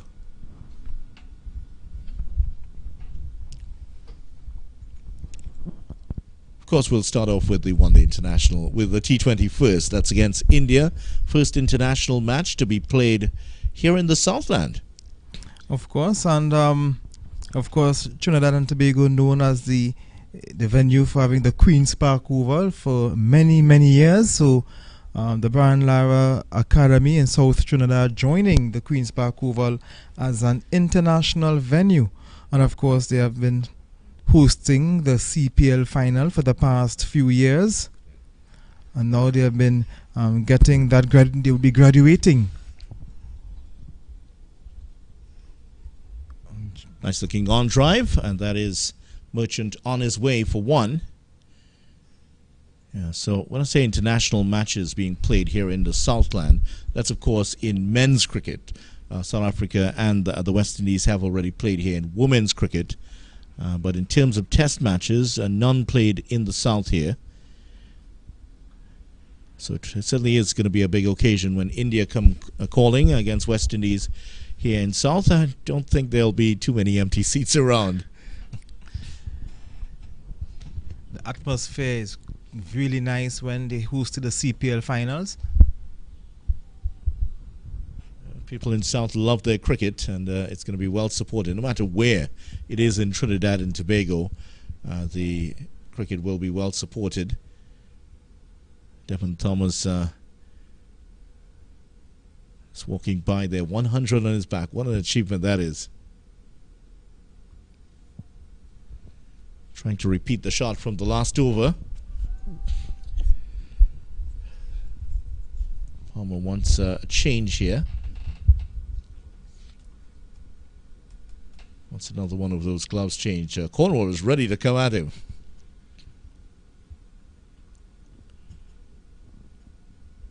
Yeah, he just gets through these overs really fast. You know, you look up and all of a sudden there are 5 balls into the over and you're wondering where were the other deliveries. He's always at the batsman, Rakeem Cornwall. Cornwall reminds me of Wasim Akram, who, as he walks to the top of his mark, he turns very quickly and ready to bowl again. As a fast bowler, Akram run-up wasn't all that long. So he used to be coming at you very quickly as well. Clipped away. One, of course, a huge difference between the speeds of the end product, that is. And Cornwall may be a little bit similar in that a very fast arm action of his. End of the over, 127 for 6. Palmer 57. Merchant on 1. Here we are, the BC Lara, Brian Lara Cricket Academy, named after the famous batsman here in Trinidad and Tobago, Brian Charles Lara. And all over the stadium, if you didn't know what his main scores are, they are written on all over the stadium. It's on the seats, they're in all the stands, every pole that you can look at around the stadium. There is a collection of Lara's greatest innings. Yes, of course, a 375 against England at the ARG, and again the 400 against the same opponents on the same venue. And the 501 was for Warwickshire County Cricket. So the 2 records for the highest test score and of course the highest first class score. There they are, 375, 400 and 501 on the seats. And you were asking for him. Here's Shino Berridge back in action here. And this is a good change because you need that penetrating bowler. He would come on for Devon Thomas, who has been bowling a bit short, not getting the batsman to come forward. So let's see if there is still some movement for Berridge. He was getting a lot of movement earlier in his opening spell. 9 overs, 2 for 16. Superb bowling from him. Let's see if he can continue where he left off this morning.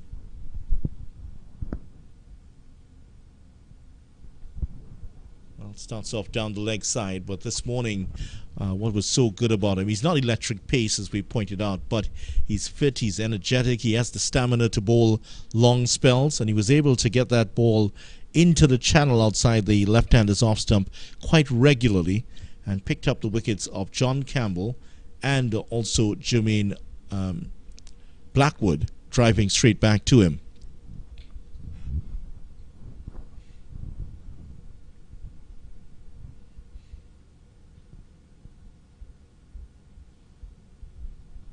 Just about that corridor there, but Palmer's been around for a long time, so his judgment knows exactly where his off stump is.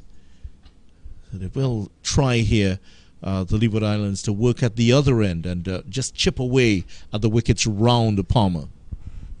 If they can get him, of course, that's going to be big for them. It will be good, and I think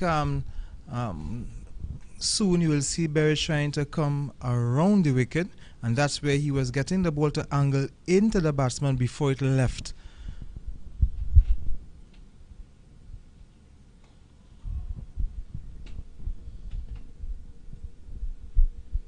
Let's see. Well, he'll, of course, try to get himself settled into this spell, just bet himself into the attack, first of all, before he starts to execute his plans here. But outside of that first delivery, he's been spot on again. He doesn't have the pace really to trouble the batsman, so he has to really trick the batsman into using clever angles and getting the ball to swing to take his wickets.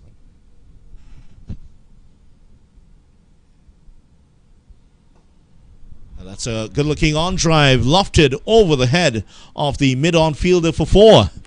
So if he's going to pitch it up, Palmer's going to take him on.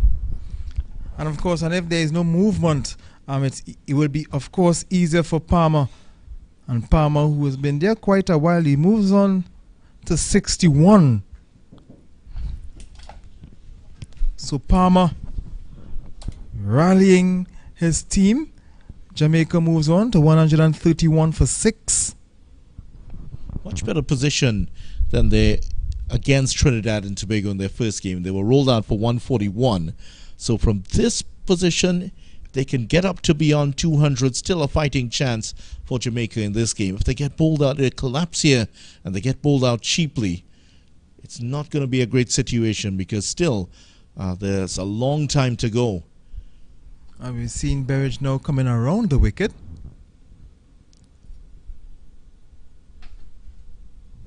Tucked away by Palmer. Only going to get 1 this time. So Merchant has just faced 2 balls since he's come in, and he seems to have been in there for a long time. So let's see, can they chip away and get rid of Merchant? He is the last of the perhaps recognized, well, not really a recognized batsman for Jamaica, but he does have some ability with the bat. Still to come, Patrick Harty, Nicholson Gordon, Marquino Mindley. Those are the batsmen still to come for Jamaica. And of course, if Jamaica just strolls along to 200, they can fancy them chances to bowl the Leewards out and get first innings points. Get a first innings lead, I should say. End of the over. First over from Berridge, 132 for 6. So certainly a score over 200 would be on the cards. That is the water break, and it's the end of the first hour of play since lunch. 132 for 6. So Jamaica losing 2 wickets during that time, but they have also scored 76 runs. So it's been a very good hour for them in terms of the run scoring, but 2 more dangerous blows being struck here. Here's the situation in the game. Palmer has moved on to 62 not out after that 132. So he scored just about half of the runs already. Thomas 31, but for the Leeward Islands, Berridge has been the star of the show with 2 for 21. Cornwall has also taken a couple wickets for Louis and Thomas. We'll be back in a few minutes with the second hour of play in this post-lunch session.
132 for 6 after the break for water in the post-lunch session. A good one for Jamaica. Palmer, main reason for that. He's moved on to 62.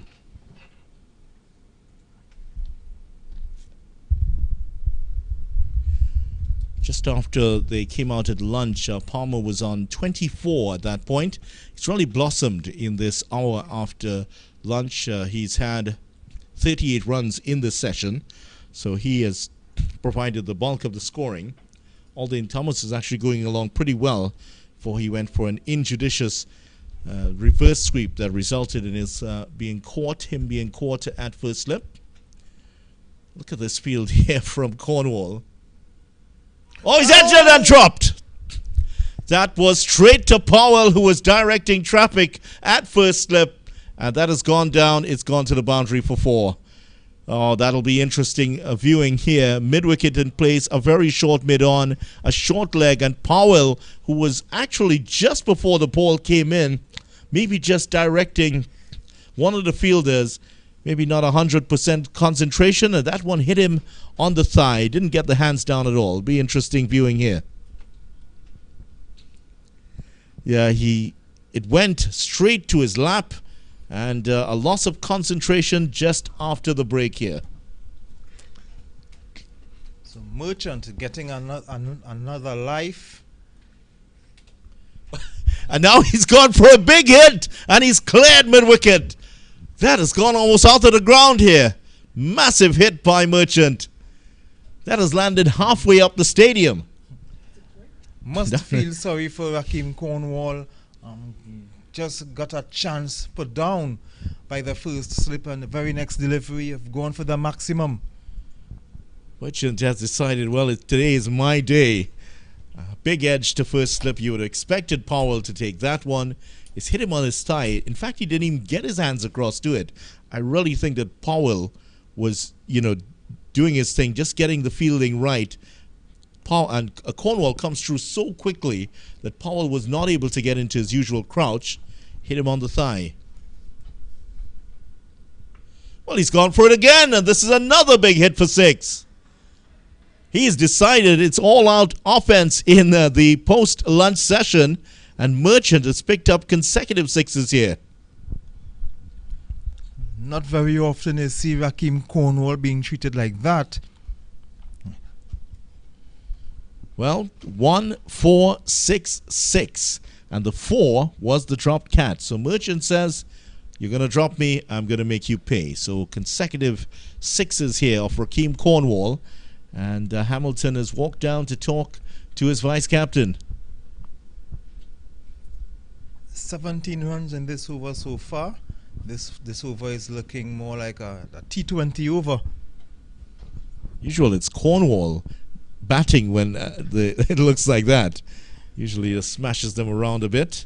Getting a little taste of his own medicine here, Rakeem Cornwall. 63 for Palmer. Merchant already on 17. And if you're thinking that he's not much of a batsman, well, think you can get that thought out of your head. He can hit the ball very well. Hamilton was still directing traffic before that one came in. Let's see how Cornwall would respond. Forward to it, and thought about the single, but that was straight to Berridge.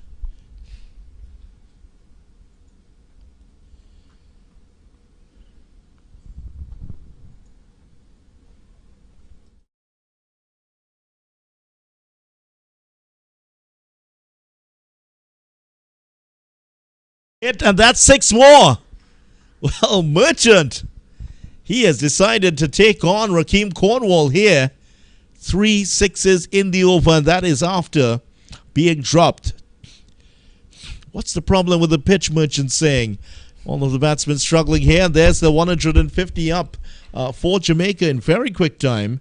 3 6s in 4 balls here for Jamie Merchant, 23 of 8 deliveries.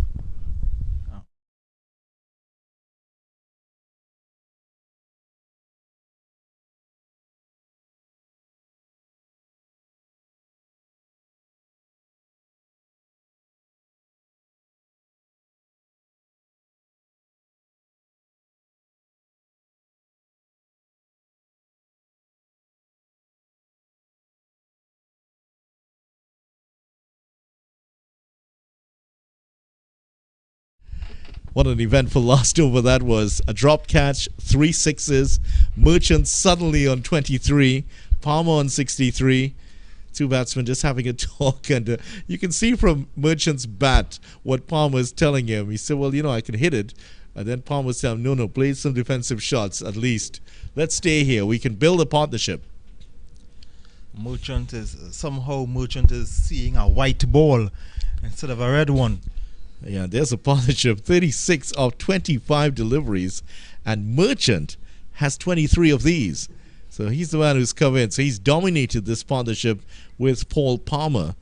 And I think he's seen a little bit of what Aldean Thomas did earlier with those 31 runs off a very quick time. Now, there's also a conference here between the umpires and the captain. Now, I think the ball has received such a beating here from Merchant. Now, he's hit it into the stands, which is away to the left. It's where all the concrete, the bleachers, not bleachers, what we call those, the mound? The mound. The grounds where people put their own chairs and their mats and that sort of thing, and they watch the cricket. Well, apparently it has hit something there, so the ball has gotten damaged, and that's why they brought out the kit of the remainder balls, the spare ones. So I believe there has been a ball change here. No, it is the same ball, in fact. I think they were considering it. So, yeah, it hasn't been changed, but they did have to do some work on it to make sure they could continue. Maybe after another Cornwall over, if the ball is placed there again, maybe they will have to get it changed. I don't think that's going to happen twice. Cornwall is going to rethink his strategy to his fellow off-spinner Merchant. Yeah, let's hope that Raheem Cornwall isn't thinking about revenge, because he might put that ball out of the ground. It's very well capable. We've seen him. He has enjoyed his time here in Trinidad during the regional 50-over competition. He scored 100 against the West Indies under-19 team here, 2015, 2016, around there, and then also got 100 against Trinidad and Tobago in a first-class game to clinch a victory for the Leeward Islands at the National Cricket Centre.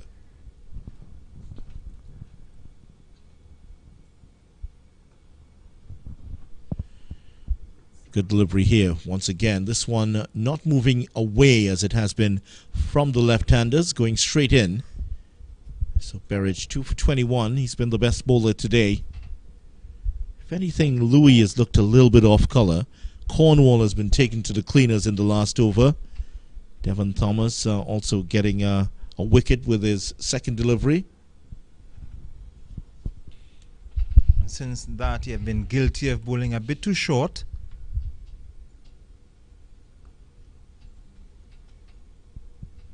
Not much movement, not much sideways movement we have seen from Berridge earlier.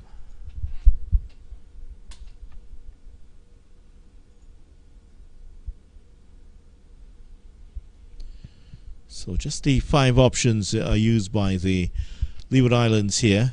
Remember, Leeward Islands looking for their first title since 1997-98. Jamaica, outside shot for the title. I think it's pretty much, you can say that they're so far away that they will not be able to challenge for it. However, they could actually finish above Trinidad and Tobago and possibly Guyana if they play well here.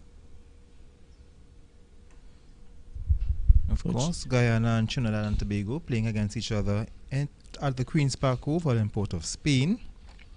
Well, I can't give you an update on that one, as tell you in a moment here what's happening with that particular match going on. West Indies Championship and the shortened season, 5 matches this one has been played at. Windward Islands versus Barbados. Let's update you on that first as we watch Berridge on his way. 84 for 3, the Windward Islands, or at least that's the last score I have here. I think we might have to check the stream for an updated version. Well, the Trinidad and Guyana game I have up here is Trinidad and Tobago 121 for 2. Solozano's on 43 and Jason Mohammed on 40.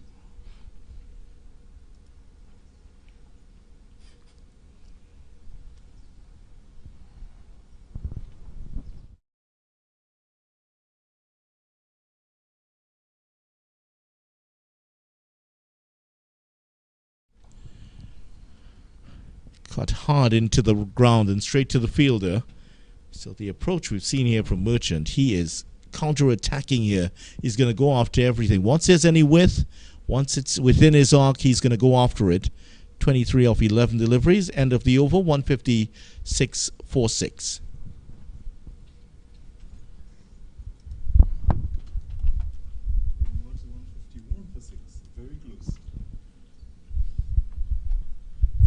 And the Windies 151 for 6 against Barbados. Indigo Martins. So it's very close and similar between the two teams who are vying to win this tournament.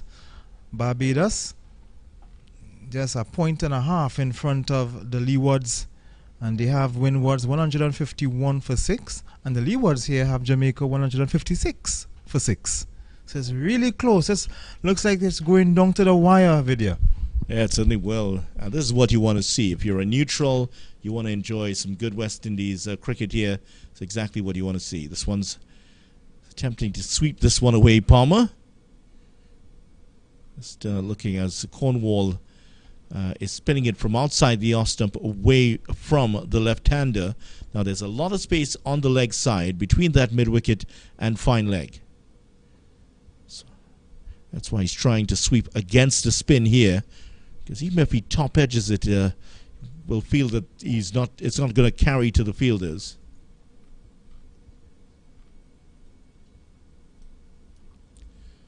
That's more like it. Gets a ball that he can work away and picks up a single.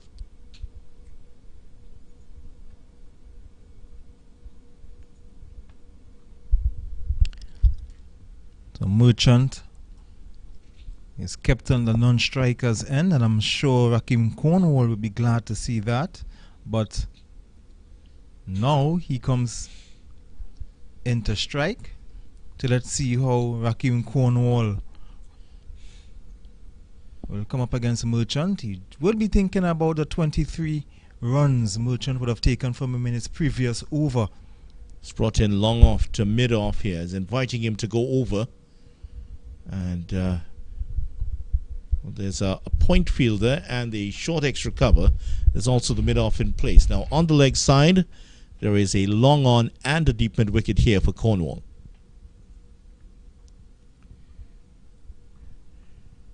Jamie Merchant, maybe not the most attractive of batsmen, as we've seen some really sublime batsmen to come out of Jamaica, but he's been very effective so far. 23 of 13. Cuts that one away. That is going to run away close to the boundary here. Well, it's not going to go because it's slowed up tremendously in the last third on its way, and Merchant picks up 2 more. So Merchant this time going on the offside. In previous over he was getting his runs on the leg side, but Rakim Cornwall just changing the mode of attack, and Merchant was able to adjust. So he's showing his range of shots today. Merchant moves on to 25 from just 14 deliveries. Well, Jamaica's football team are in action in a couple of days against Suriname and Mexico in the CONCACAF Nations League.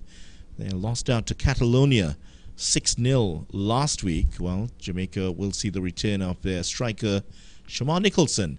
He's made himself available once again to the team. Leon Bailey recalled, and Andre Blake in there. Some big names in the Jamaica team. Mikel Antonio, however, not selected for this one. He was Jamaica's among their leading scorers in the World Cup qualifiers. Jamaica will take on Mexico on the 4th of June. Beveridge continues here. And after that Reggae Boys encounter against Mexico on the June 4th, they will take on Suriname at the National Stadium in Jamaica on June 7th. And then they will return on the June 14th, where they will play Mexico at the National Stadium. So a lot of matches coming up at the office. Great place to be. And of course, talking about football, the big match on today is a finalissima between Italy and Argentina. So after Beveridge, I'm going to give you the confirmed lineups.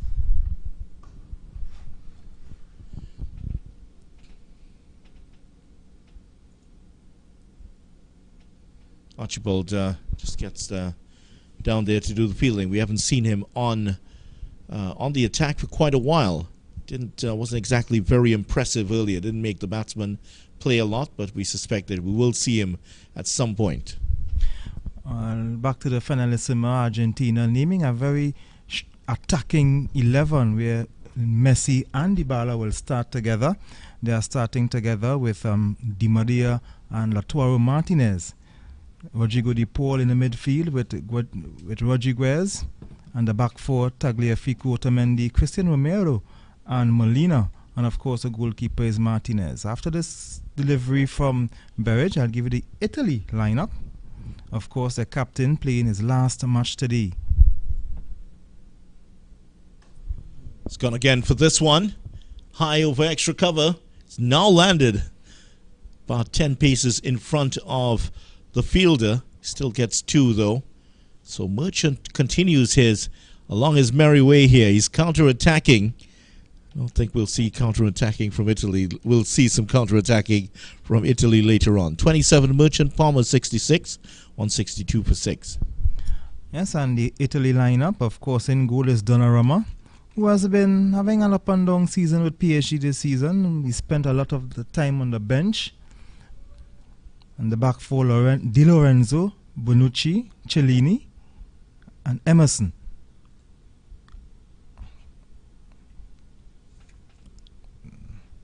Just going down the leg side was Berridge. You're not seeing much movement, not much sideways movement from Berridge as he got in his earlier spell this morning.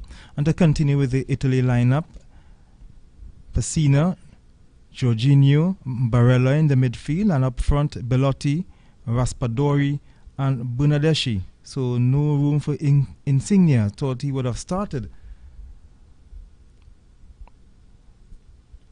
So they are playing for the finalissima, the winner. Cuts and cuts hard over the slip. Corden and down for 4. So Merchants has really laid out his stall here very clearly.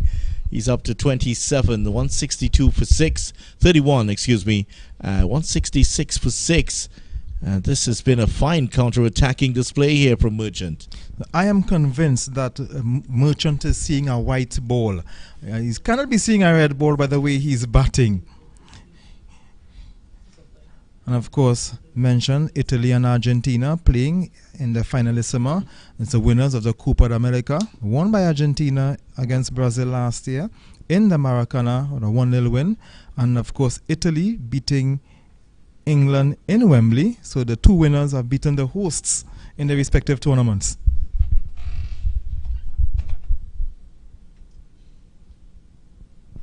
Might be a leg by this time. That brings the partnership to 48 now between these two.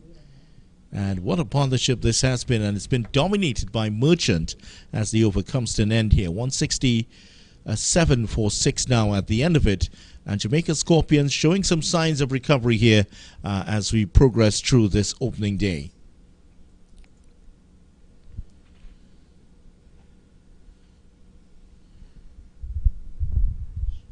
So Powell, what a crucial drop catch that was in that over against from the bowling of Cornwall.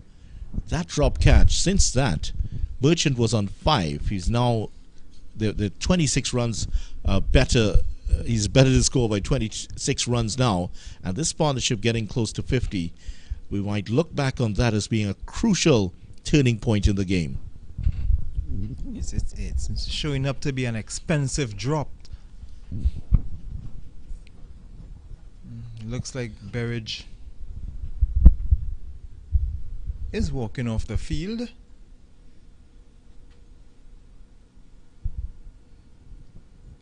See if he's going to continue his assault here, Merchant.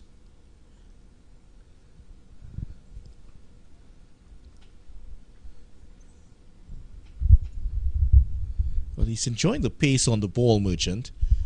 See if Cornwall tries to vary his pace a little bit more, just to mess up his timing a little bit. Yeah, that was definitely a lot faster than the ball before.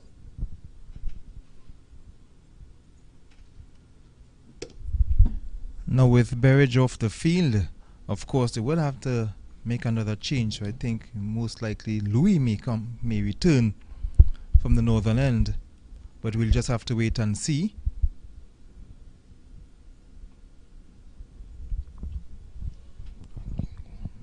Tidy over here from Cornwall.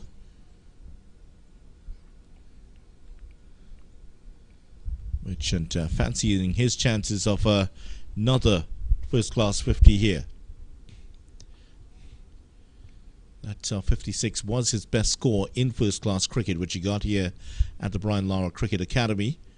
He would certainly want to better that in this one, last game of the season.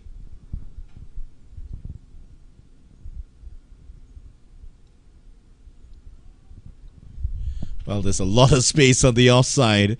Just past that point fielder, there's no one in the deep. So if he had gotten any sort of contact with that, could have been another boundary for Merchant. And Rakeem Cornwall not afraid to invite him. Well, the invitation was in the mail, but he didn't get to Merchant. Over comes to an end, 167 for 6.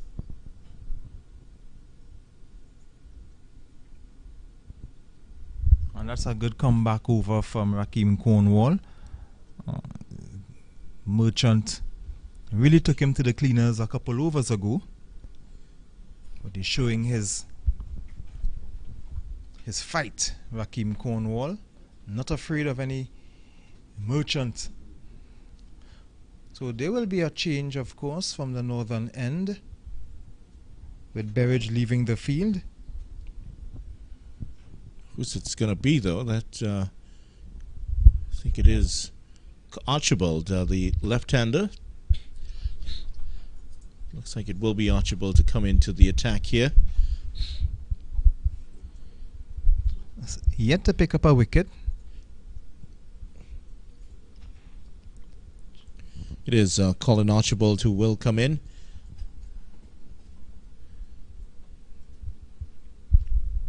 Jamaica 167 for 6, and a really good score when you think about they were 10 for 3 at one stage. They've now gone on to make 157 runs and just losing 3 wickets since. Here's a return of Archibald, left arm fast medium.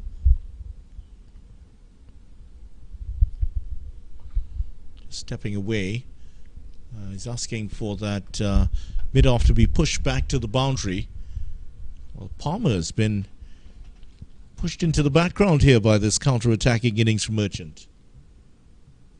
Well, he's going to help that one along its way and down to the boundary for 4. Short delivery to start off here from Archibald, who has not impressed with his control so far. His 3 overs, 10 runs conceded, but he's not made the batsman play a lot that time. Helped on its way for a boundary. Not only was it short, but it was also badly lined. So the batsman, Palmer, was just able to help it down to the boundary for 4.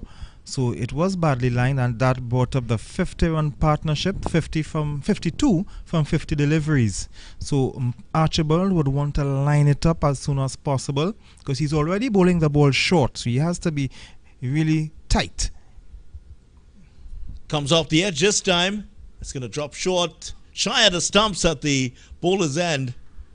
A lot of action happening there. Shorter delivery here from Archibald, and really Palmer was in no position to play the shot he wanted to play. Still manages to survive and get the extra run. Here's how it happened.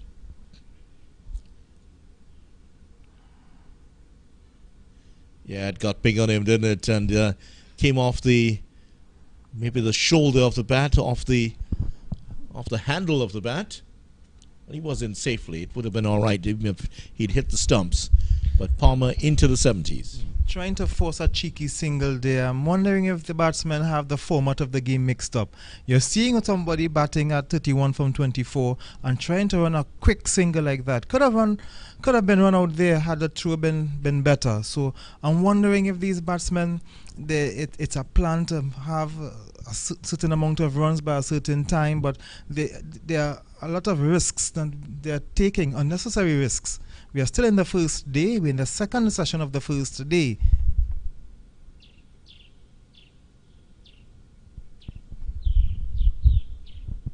Shorter deliveries to start off here with this spell from Archibald. 3 balls, 3 short deliveries.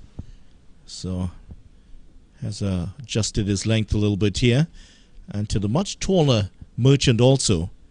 Maybe if he had gotten that one directed a little bit better towards the body of Merchant, could have unsettled him. Now there's not a forward short leg in place. There is a fielder at a very short mid-wicket. He's wearing the helmet very close to the batsman on the leg side, just outside of your picture.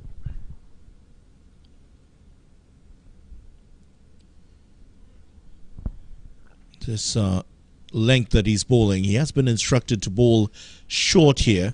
Now there's also a fielder out on the boundary behind square for that attempted pull shot or the hook shot here. So Merchant still has not been tempted or lured into playing that shot. It's also the fine leg in place. Now he's switching to round the wicket.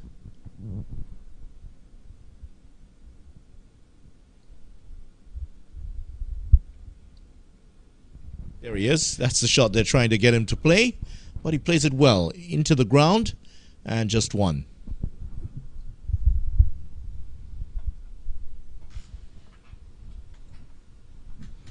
That's the one for the over, signals umpire Basrat.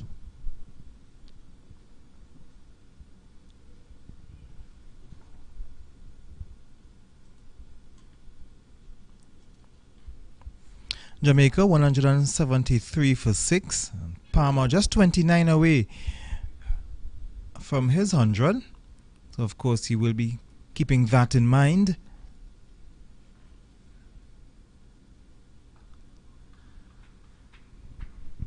Another single here for Palmer. Stuart Williams, the coach of the Leeward Islands Hurricanes. This has been a successful campaign for them. Up to second place and threatening for the title. Over comes to Nandia on 74 for 6.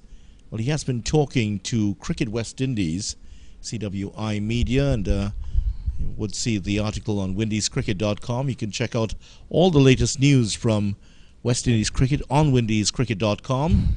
Williams says he's been revealing what has been the message he's been putting across to his team. And for the entire tournament, he's been telling his team one game at a time. We just want to stay in the moment and not looking too far ahead. He says once we play to our full potential, we will get the desired results. And he talked about the senior players and some of the juniors stepping up to the plate with their performances. Kieran Powell over 400 runs in the tournament. Rakeem Cornwall 20 odd wickets in the tournament. And it's a nice balance, this Leeward Islands team. A very nice balance. And you can understand why they're up there challenging for the title in a very tight race with Barbados.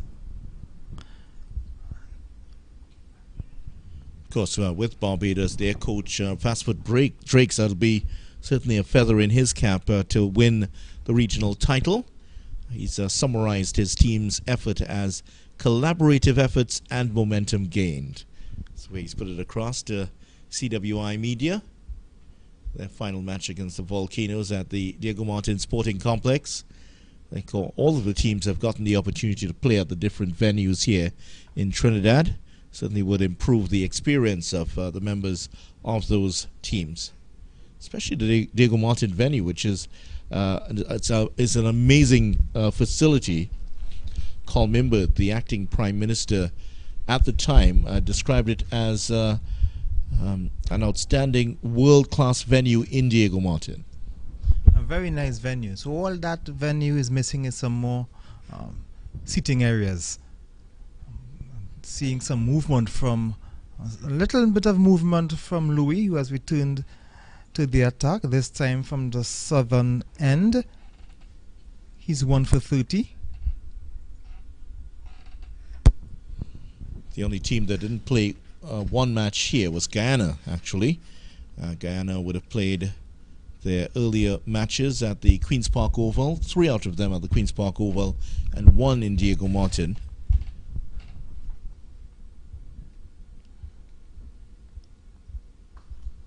That's driven very hard, but well fielded by Ross Powell, moving across to his left.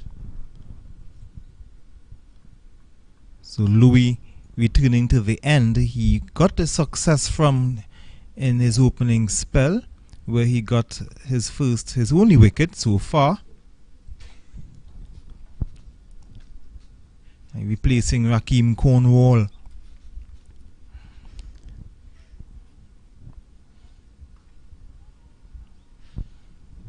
So Palmer just being watchful. He's on 72. He's been there quite a while. Would want to put on a big score for his team. Really rescuing his team here. Having Jamaica at one time were 10 for 3. Now he's still there, 174 for 6. So he's doing his job.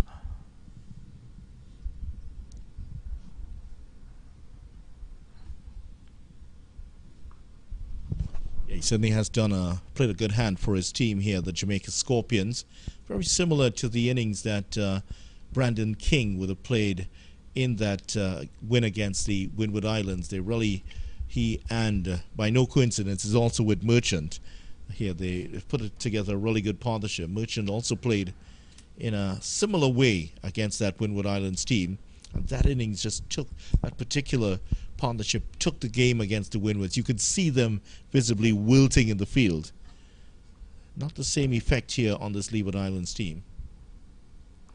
Uppishly and over the head of the fielder and away for 1. Because they've put together 3 victories in this campaign, the Leeward Islands, it's going to take a bit more to break their resolve. They're going to still have a lot of resilience within the team. 3 wins and 1 loss for the Leeward Islands, and racking up those 65.4 points. It's going to be a really interesting final round. Jamaica would want to spoil Leeward's party, and Windwards will be trying to do the same thing against Barbados. Both Barbados and Leewards, they know exactly what they have to do.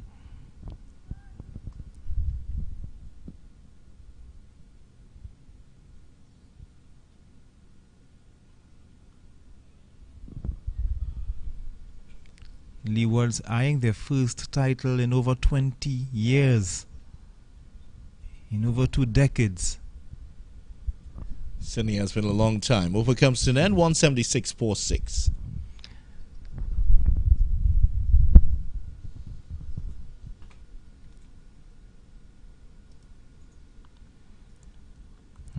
As you mentioned, the Leeward's current coach, Stuart Williams, would have been a player in those days.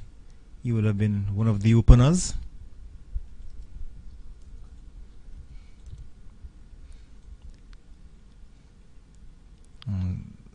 The scorecard looks a lot better than it was earlier.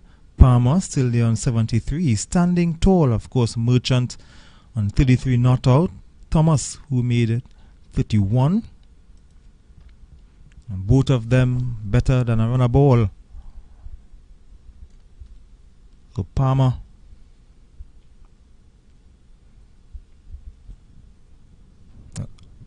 Archibald will continue from the northern end. Yeah, so Archibald, one over in which he started off bowling a lot of short deliveries here. So one of the instructions are, let's keep it short. Let's try to get them to be hooking at us.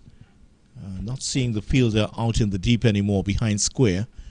So he might have been saying, all right, let's see. He's not going to go for the shot. Let's try to pitch it up and get the edge and get rid of him and break this partnership. That's exactly what he's done. He has pitched it up now, but still manages to get the single here, Merchant. Well, he's gone back into more of what we're accustomed to seeing from Merchant, just pushing the singles now after that initial onslaught, especially directed against Cornwall. The 2 off spinners going head to head there. I think that's not going to be the last of that story when Cornwall comes into bat at some point. Of course, Cornwall will be trying to, will want to remember him and, of course, treat him with the same disdain he has been treated with. And of course, we well know that Cornwall is capable of that.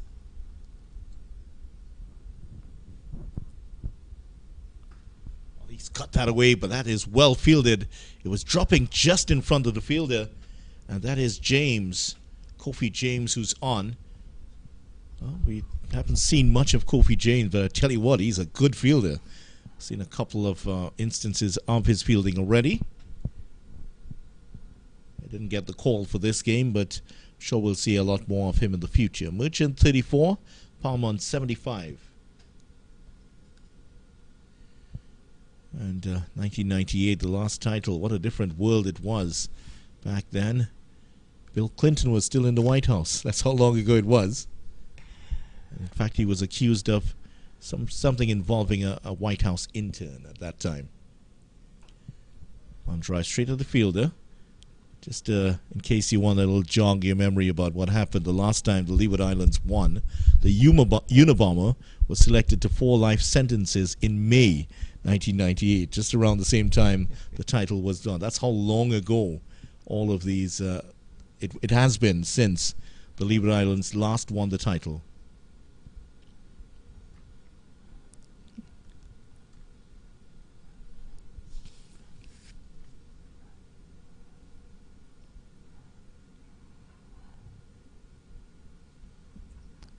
You know, he's not going to stop going for his shots here, Merchant. Last time the Leewards would have won the title. France have never won a World Cup. Now they have 2. Yeah, much lamented though. Jamaica actually went to the World Cup, as you would remember, 1998.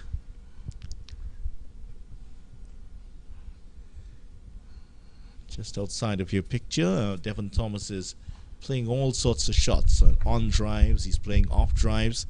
He's getting his mind ready to go out there to do battle. Still a fair amount of work here for the Leeward Islands to do. 178 for 6. This is a very good recovery here from Jamaica. Still a lot of work to do, but you could see them from this point perhaps pushing for a score maybe in the region of 225, 250. But this partnership is getting very ominous now. 59 already.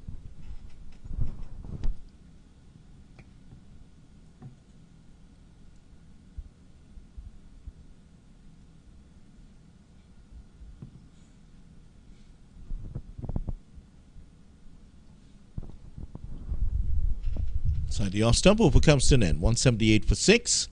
There's the partnership. 59 of 66 deliveries. It's come in a very quick time, and Jamie Merchant has dominated this partnership with his 34 runs. Palmer's still there on 75, and he's looking now. I'm sure he's seriously thinking about this 4th first-class 100. Yes, of course. He's just 26 runs away. So, of course, he will be batting with that in mind. But more importantly, you want to get Jamaica in a position of safety. And, of course, he's well on his way of doing that. Coming in at 7 for 2. They're still there at 178 for 6. But, of course, psychologically, you want to get to 200 and then take it from there. And of course, they will fancy their chances, especially with the ball on hand. And their bowlers have been doing well. Minley and Green and these guys, they have been taking wickets at regular intervals, so they will want to continue that trend against the Leewards.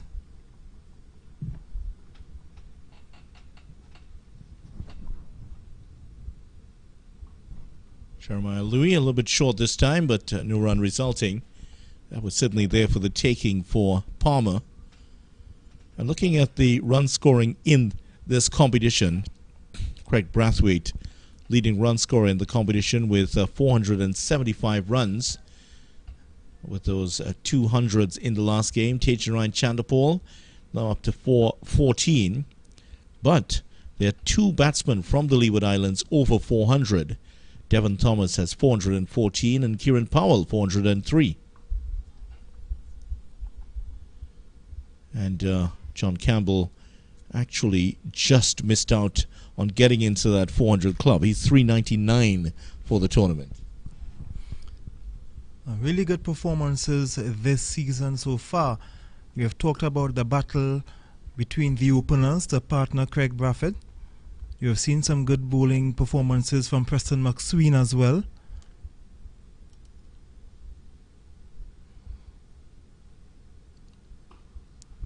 It's a good looking on drive, but the bowler did well to get something onto that. It would have, I think that would have gone past him and down to the boundary.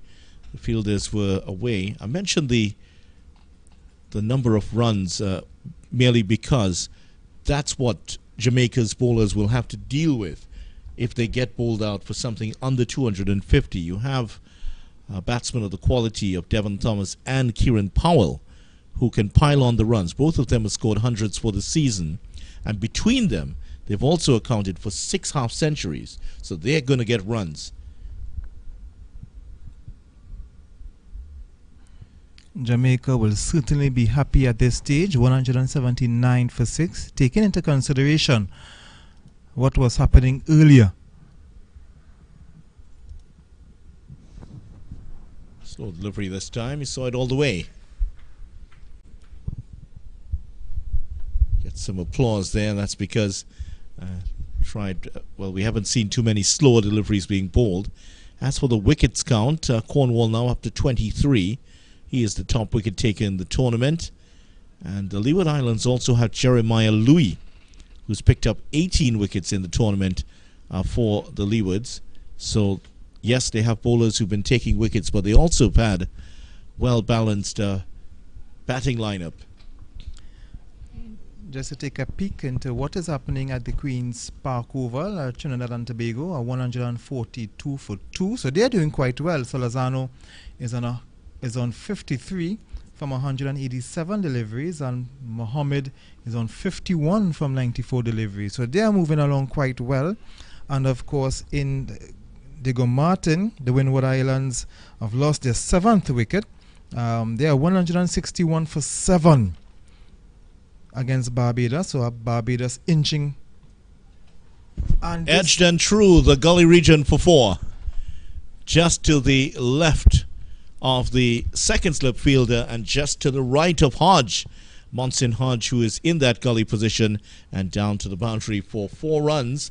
The over comes to an end. Jamaica 184 for 6, and I guess in a better position there than what we're seeing with the Windward Islands. Yes, of course, and the Windward Islands just losing 1 more wicket, so Barbados inching their noses in front in their title race. The Leewards would want to get a wicket because already this partnership is running away. The partnership is already 65 between Merchant and Palmer. That battle at between Trinidad and Tobago and Guyana, that's also a very fierce one, because throw aside the form book whenever TNT and Guyana come up against each other, because it doesn't matter how badly you're playing, they always seem to find a little bit extra when they're coming up against each other. A fight that has been billed colloquially as chicken curry versus curry chicken, according to the 2 famous dishes in both countries. But TNT have been batting poorly all season, and they turn up and there are 2 batsmen at 50s already. Of course, and against Guyana. So, and this is a battle that has overtaken the battle between Trinidad and Tobago and Barbados. That was a fierce battle about 10 years ago. Can you remember the Caribbean T20 days when Trinidad and Tobago played Barbados? It was Tino Best and Fidel Edwards against and Bravo and Pollard. It was really fierce on those days. I'm glad you said those days, because TNT have lost 5 out of their last 6 matches against Barbados. I remember Andy Roddick, the former tennis player out of USA. They were asking him about his rivalry with Roger Federer, and he had lost something like 10 matches in a row. And he said, well, it can't be a rivalry if I'm losing 10 in a row. So it's not a rivalry anymore. That's dominance of Barbados over TNT. But it's a bit closer between TNT and Guyana. So I think that's they'll have to get through that rivalry first before they tackle Barbados. Why, he has just hammered this. He's creamed that through extra cover for 4. Full and pitched up. And that is the best of the shots we've seen from Jamie Merchant, who's on to 39. Merchant is gone off on a flyer. He's batting as he's seeing a white ball. I'm convinced he's definitely seeing a white ball. He's playing, practicing for maybe the Windies when India come here or something. But he is really performing differently today. And of course, the rivalry and the closeness between Trinidad and Guyana, because the teams are so similar. They are both have good spinners. And Edged and dropped by Cornwall. The simplest of catches. It's all going against the Leeward Islands now. The best delivery here from the bowler Archibald gets the edge. And Cornwall, who just seemed to have so much time to take that catch, he's dropped it. Uncharacteristically so. You don't ever see Cornwall put down simple catches like that, and he himself is disappointed with himself. And that is the wicket that the Leewards would have really wanted. The dangerous Merchant. This is a second life he has been afforded. That's another good delivery here that Merchant does well to keep out of his stumps. And he's been dropped by Kieran Powell when he's been on 5. He's now been dropped by Cornwall on 39. And this is proving to be very expensive here. And perhaps maybe the pressure is telling on the Leeward Islands here, because they know they're very, very close to their first title in almost 25 years. And it's starting to tell at this point the need to take those catches. Let's see what the psychological impact that's going to have on the team. They look a little bit more subdued now.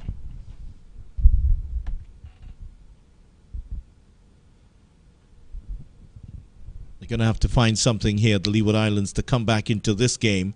This partnership has really put the worries in their minds. 71 the partnership now between Jamie Merchant, who has actually dominated the partnership with 40, and Palmer has gone along sedately for 79. 80 in fact.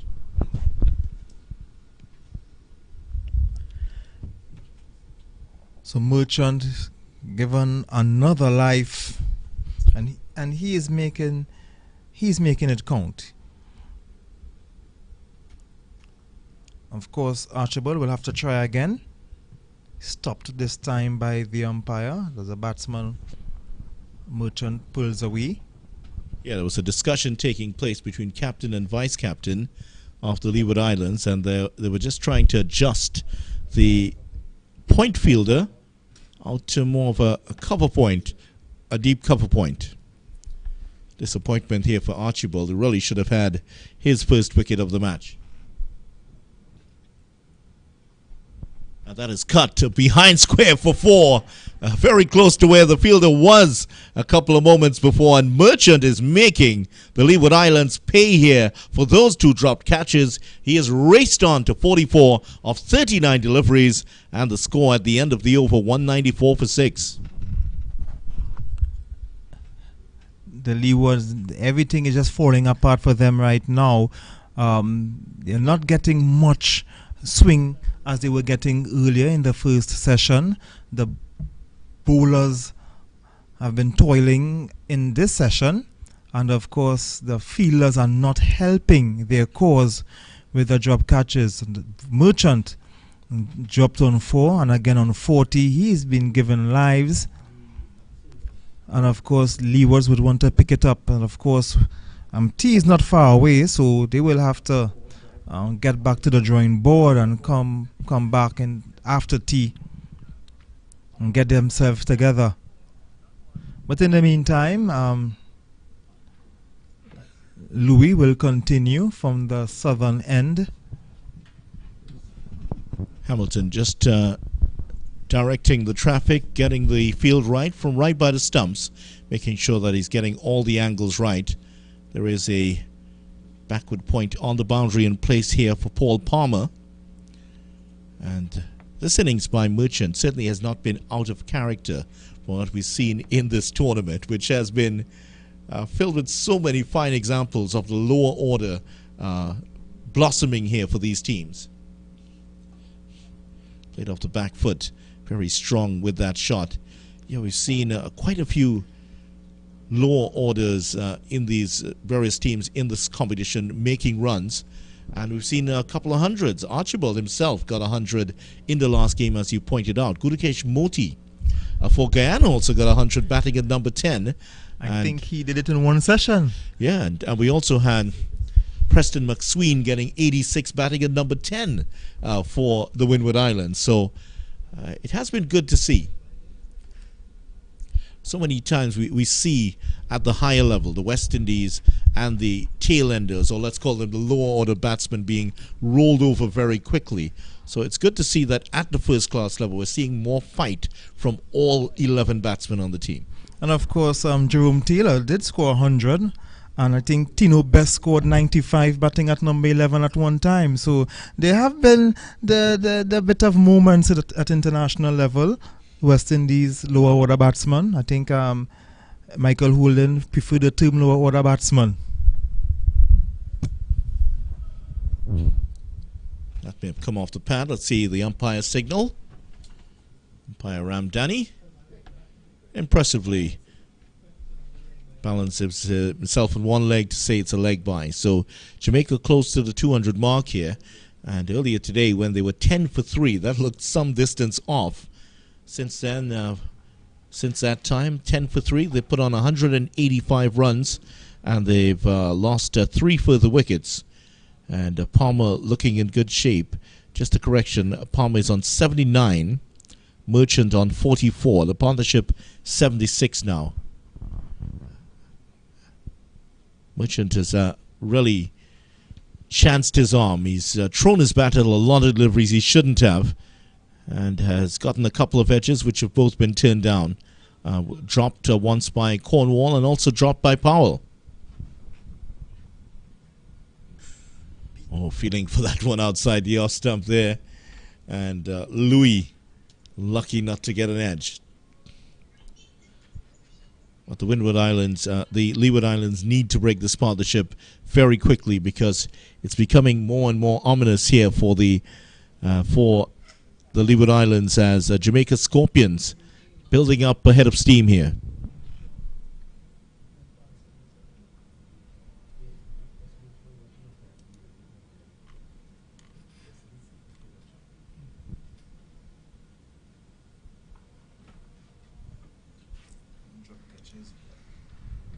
So dropped catches have certainly have cost the Leeward Islands Hurricanes. First drop catch coming with Merchant on 5. So that could have just about 50 runs added since then.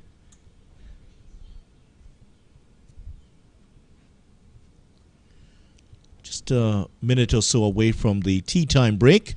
So this very well could be the last over here. Louis just taking his time. He wants to make sure this is in fact the last over before tea. And he's gone for an enormous waft outside the off stump here, Merchant. And that'll end off the second session of play on the opening day of this West Indies 4-Day Championship. They went into lunch at 56 for 4. And they have now, Jamaica, progressed to 195 for 6. So that is an enormous recovery here for Jamaica. Ian, this has been very good from Jamaica from a very bad position.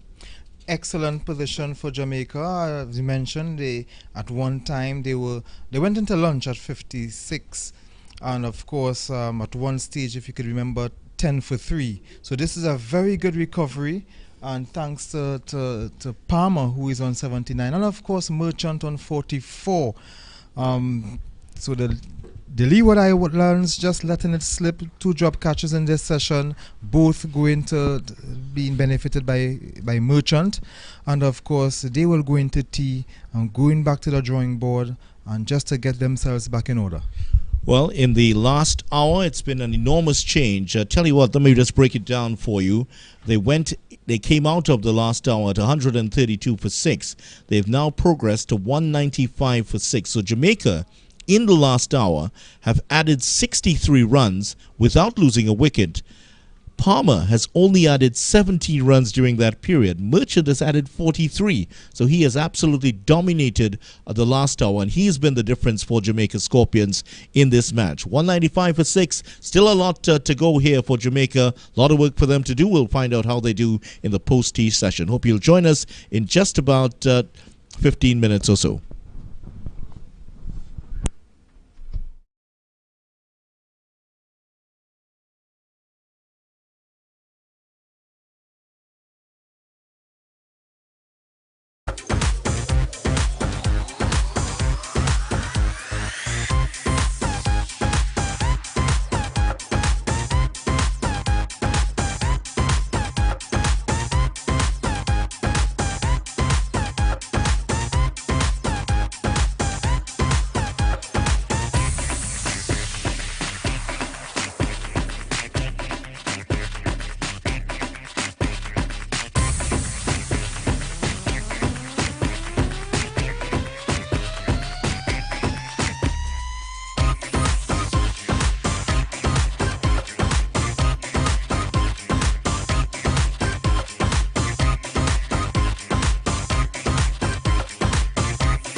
Umpires Zahid Basarat and Dinesh Ramdani already out to the center of the Brian Lara Cricket Academy as we're just about to resume after tea on day one of the West Indies 4-day championship match between the Leeward Islands Hurricanes and Jamaica Scorpions. Well, the last hour before we went to tea was the best for Jamaica in the innings. They scored 63 runs without losing a wicket. Palmer adding just 17 of those runs, but Jamie Merchant at the other end, certainly the man who has done the business for Jamaica in that post-lunch session. Jamaica 195 for 5, and the Leeward Islands 2 for 29 for Berridge, 2 for 62 for Cornwall. But during that period, 2 expensive drop catches. Merchant was dropped twice, first by Kieran Powell when he was 5, and then by Cornwall in the 30s. So that certainly has affected the Jamaica Scorpions innings and the Leeward Islands chances. Leeward Islands looking for their first title in almost 25 years in the first class setting, and Ian Wason, who is with us here, that is 2 expensive drops so far. Very, and taken in consideration when he was first dropped, he was on 4. Now he's on 44. He's added 40 runs since, and that, of course, is a big concerning for the Leewards. Partnership already up to 76 here between these two, and Merchant has 44 of those. So 195 for 6, a lot better position Jamaica after that last hour with those 63 runs. They really started to gallop away from the Leeward Islands here. Now remember, the overall picture is that the Leeward Islands are just 1.6 points behind Barbados in the race for the title. Barbados playing against the Windward Islands right now. Leeward Islands need to beat Jamaica. They cannot afford to let Jamaica back into this game. They need to win this game and pick up valuable points from their pacers throughout this match, pick up some batting points if they are to win this title. So it could be a case of the title race getting to them slightly here. Yes, of course, but they need to just play the game. Don't study what is going on at Diego Martin. Make sure you pick up your points here, do what you have to do here. You can only control what you have to do in front of you, and that is beat Jamaica. Control the controllables, they say. That is exactly what they need to do here, and that's the function of management. Here is Archibald to continue after the break. Straight out to Devon Thomas, the man with number 100 on his back, playing in his 100 first-class game. Another one of the little subplots here. He's one of the top scorers in the competition, and will certainly look to add some more runs for his team. Jamaica Scorpions, earlier today, Leeward Islands won the toss and they decided to field. Jamaica reduced to 10 for 3. Mackenzie, Blackwood and Campbell back in the hutch. Then Paul Palmer started to do his work, building slowly with Williams, who got 17. Green went quickly for 2, and Thomas for 31.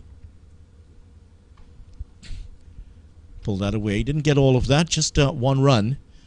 But in Jamie Merchant, he's found his ideal foil. These two have put on what could be a match-winning partnership for them as the game progresses. So Archibald continuing, still wicketless. Still wicketless for 29. He's into his 7th over. So Archibald just about to deliver another one. 2 deliveries since the break for tea. Last session here, and 39.4 overs still to go.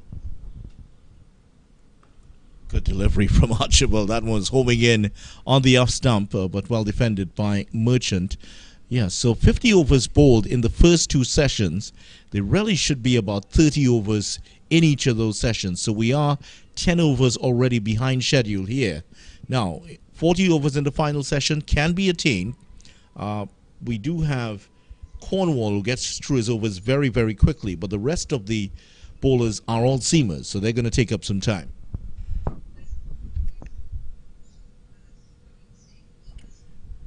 And of course, the teams looking for the bowling points attained by the seamers, and that could have a lot to do with it.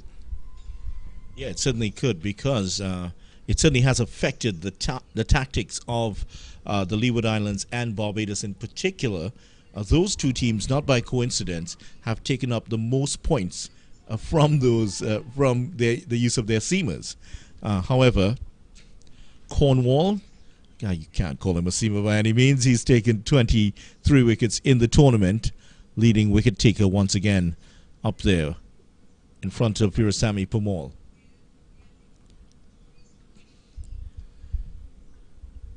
This is the danger man here for the Leeward Islands Hurricanes. It is Jamie Merchant that has taken the attack to them.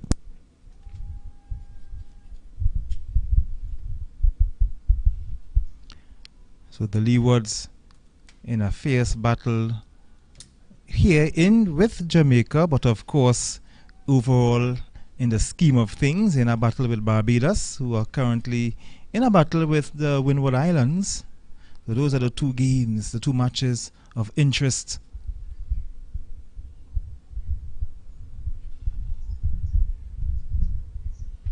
End of the over, 196-46.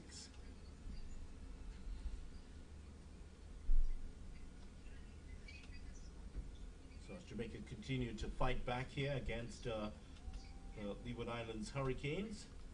Seeing a story here on windiescricket.com about CWI bringing the hottest summer of cricket with visits by Bangladesh, India and New Zealand. 30 days of men's international cricket scheduled between June 16th and August 21st in the West Indies.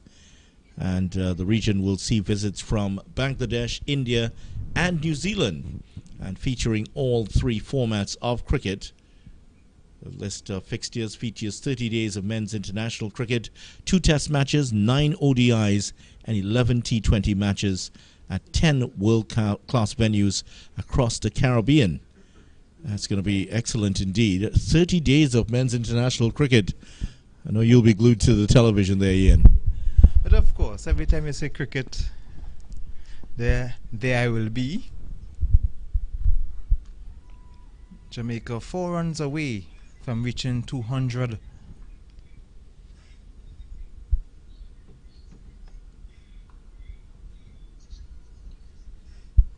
At the other end, it's Palmer, who's 20 runs away from another first-class 100. He's had 3 before this, and I'm sure that he would love to get to knock off those 20 runs. His scoring rate has really slowed down. In the last hour, he scored only 17 runs, while at the other end, Merchant was just going along his merry way, 43 runs in the session.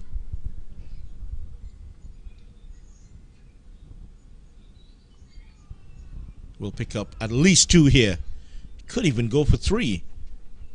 Fielder's now onto the ball, so they will take 2. So that's 2 of the 20 runs he needs. So while at the other end, Merchant is he is close to a landmark of his own.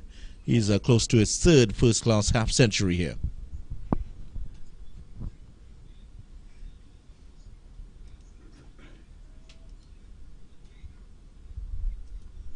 So the Leewards will definitely be disappointed with what they have done so far. They had a good first session and a poor second session in the context of what have happened. It's that to the field. He's dropped it again. That is the 3rd catch to go down, and this time it is Paul Palmer who survives. The Leeward Islands, they've lost the plot here. That's 3 drop catches now. Hands are on heads all over the field. Not what they would have wanted.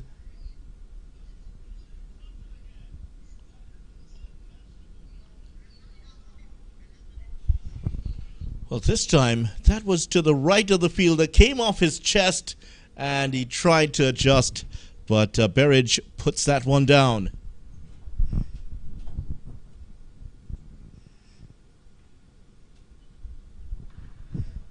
It has been tight over to start off here from Louis, and as soon as he got one with a little bit of width, he decided to go after it, trying to take a page out of Merchant's book.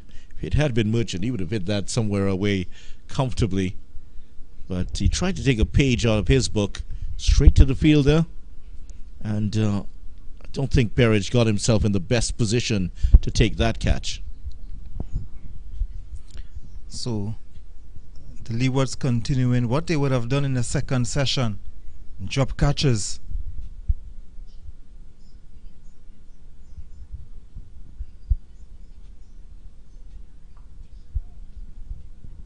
So Palmer lucky to survive there. He's been dropped once. Merchant has been dropped once, and they're flagging here after lunch on the first day of the Leeward Islands. That's 3 potential wickets they could have taken here. Leeward Islands management will certainly have to step in here and get their team back on the bus.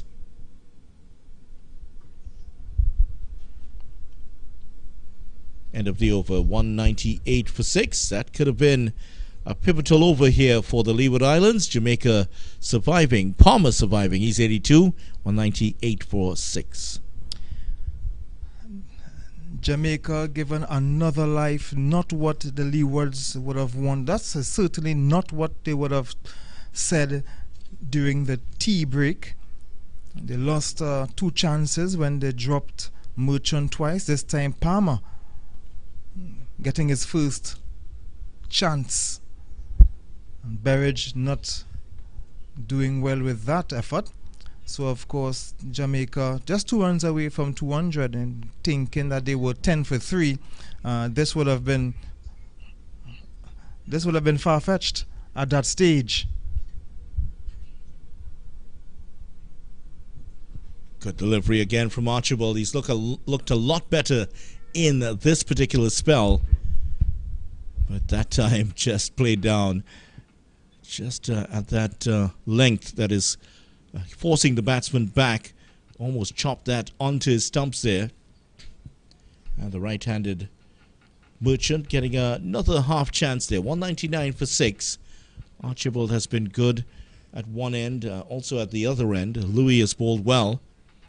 So the chances are coming here for the Leeward Islands Hurricanes. The problem is they've had an attack of the Butterfingers in the last 2 hours.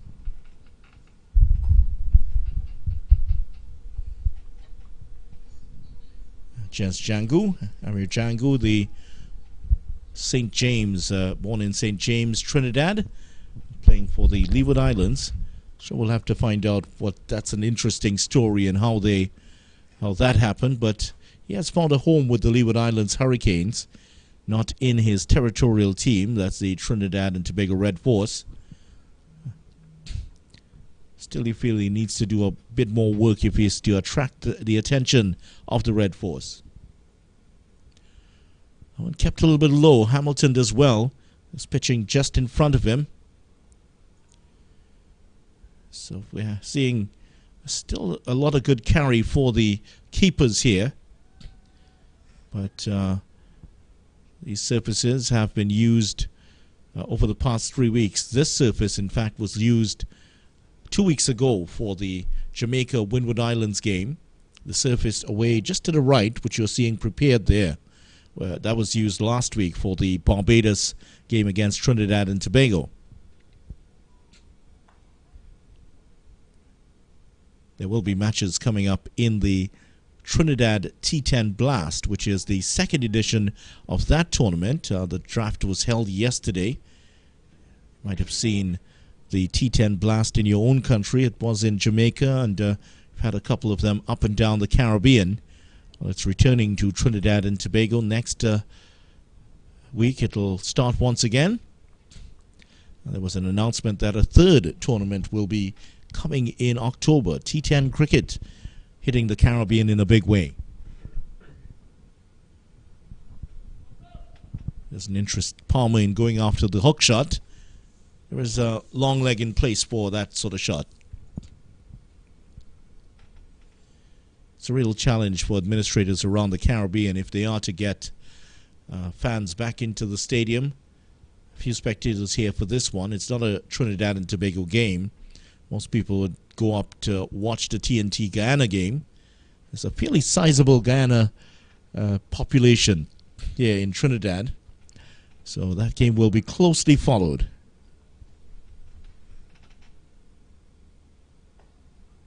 On drive for one. Django's there. And he was back in comfortably there, Paul Palmer. And that is the 200 up for the Jamaica Scorpions. A total that looked inconceivable. It was almost like science fiction earlier today when they were 10 for 3. But this has been a very good recovery led by that man, Paul Palmer, 83 not out, and aided and abetted by the flamboyant Jamie Merchant, who's on 45. Partnership 81. And of course, we can't forget Williams, who also made 31 and who contributed greatly to this score. And of course, they had a partnership, a healthy partnership as well, at of course 50. And of course, another 50 partnership, this time from Palmer and Merchant, who himself was given 2 lives, Palmer 1 life. So the Leewards have themselves to blame for the position they are in at the moment. Umpire Ramdani just stopping Louis before he came in. And you're wondering how much that has to do with the Leeward Islands maybe having their eye on what's happening in Diego Martin a little bit, feeling the pressure here.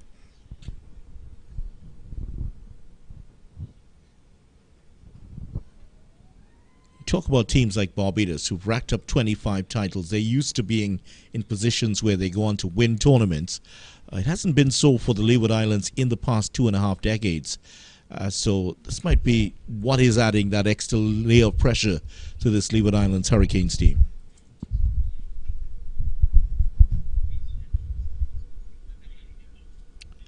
So Louis, 1 for 40.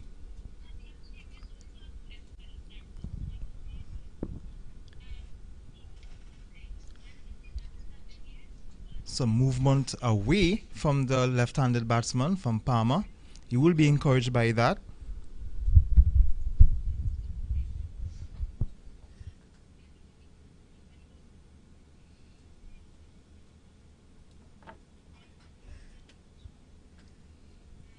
That is what's happening at Diego Martin at the moment.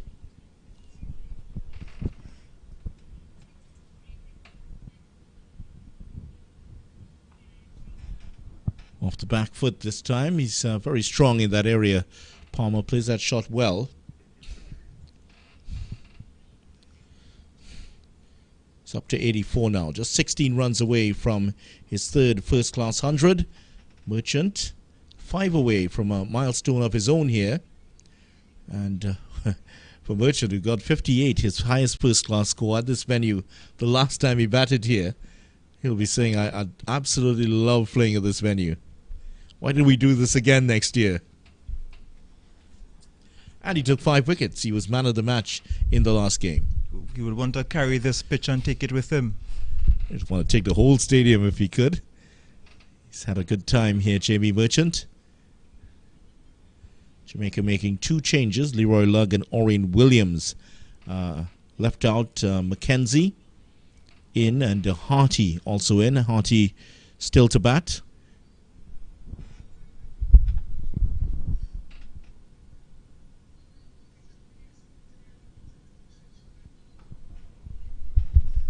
Once it's up there, he's going to go for it. This time less successfully to the extra cover. He certainly lost the sunshine. There's a bit of cloud cover.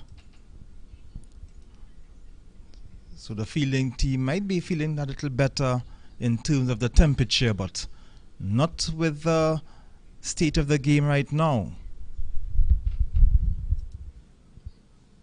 It's a good point because those drop catches came during the hottest part of the day. Well, he's not going to stop trying for that mid-wicket boundary again here, Merchant. Yeah, the 2 drop catches coming during the hottest part of the day, and really the Leeward Islands wilting slightly during that period. Right now, it's not the same atmosphere earlier when they were very buoyant, but a little bit quieter in the field. Yes, the energy would have dropped synonymous with the catches. This is where team management has to come in to pick up the players, keep their motivation going here as they attempt to get this title. Flicked away, that's one. Just one more for Merchant here. Every time he plays a shot, there's a huge roar that goes up from the Jamaica tent, which is just away to the right, the bottom of the from our commentary position here. Very boisterous in their support. Just a quick look at what is going on in Digger Martin. The Windward Islands are 197 for 8 now. So they are certainly ahead of the Leewards. An on drive that is going to go to the boundary for 4. That is Merchant. That is actually Palmer who hits that shot. So he will go up to 88. That's another pleasant drive. He's hit some wonderful shots in this innings. That's one of the hardest of them. Made that look very easy indeed. Nice and easy on the eyes, similar to the likes of Mullen Samuels and McCarthy and some of the other batsmen to come out more recently from Jamaica. But Palmer has been very effective here. 88 out of this Jamaica Scorpion score of 207 for 6, end of the over. Well, that was the end of the over, yeah.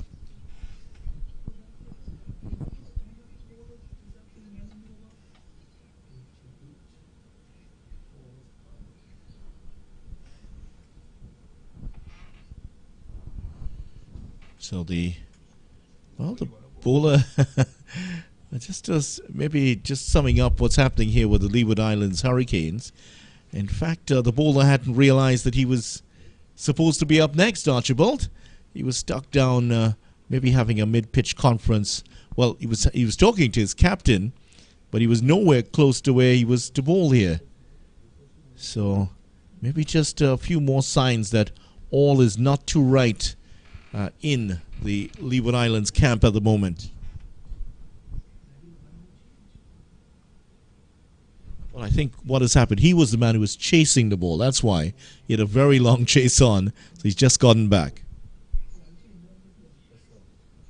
Well, he's gone for another big hit here.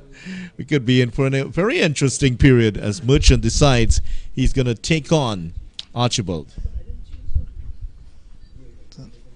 What Archibald would want to do is get it up there for him, encourage him to drive. There's not much movement again to encourage the bowlers, but you can still try to bowl with the upright seam and hoping the ball will do something off the pitch.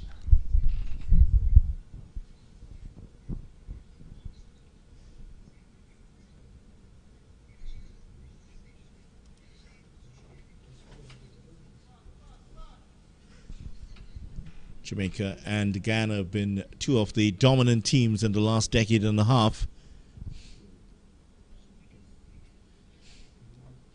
Oh, almost got through him there. Archibald has bowled very well in this post-lunch session without success. There was an edge just before lunch which was put down by Cornwall. It just seemed to travel in slow motion towards Cornwall, and that's because Cornwall gets himself in position so quickly. And I tell you what, I was very, very surprised to see that go down. Cornwall usually swallows those. I'm sure there is no pun intended. No, certainly not, certainly not.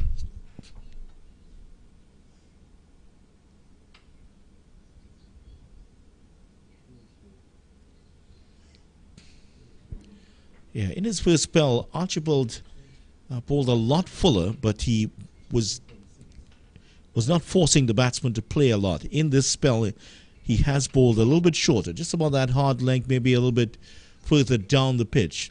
He's kept the batsman on the back foot. And then when he pitched one up, that's where he got the edge. Cornwall put it down. But this has been a lot better here from Archibald. And just a bit of news from the finalissima. Argentina has taken the lead. Lautaro Martinez off an assist from Lionel Messi in the 28th minute. So Argentina. Well, this is hit high over extra cover, and that's gone to the boundary for 4. And that is the 50 for Jamie Merchant. Well, another big applause, round of applause goes up below us here as Merchant acknowledges what is his second 50 in a row. He had the Brian Lara Cricket Academy. He had that excellent century partnership with Brandon King. And now he is again the common denominator in this partnership with Palmer, which has already yielded 92 runs, 50 runs. Remember, his best first-class score is 58. So he looks like he's good here. I think he wants to break that 58 and go beyond.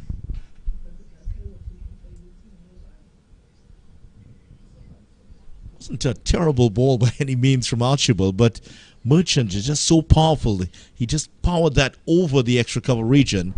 Now, they do have two fielders in that region. They have one who is at a extra cover position and another who is at mid-off, but he's been pushed a bit closer to that extra cover position. So two men in that area for the miss hit. But Merchant, there was no miss hit in that. He did that very well. He's really seeing the ball quite good now. And of course with Palmer, who is nearing triple figures. He's on 88. Jamaica 211 for 6.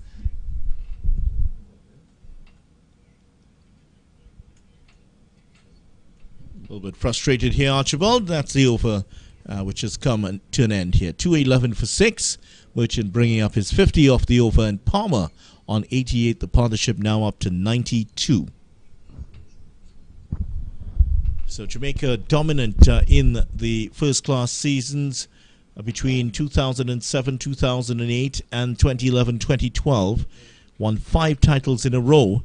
But in the last 10 years, they have not been close. So the end of a generation there for Jamaica, and still very much on the rebuild. But this is looking more encouraging for Jamaica cricket. Yes, of course. Since the days of Lambert and players like Dave Bernard Jr., Carlton Bohr, Chris Gill would have been involved in those days. And a young Andrew Russell. So now they have been... Don't forget Nikita Miller, whose wickets during that period powered Jamaica to those titles. Odin Brown also would have been a big part of that.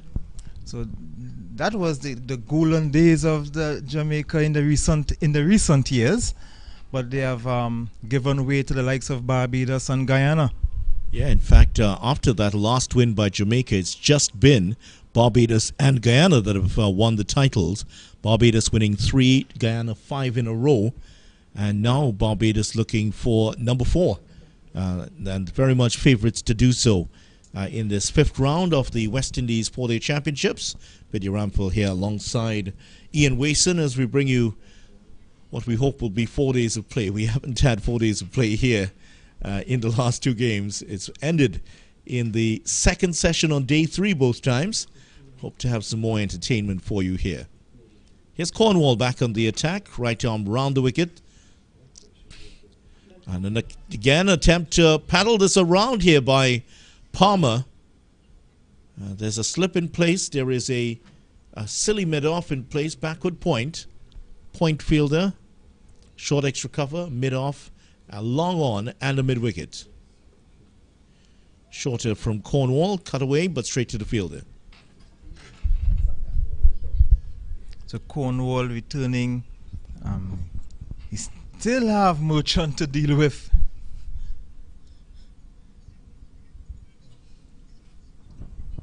Problem is this time Merchant is not on 5. He's on 50 now. And it's a constant reminder to Cornwall that that's where the wicket went down. And he also contributed to dropping him when he was on 39.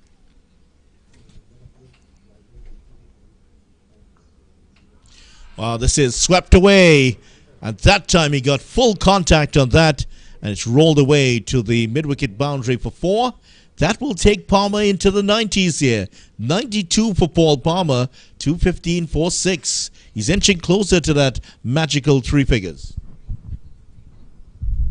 Jamaica with a very good recovery. And the partnership between these 2 batsmen are 96.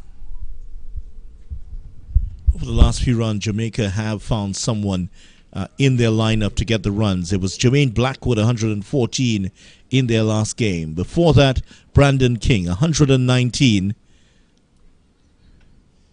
Palmer looks like the man in this game to get his team the runs. They also had 127 from John Campbell in their second round match. It's just in that first game. He's gone for the sweep shot here. Almost Rohan Kanhai-like, swinging himself off his feet. How did that not go on to the stumps there? That's what they're both asking themselves, bowler and batsman. What happened there? Ian, I'll let you describe this one. It looks like the momentum of the bat swing really pulled him over. Well, technically, that was a stumping chance because as he fell over, his feet were outside of the crease, but it had dropped behind Jamal Hamilton, so there was no chance of that. And there was Paul Palmer, not being aware where the keeper was, pushing his hands back to get back in, which is perfectly legal. 8 runs to go for him. He's picked up a little bit of an injury here. I think it's just maybe sand in his eyes. That's where they're looking at the moment. Maybe the boot and the spikes pulling up some dirt and into his eyes. It's very, very friendly out there. The Jamaica physio with a smile on his face. And, well, I think the Leeward Islands physio... No, it's not Palmer. It's actually Hamilton who's getting the treatment. They're both around the same size. Yeah, I think... Well, did he get a blow to the face there? That'd be interesting to see what really happened. Or maybe it was dirt that went into his eyes. Well, if it had been a blow from the bat or something, it would have been a lot worse. Let's see what happened here. He does have the helmet on.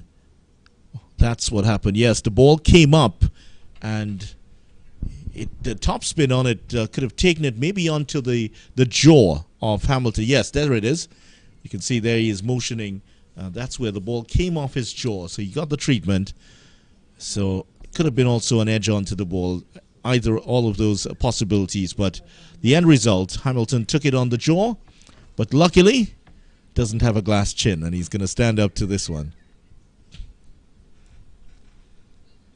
2:15 for 6. Jamaica, end of the over there.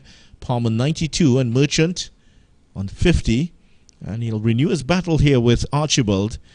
Despite getting a boundary off him, he hasn't quite come to terms with the pace and the bounce of Archibald here. For Jamaica, motoring on at 215 for 6. Palmer is on 92, 8 away from 100. Good delivery. And he didn't know too much about that. Just got a bat onto it. But not a good delivery here from Archibald.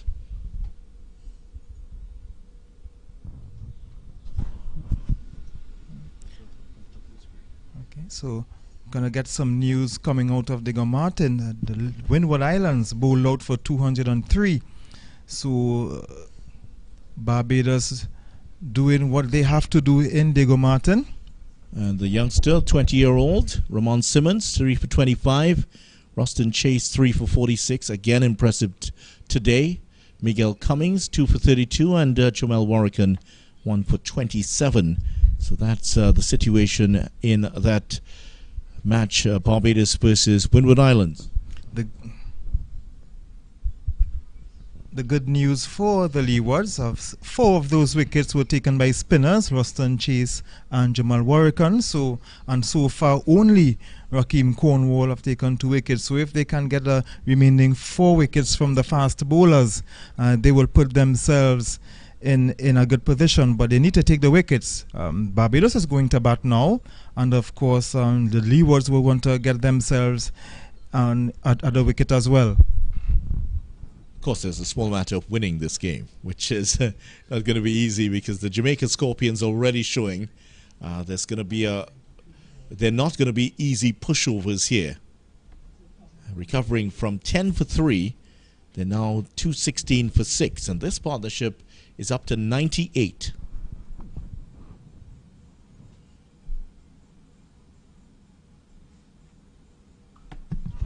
Oh, he's cut that, and that's gone away for 4. For a moment there, Powell thought he had a chance of that. It just flew past him and through the point region for a boundary. And Merchant up to 55 now. Wow, he really gave that the treatment. Got on top of it beautifully. Smacked it away for 4. There was a dismissive air about that, Ian. Cutting that vigorously. Had no respect for the bowler at that time.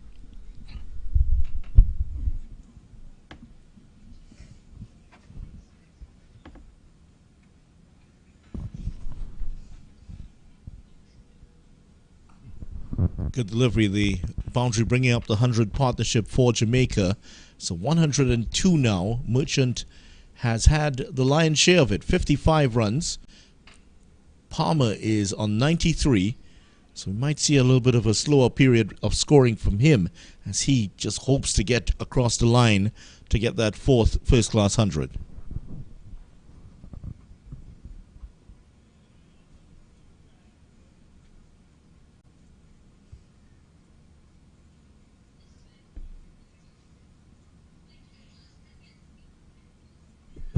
Edge, and this time he's taken by Cornwall.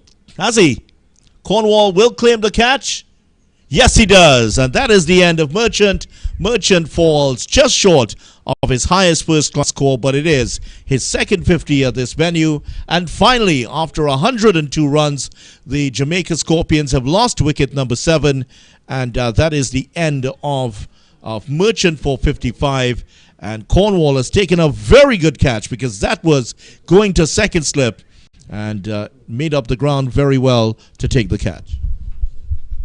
Perhaps it's a bit of baseball. It's 3 strikes, you're out, and this is the 3rd chance that Merchant would have given them. And this time, Rakeem Cornwall, who doesn't drop much, he already dropped 1. Maybe he have already dropped his quota for the match for the season.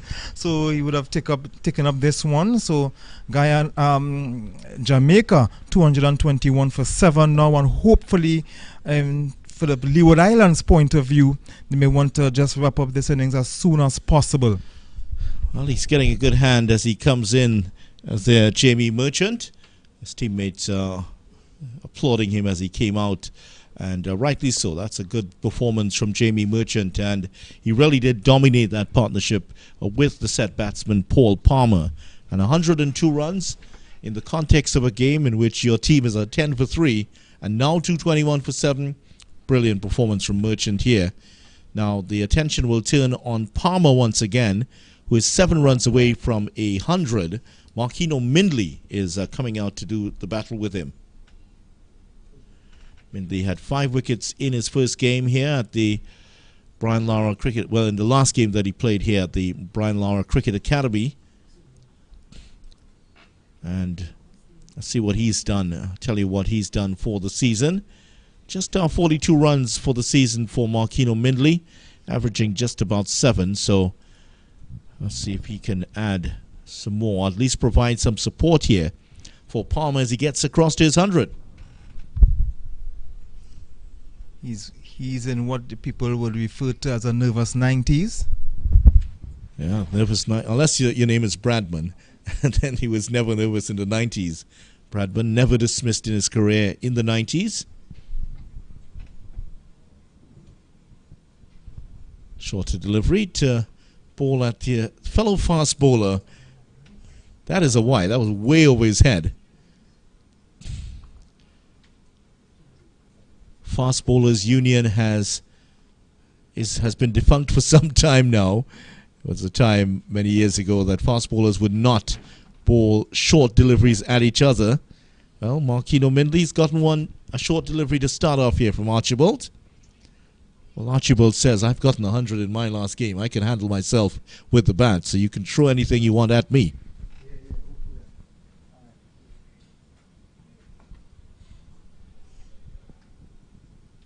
Getting in behind that one nicely, Mindley. So that is the end of a successful over from Archibald. He's had his first wicket, 1 for 42 his figures off his 10 overs, and Jamaica Scorpions are 222 for 7. Just 3 more wickets to go here. Can the Leeward Islands knock them off cheaply at this point?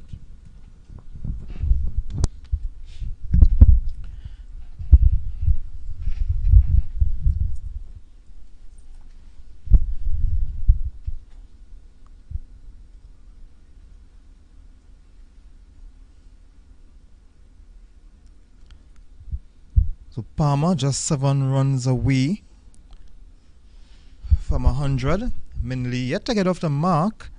And Jamaica 222 for 7. Barbados, in reply to the Windward Islands, they are yet to get off the mark. In fact, they just faced their first delivery. Buffett opening with Shane Mosley. Sounds like a boxer's name, Shane Mosley. It was Sugar Shane Mosley, wasn't it? Who was one of the challengers for boxing titles around the world.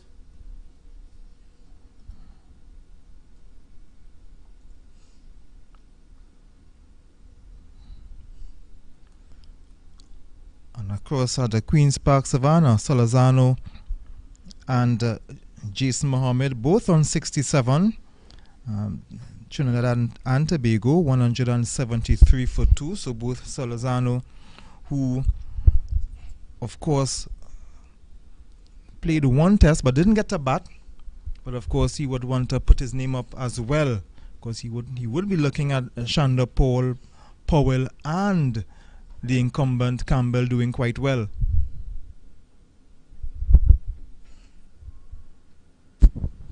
I doubt that Cornwall is. I don't think he's ever gotten into boxing. Yes, there was a Shane Mosley, Sugar Shane Mosley, former U.S. pro boxer, 1993 to 2016. 49 wins in his 61 fights. He's now going for a sweep shot from outside the off stump here. A long inquiry by Rakeem Cornwall. Just to give you an update of what is going on in the finalissima match. It's halftime.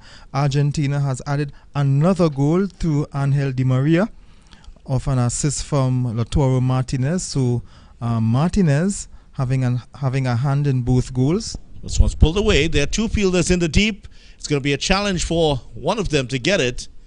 And it does very well, Louis, because he was wrong-footed. He was actually going to his right and then saw the ball going the other way. I think he picked up the trajectory of it well and made the stop. So Louis is not celebrating, but the man sitting next to me is, because his favorite team, Argentina, leading 2-0. Palmer up to 95. He might be celebrating with you for different reasons in a moment.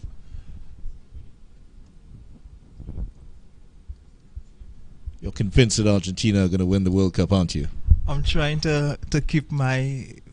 I don't want to say that yet, because for the last 4 or 5 World Cups, and this is trying to carry that over on the leg side, but he didn't get contact there. Yes, I'm trying to calm down when it comes to winning the World Cup, because for the past 4 or 5 World Cups, my expectations were a bit higher than they were supposed to be, and especially in 2002, where my expectations were very high, and they went out in the first round. So I'm trying to not go that direction.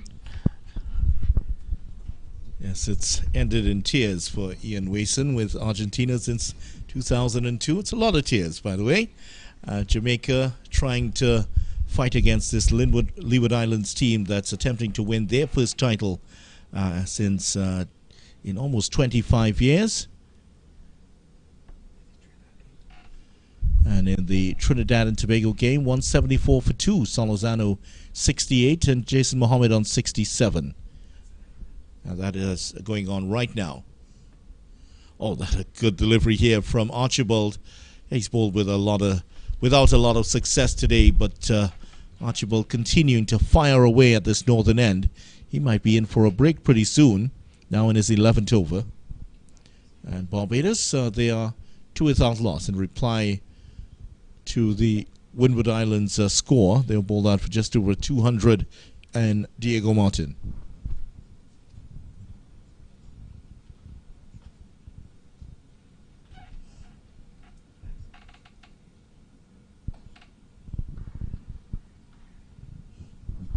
be very frustrating here for Archibald. He's produced some very good wicket-taking deliveries without any success. Just one wicket. He had the wicket of Merchant, spectacularly caught by Cornwall in front of what would have been second slip. He's moving across to his right to make the stop. It's an excellent chance here for the Leeward Islands to knock over this Jamaica tail.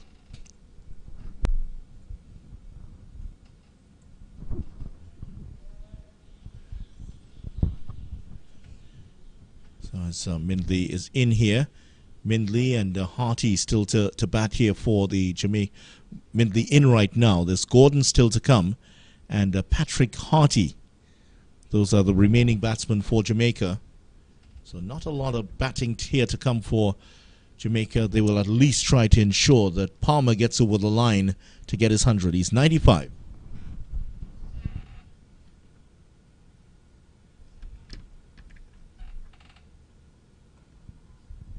And this is where the dynamics changes here for Palmer, because if you have Merchant at the other end, you know you're going to get runs, so he's not under any sort of pressure.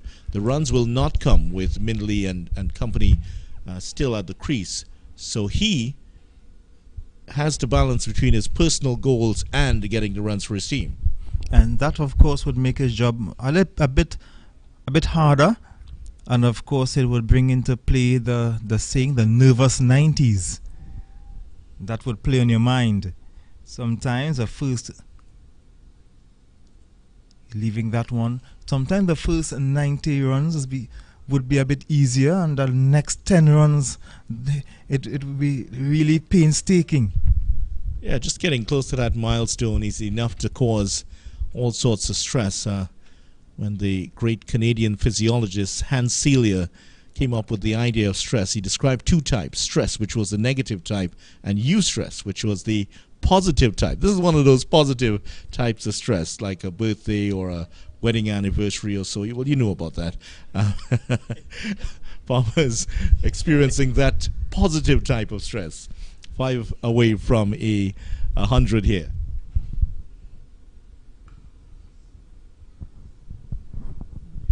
Straight to the fielder this time, and that ends off another over. So focus back on Palmer here. Mindley's looking pretty solid. He'll take some confidence from that. And he has just 5 runs to cross the line to get that fourth first-class 100. So Jamaica at the end of the over, 224 for 7.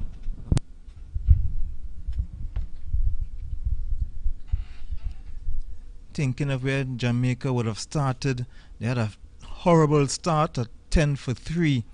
And now looking back, 224 for 7. We're into the final session, heading towards the final hour, and they should be really be happy which part they are right now, as we see Raheem Cornwall getting ready to start another over. Taken 2 wickets so far and a catch, a brilliant catch at that.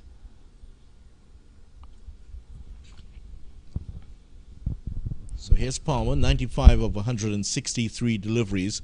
How good has he been today for the Jamaica Scorpions? Outside of that loss to Trinidad and Tobago in the first game, where no batsman got beyond the 60s for Jamaica. They've had 100 in each of their games after that. They struck him on the pad, turned down by umpire Ramdani. In that first game, Jamaica... top score in that game for Jamaica was 45, correction, by John Campbell. So in each of the rounds after that, one of their batsmen has always come up with 100. Here's how it happened here. I seemed to hit him high. Not the best angle, but high on the top of the pad.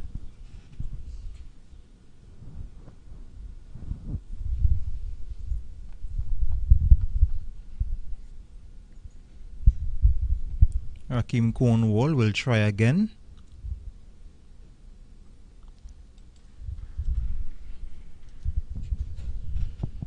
Yes, as predicted, there's a bit of a slowing up here from Paul Palmer, as he wants to ensure that he gets over the line here. Had 100 Oh, it's gone for, well, he almost lost his wicket there. And Cornwall is, well, the keeper is still holding his head. How did that not get through? Bat onto pad. Could have trickled back onto the stumps.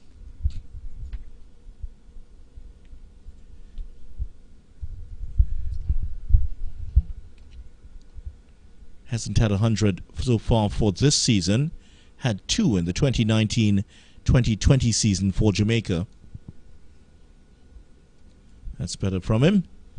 Yeah, he had 2 in that season just before the COVID-19 pandemic hit. Paul Palmer had 432 runs during that season.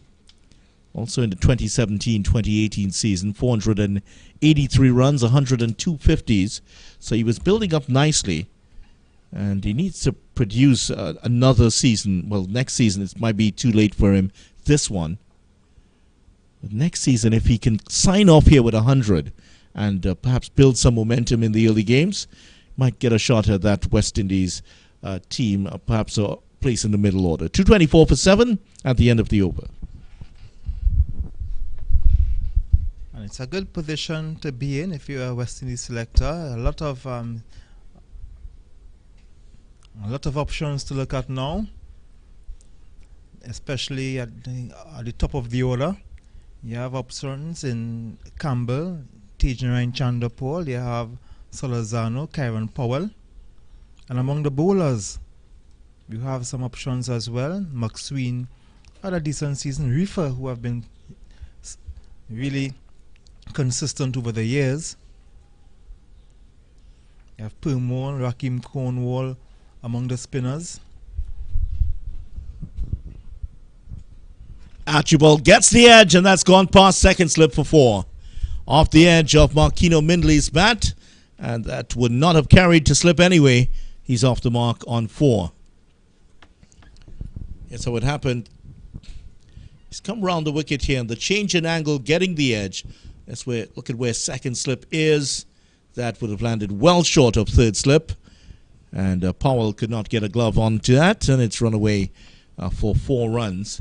Well, I've counted 1500s for the season. You would expect that the likes of Craig Brathwaite and only 2 batsmen have gotten 200s for the season. That's Brathwaite, as you would expect, and Tejan Chandapol. And that's cut away for 4. Better shot here from Mindley.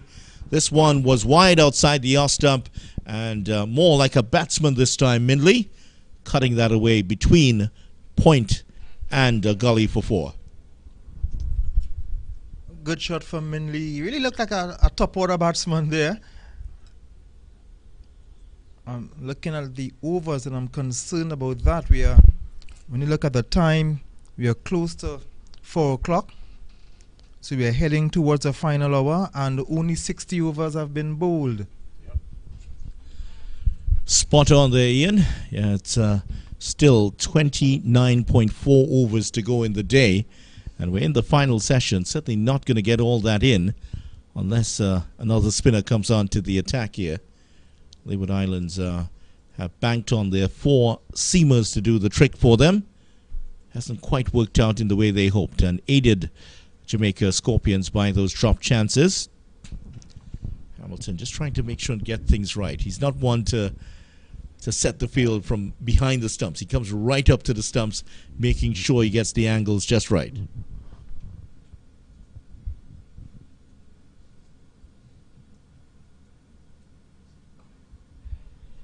Not a good delivery here from Archibald, but that's one more for Mindley.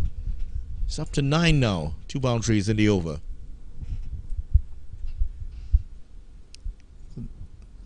Leewards will have to find a way, because they can't decide. They can't even say they will wait on the new ball. The new ball is 20 overs away.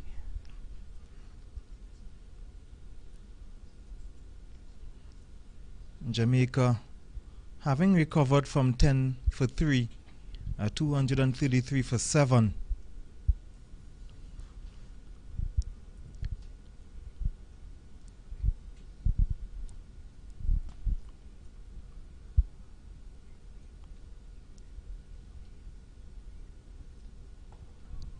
Nicely played again, but Straight to Devon Thomas. Well, he mentioned the West Indies selectors and their choices. Problem is that all of the batsmen who've scored runs have been top order batsmen, at least openers. Craig Brathwaite 417, Tejaran Chandapal 414. Devon Thomas, who bats, he's not an opener, 414. Kieran Powell 403 and Campbell 396. Those are the top 5, and 4 of them are openers. So yes, there is another single here. Yes, there is competition for the opening spots, but for the middle order batsmen, it's been much less impressive in this tournament. And even for the players who are currently in the West Indies team, you are not seeing them rising above the waters and scoring runs. You would think that Blackwood, Blackwood scored 100 the last time out. You would think you would want to see players like Bravo, who should be, who a lot of people are writing off, and there are a lot of people not writing him off as yet.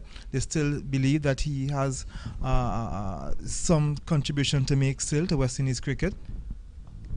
Edged and straight to the fielder. He's gone. So that is the end of Marquino Mindley. That's what they were working on. Just get him to drive and hopefully edge one to the slips. He edged one past third slip and then cut the next one. But this one has gone straight to gully. And that is the end of Marquino Mindley and the 8th wicket down for Jamaica Scorpions. Palmer would be a bit worried now. He can be running out of partners. He's on 96 and he don't want to be left stranded. You don't want to be left stranded in the 90s. And now your partner now is the...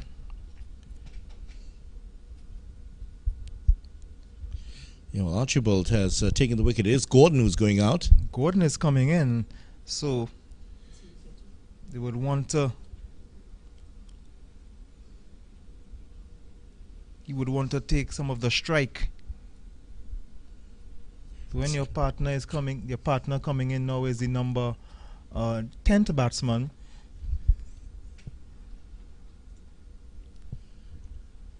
And this is another look.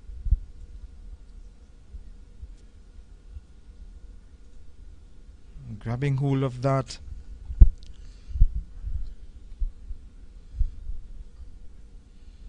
Yeah, straight to him. It didn't come to him at any great pace.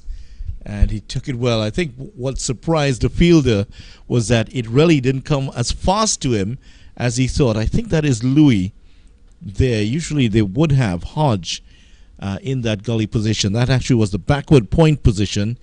So Hodge in the gully, Louis at backward point, and it is Louis that took the catch. Jamaica Scorpions are 234 for 8. Minley being caught for 9. Gordon joins Palmer, who is on 96 and who will be facing Rakeem Cornwall. 2 for wickets for Archibald here, and with the loss of those 2 wickets so quickly, and with the fact that Gordon is at number 10 and Harty at 11, we might see this might work well here for Leeward Islands, because it might force Palmer to try to get to that 100 quickly before he runs out and ends up stranded in the 90s.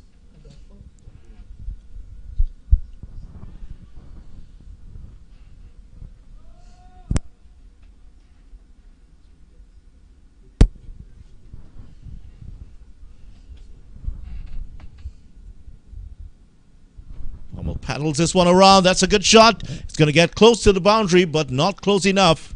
He's up to 98 now. Good shot there by Paul Palmer. Just a strike away from his 4th first-class 100.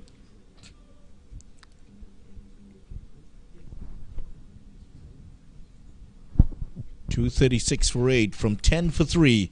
This is a very good recovery here for the Scorpions.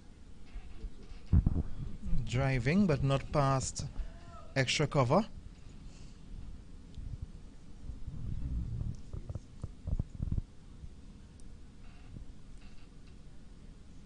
Oh, he missed out there. If he had gotten anything on that, could have gone away for 4.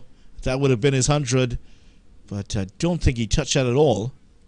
Buys is the signal down the leg side and not cleanly taken by Hamilton. End of the over also. And at the end of it, the Jamaica Scorpions, 237 for 8. No, actually, changeover. Scratch that. Field was just changing over for the bowler. I think I may have gotten mixed up by the umpire's signal there. So that will bring Gordon back on strike here. On for the first time, that is. Ooh, that was nervous. He's edged that down into one bounce the first slip. Not very encouraging here for Paul Palmer. Just dropping in front.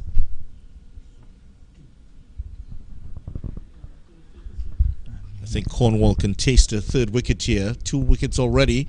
But he will have to try again in the next over.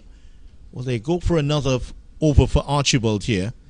Archibald has bowled well. Picked up 2 wickets in his last couple of overs. Is he going to get another try? I think he is. But what is very important here for Palmer, he gets a strike.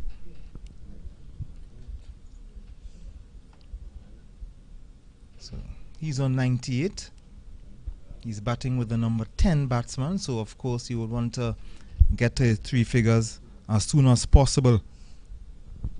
Well, Archibald is coming round the wicket to him here.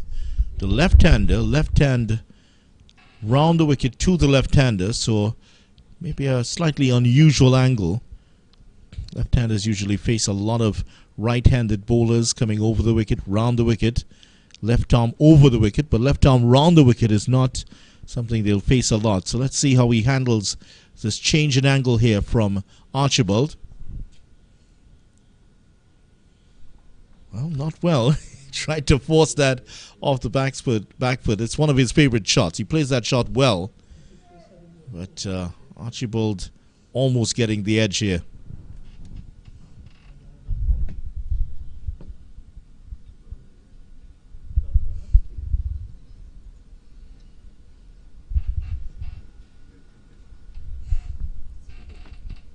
Archibald, 2 for 52. He's into his 13th over.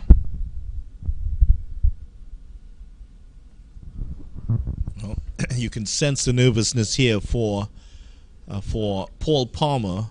He's seen what's happened with at the other end. Gordon guiding his first delivery almost into the hands of slip.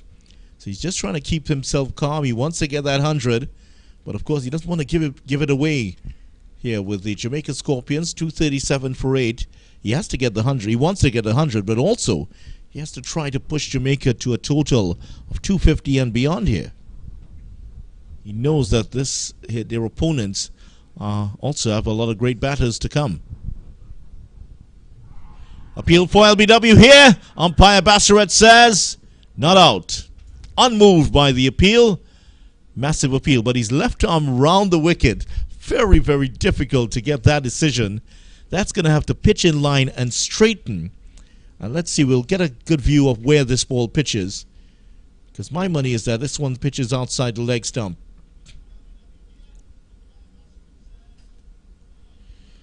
I think that's comfortably outside the leg stump. It would have knocked away the off stump, but that's not going to be out. Well, your impressions? Yes, same. It's very difficult because he's left arm bowling around the wicket, left arm. It was always going to be difficult. Yeah, that clearly landing outside the leg stump. Just trying to entice Power into slashing at that or playing that back-footed drive that he loves. But he's held his nerve here for the moment. Hasn't had a 100 for a couple of seasons. He's aching to get there at the moment.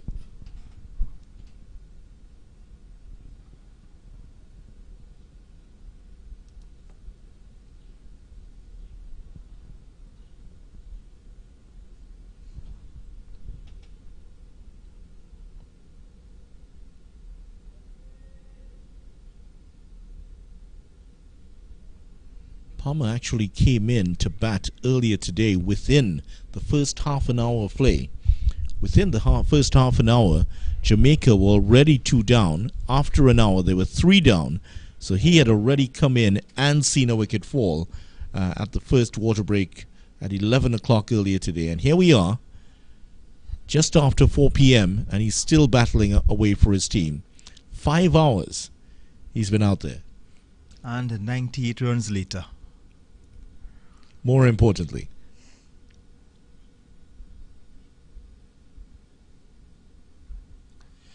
Slashes that one away. It's not going to go to the boundary. The fielder's after it. He's on 99 now. Berridge came off the boundary to do the fielding. 1 closer now. Just 1 run away, Palmer. And it's Gordon to face. And what is more important, I think that was the end of the over. So I think he will face a new over because he got that single.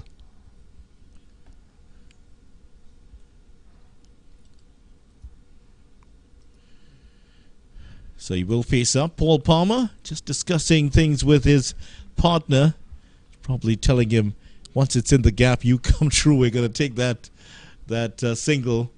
Really wants to get to this 100 here, Paul Palmer. And just remember, he hasn't had 100 for 3 years now as a result of that COVID-19 break. Last one back in 2019-20, correction, 2 years. 200s and 250s during that period. 434 runs, average 43.20. His average for the season just a shade above 35 now. But how we'd love to see this 100 added to it. Rakeem Cornwall has a slip in place. A lot of gaps here for Palmer to get this 100. Oh, well, straight to the fielder. There obviously was something of a plan in place. Once I get it away, we'll go for the single. But his partner, Gordon, was having none of that. Told him no immediately. Long, very clear shout.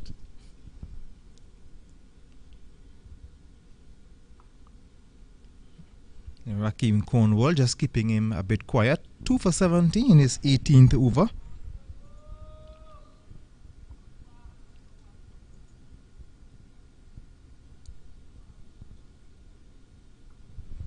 Straight to the fielder again. Stays on 99.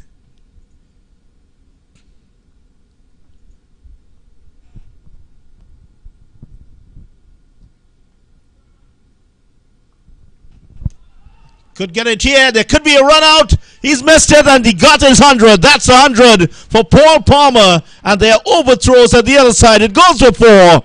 That's going to be his 100. 5 runs for Palmer as he celebrates his 4th first-class 100 celebration. He acknowledges the applause of his teammates just to the bottom of us here. And that's doubly poor there from the Leeward Islands. A chance at the run out. There was no one backing up and it went over the boundary. Good knock from him. Excellent. He came into bat when they were in a precarious position at 7 for 2, and he's still there. 243 for 8. Done the job for Jamaica. What they would have wanted from him. He did well. He had support from Williams first, who made 31, and of course Merchant, who made a 50. So the pressure's off him here for the moment. 104 not out. Gordon's there. Still, he'll have to refocus here because there's still more work to be done. If he can squeeze out another 30, 40 runs or more with this last 2 batsmen.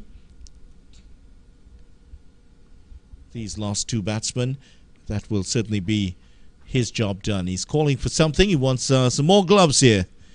And that is the over in which Paul Palmer gets his 100. 243 for 8. Here's how it happened.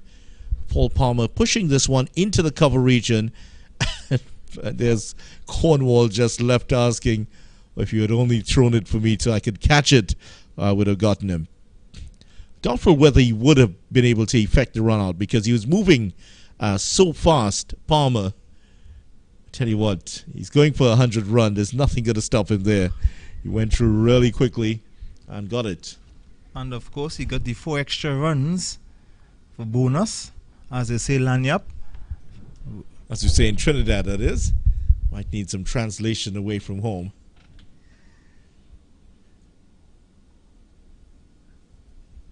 Archibald to continue. Cut away. Just hard into the ground. Easy for the fielder. Might see him a bit more expansive now, Palmer, as he's gotten to his landmark, and that shot might indicate that there's a change in mood here for the left-handed Jamaican batsman.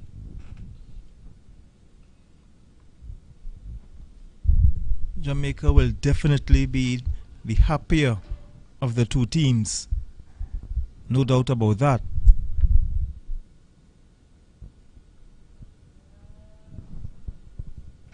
Of course, if the Leeward Islands can get 400 between the next 2 days, that'll be certainly a great turnaround. But these partnerships, these small partnerships of 50, that 100 partnership between Palmer and Merchant has changed the perspective here of the Leeward Islands would have had of the way this first day has gone.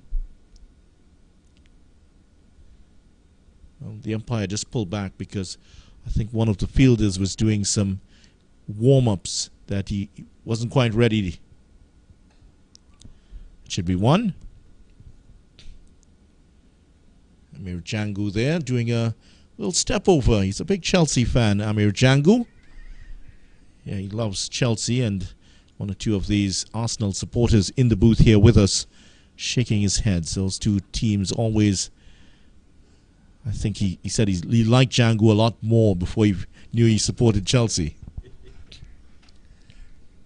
Well, they are European champions, at least they were up to last week, weren't they?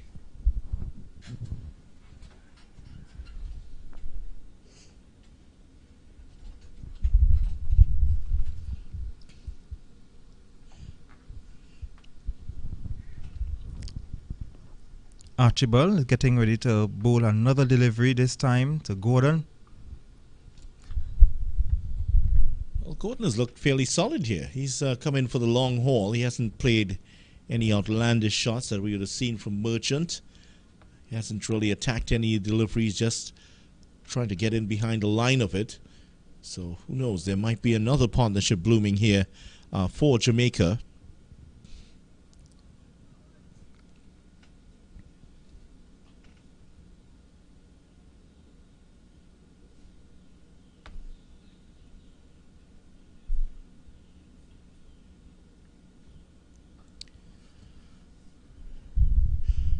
Archibald he's bowled well without much success. 2 for 57. Gordon looked like he played that with tremendous ease. It is moving up towards the end of the day. 10 past 4 here in Trinidad. 10 past 3 in Jamaica. Still some time to go here for Jamaica. A lot of overs still to be bowled. 25.1.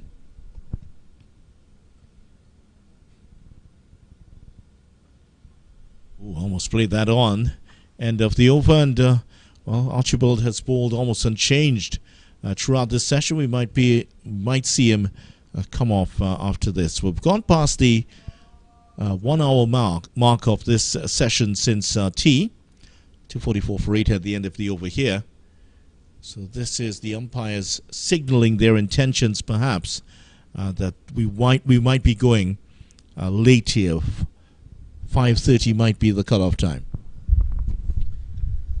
Unless we see another spinner to come in the attack, to partner Raheem Cornwall, and they must bowl in tandem if we have to get anywhere close to 90 overs.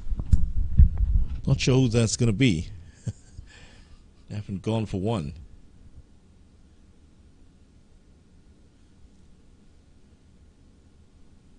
Forward short leg gone. A little close in field's been gone here for Paul Palmer. Tries to sweep that one. Comes off the pad of the keeper. Crossed for 2. Well, no signal from the umpire, so that is runs. Yeah, maybe just got a touch onto it. And off the pad of the keeper, so 246 for 8. Palmer on to 107.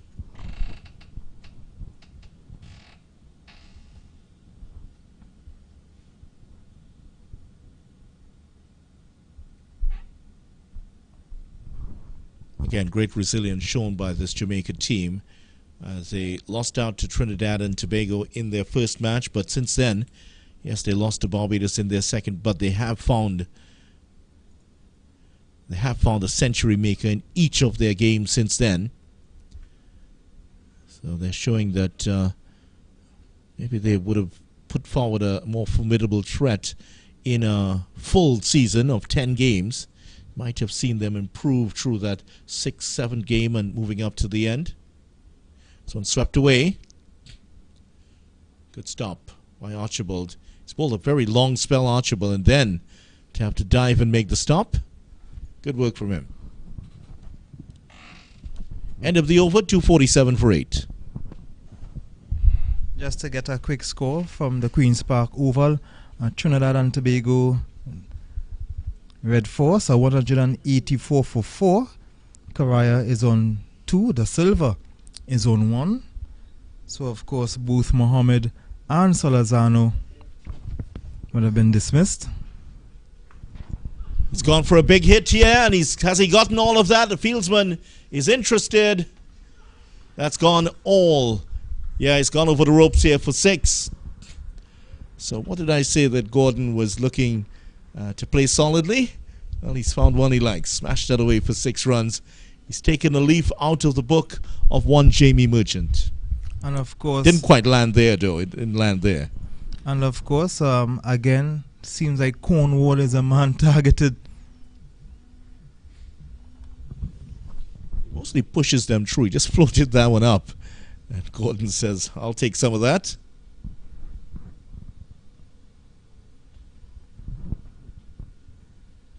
Close in fieldsman back in for Cornwall. End of the over this time. 253 for 8. Gordon on 6. Palmer on 108. And there is the break for Waters. So, since the break at... we've come back out at tea at just about 3 o'clock. Jamaica have gone on to 253 for 8. So they've added 58 runs in the session, but they've also lost 2 wickets. They have come back well here, the Leeward Islands, and both wickets are going to Archibald. We'll resume in a couple of minutes. Stay tuned.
Welcome back. 58 runs in the last session, last hour and a quarter's play for Jamaica, losing 2 wickets.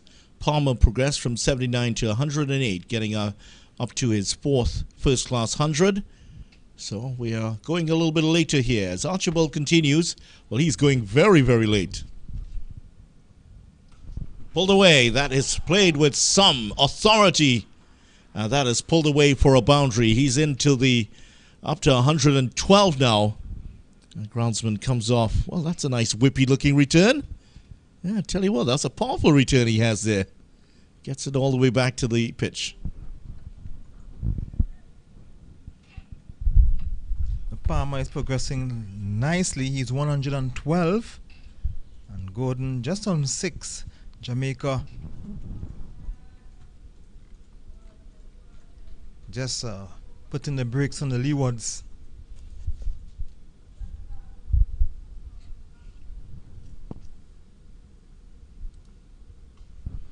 Another good-looking pull shot for 4. 2 short deliveries. And this one has gone all the way, in fact. Thought that one had dropped just in front of the ropes. That has gone all the way for 6. So 10 runs of those 2 deliveries. And thought there would be a change in the mood here of Paul Palmer. And there has been. 118 of 193. His top score in first-class cricket is 136. He's just 18 away from that now. So in terms of milestones, here he is with an opportunity here of resetting the bar in terms of his highest score. And of course, Archibald gifting him that with some short-pitched bowling, not helping his scores. So Palmer happily taking those runs, a 6 and a 4.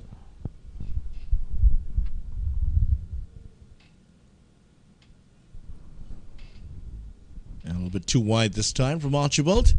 Yeah, it's been a very long spell for him and might be up for a break right now. Yes, and after that fact that his pace has dropped off a little bit here. Incidentally, there is a man at the deep forward square leg now for Archibald. So a long leg in place. You would think that Archibald have bowled a couple overs too many.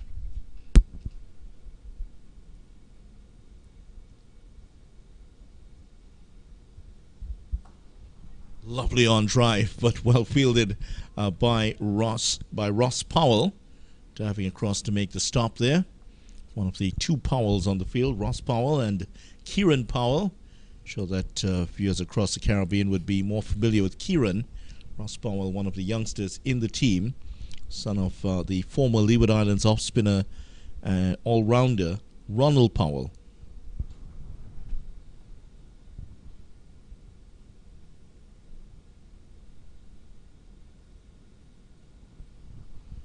Yeah, he's just starting to spray it now. Might be Archibald's last over. But we've seen this from Jamal Hamilton. He has used his bowlers for longer than average spells. 9 overs for Sheeno Berridge earlier today. But we haven't seen Berridge for a long spell after that. He's just bowled a couple of overs each time. Now we're seeing Archibald going for a very long spell here today. Wonder how effective he's going to be tomorrow.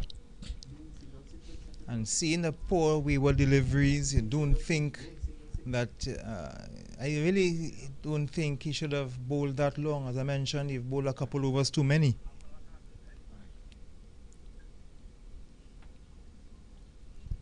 That's a good bouncer. Surprised Palmer this time. Palmer stays on 118, 263 for 8.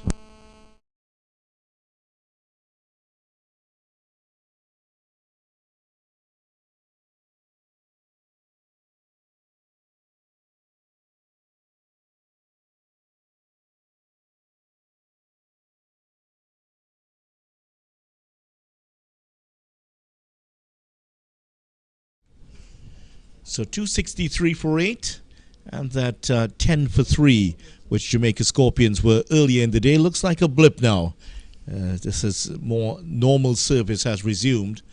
Jamaica Scorpions, let's remind you of their scores in their last couple of matches against Guyana.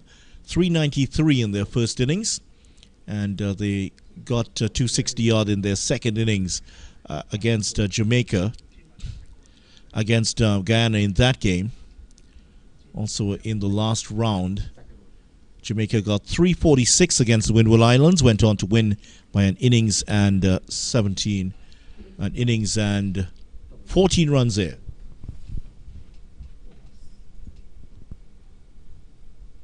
So there's a change on the southern end. Well, it is the medium pacer Devon Thomas to come in, playing his 100th first-class match, hoping to do the trick for his team. Well, that is a whippy-looking leave alone there by Gordon. Looks like he was halfway drawing a Z on the side of a barn. I would not have even attempted to describe what he did. Just drawing one side of the Eiffel Tower, it looks like.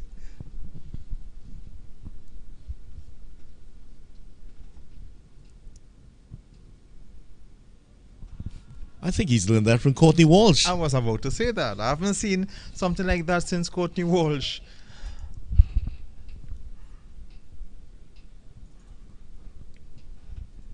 There it is. Look at this leave alone here. To Devon Thomas. I don't think he wants to try that to one of the faster bowlers. Wow, that is expensive. That's definitely from the book of Courtney Walsh. I thought about doing it this time. I just got the bat on it. Always entertaining when the tail enders are in. Well, what he was supposed to do to complete that leave alone, the bat now was supposed to go on his left hand and tuck it under his armpit. Yeah, that would have been stylish. Let's see if he does go full Walsh here.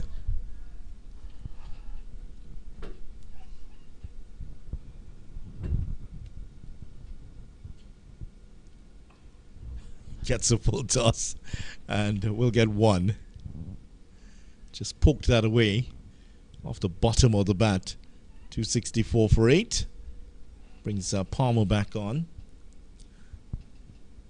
It'll be a real bonus for Palmer here if he can get past that highest first-class score of his of 136. Change in the field, one slip and the gully in place. Fine leg. Powell has gone back to fine leg.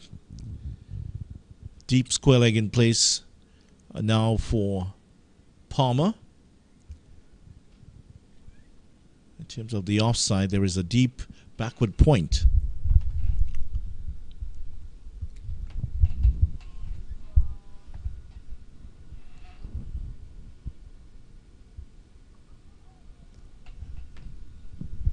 Beaten a little bit by the lack of pace there.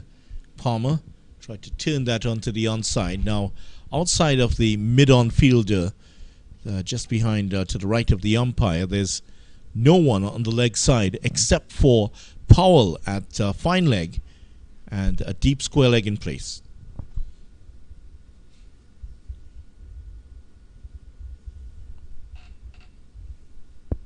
Well, that's not the best delivery you'll ever see from Devon Thomas. It's ended the over, 264 for 8. Leeward Islands still need 2 wickets here. They're in for a battle. If they are to win this title, they're going to have to recover from what is a very difficult position for them. Jamaica, 264 for 8. You're seeing that the Leeward Islands, they've been deflated for quite a while. They would have thought early in the day they should have been batting already by now. But a good knock from Palmer, who knocked the winds out of their sails. Also Merchant and Thomas. They would have brought Jamaica back from 10 for 3 to now 264 for 8. With a couple, with 3 drop catches, they would not have helped the Leeward Islands cause. And just like we have lost the sunshine, the Leewards would have lost some of their edge. As we see Louis just rehearsing his run-up as he will replace Archibald from the northern end, Archibald, who showed signs of tiredness in the last couple overs.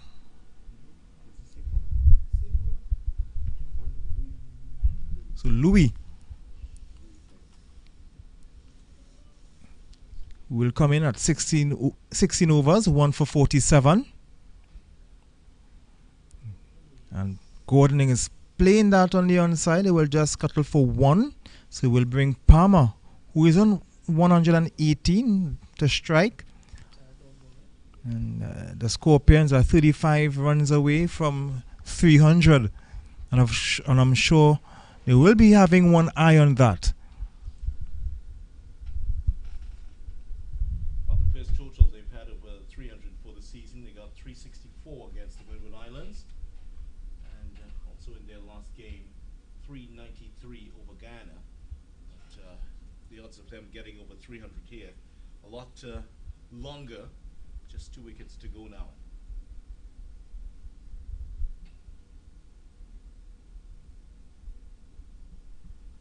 Jeremiah Louis back on. We've seen Berridge unsparingly after that 9-over spell. And what a spell by Archibald.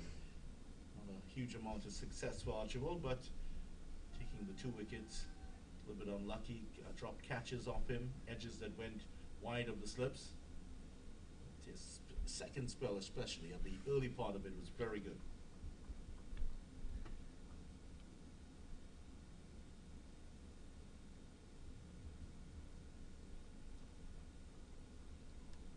So what's going to happen for the rest of this game? If Jamaica Scorpions, they are dismissed for, let's say, 280 or so, Leeward Islands can do that. You think they'd have to get something in the region of 350, 400 to really demoralize this Jamaica Scorpions team enough to try to force for an innings victory or perhaps a 10-wicket victory or so.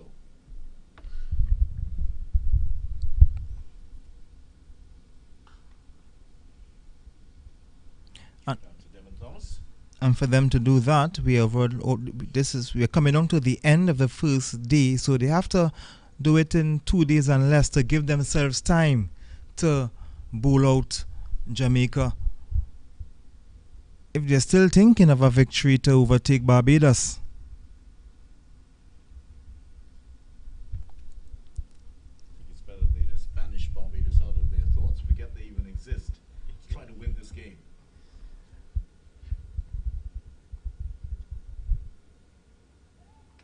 Swinging after it past the batsman.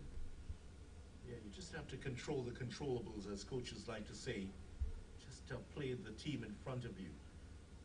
And dismiss the man you're bowling to. Catch the ball that's coming to you. Simplify your game at this point, the Leeward Islands. And in that period between lunch and tea, especially that first hour, that's where it really went against them. That's the session where it would turn the tide. Take nothing away from what the Jamaican Scorpions did during that period, especially Palmer and Merchant.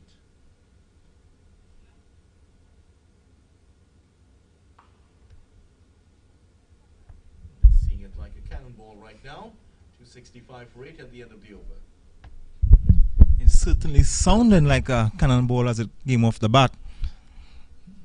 As Jamaica, 265 for 8. That 10 for 3 seemed like a long time ago. And Palmer still there, guiding his team out of the murky waters, the troubled waters at the start. It's now smooth sailing for them, and at least smoother than how it was before. 265 for 8. They would have never thought that they would have been looking at 200 when they were 10 for 3.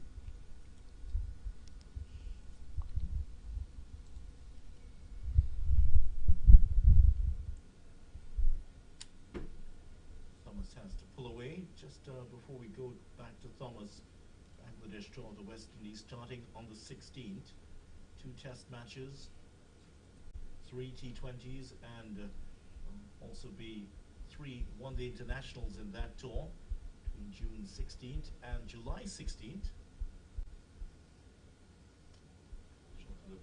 Thomas. And then after that, just 6 days in between, India will be touring the West Indies.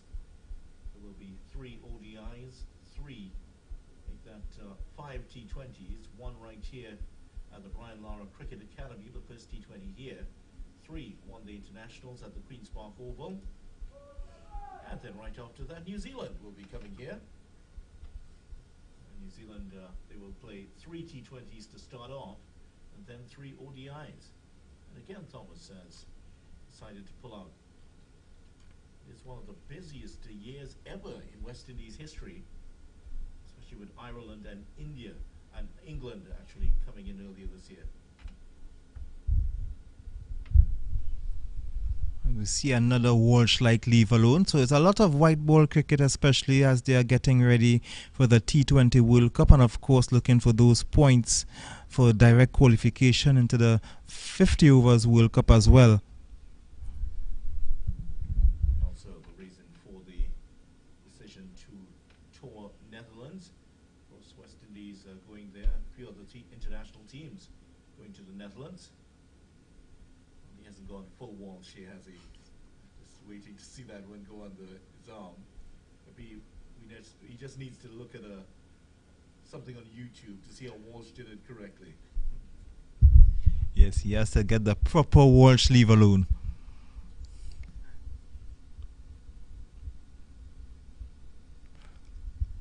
Was in Trinidad last week, actually, Courtney. Yeah, for the not far from where we are today. Fifth anniversary of the opening of his restaurant here in Trinidad. 519. 519 is the name of the restaurant, and I'm sure you recognize that's the number of test wickets he would have taken. 519, yes, it's 519. I understand that. A great servant of West Indies cricket, Courtney Walsh. It's coming a little bit wider of the crease there, Devon Thomas. Still was not able to defeat Gordon.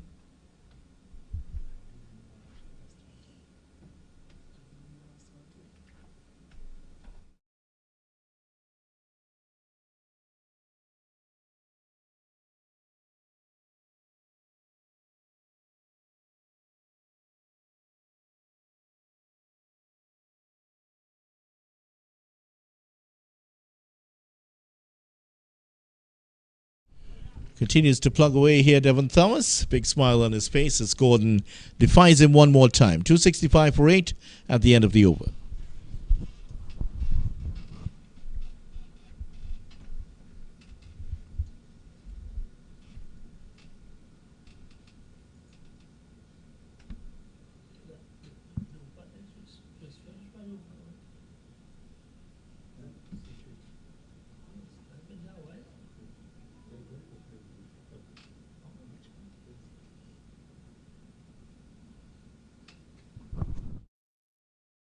For 8, still 20 overs remaining in the day's play, and we are 23 minutes away from 5 o'clock here Eastern time, so still a lot of time to go in this match.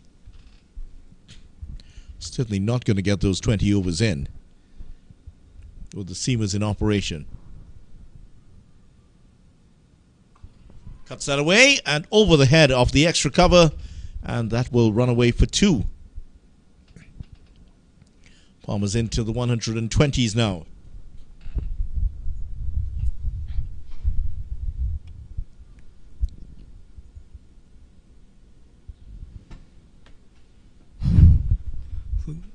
The partnership between Gordon and Palmer now moving on to 33. Gordon with just 8 of them. Leaving alone this delivery from Louis.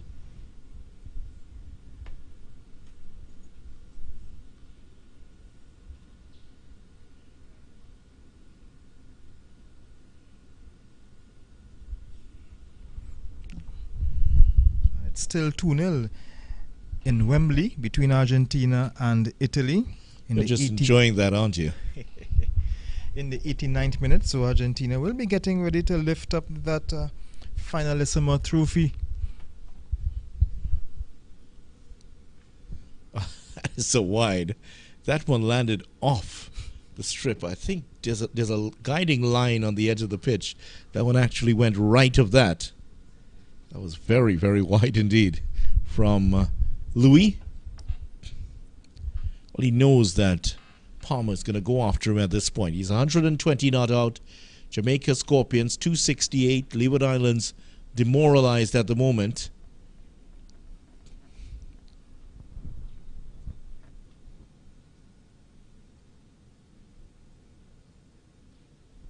Now the thing is, Jamaica here, if they get dismissed, if they are dismissed at this point, or if the last 2 wickets fall, they will leave a rather uncomfortable half-an-hour period when Jamaica, when the Windward Islands will be in to bat. So that's going to be interesting here. So Jamaica, yes, they want to get the runs, but if they are dismissed, it could actually work in their favor also with that time period coming up.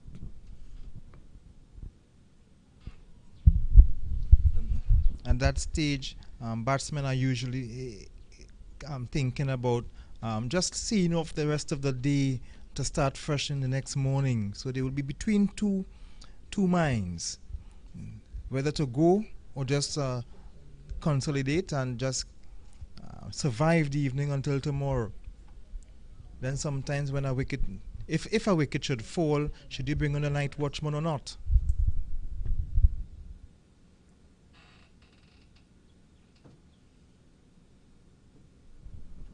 Ball swinging as it goes past the batsman. Umpire Bassarat batsman is just inquiring how many more balls to go. So it's just one. Jeremiah Louis 1 for 15 and his 1 for 50 in his 18 overs. Palmer 120. This certainly has been one of his best innings for Jamaica, and has hauled them back into contention here. Came in with the score at 7 for 2, 268 for 8. He's been there all the way through.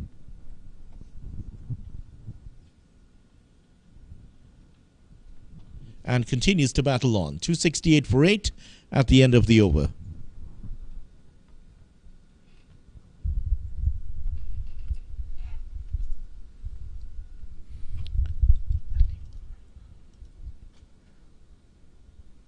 So Louis not having the over that he would have wanted. Some very wide deliveries in that over. Thomas will continue from the southern end. He has 1 wicket for 31 from 7 overs.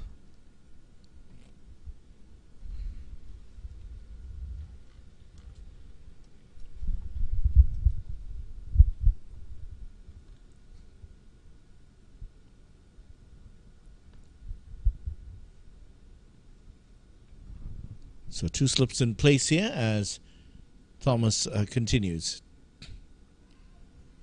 Well, there was a stifled appeal there by Hamilton. Batsman just pulled the bat away at the last moment.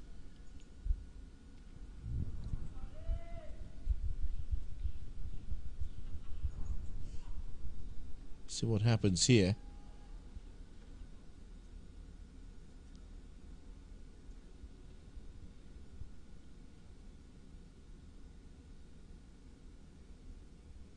Yeah, it was close. Pulled the bat away at the last moment. Next delivery was straight through to the wicket keeper. 268 for 8. Have they attacked the wicket enough here? They tried to target the stumps a bit more. I don't think they've done that enough here against Gordon. It's a number 10 batsman.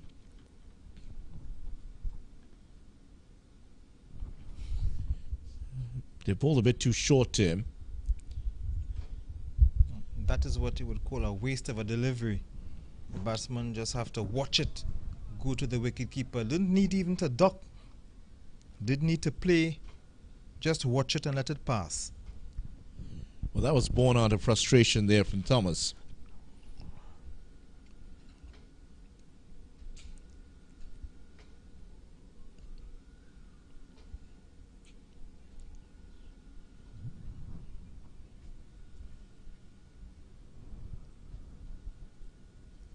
Well, that's another wasted one, and that's donated runs here to the Jamaica cause.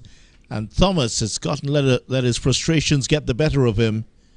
And that is speared down the leg side. It has been a very frustrating day here for the Leeward Islands. Started off 1.6 points behind Barbados in terms of the table, chasing their first title in 24 years. But now, after some frustration being experienced in the afternoon, Williams started to build a momentum with Palmer. Then it was Thomas. Merchant got 100 partnership. And it's all gone away from the Leeward Islands here. Now, they'll have to really fight back and really bat well to get Jamaica back into a corner. Now he's going round the wicket. I was left speechless with that delivery just a while ago. Didn't even know what to think about that delivery. Let's see if he can get it together here.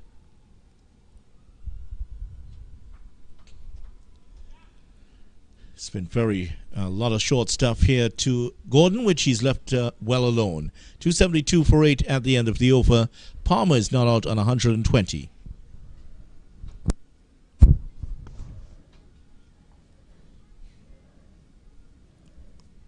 Jamaica really frustrating the Leewards. The Leewards coming into this game with a chance at a title against Barbados. They are in a race with Barbados. Barbados doing the job and bowling out the Windies for 203. And they themselves are 53 for 1. With Braffett on 15 and Reefer was on 28.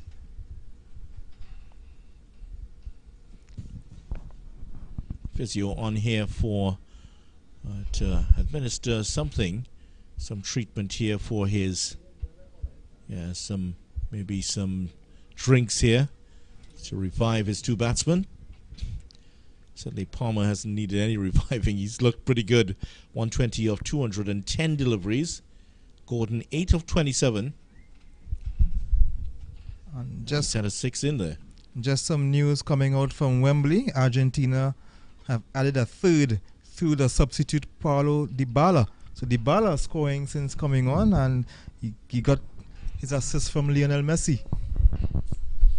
Messi 2 assists there, and just saw a story that Roberto Mancini is hoping to rebuild Italy. Well, he'll have to do that after this game.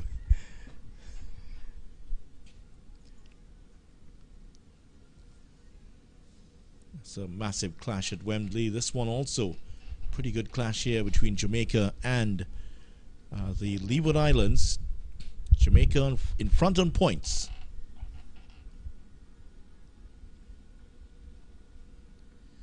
It's coming up to the end of a tough day here for the Leeward Islands Hurricanes. And the Hurricanes struggling here late in the day. Lacking inspiration right now. And if they can get... they're sort of caught in this period here. Yes, you want to dismiss Jamaica, but on the other hand, they don't want to face up to that uncomfortable half an hour of play. Yes. And they should have done this earlier. Not a wide delivery. They would have wanted to build on that where they had Jamaica 10 for 3, and perhaps they should have seen themselves batting since tea. But a very good fight back from Jamaica, especially Palmer, joined by Merchant and Williams. And because of that, it would have deflated the Leeward Islands. And the Leeward Islands now would have created their own mistakes. They had some drop catches and started to lose concentration, and that was because of the pressure built by Palmer, Williams and Merchant. Louis has bowled a succession of deliveries outside the off stump, swinging away from the batsman. Palmer's not had to play at any of these. All adding to the picture that Leeward Islands perhaps a little bit more comfortable that to just Jamaica just playing out the day here. He's hit that straight, and that has gone a long way here That has clattered into the stands for 6 runs. One of the best shots from Palmer. That is a wonderful straight hit here for 6. 126 he is now. Just 10 runs away from going past his best first-class score. That was outside the off stump, swinging away from the batsman. Boy, did he hit that well. That was the first one within his arc. He left the previous 4, but he took some of that and hit that very well.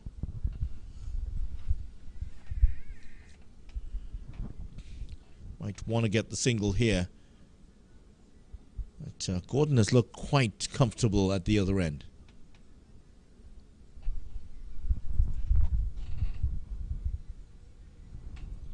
And again, just like the previous 4 deliveries at the start of the over, wide and swinging away. 278 for 8 here, Palmer on 126.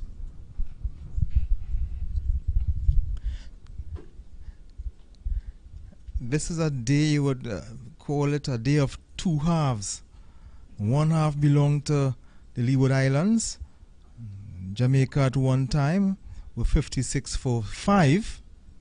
And then the other half belonged to Palmer, Paul Palmer, 118 not out. Well, 126 not out, I should say. And of course, aided by Merchant, who scored 55, and Thomas, who scored 31. So that's a tale. It's a tale of 2 halves, Vidya. Second half still going, and still 17 overs remaining. We're just about 10 minutes away from 5 o'clock Eastern time here, and another half an hour still to go after that. Past the edge again, and Devon Thomas hasn't found anything to trouble Gordon except for that one. Succession of short balls here in the last over.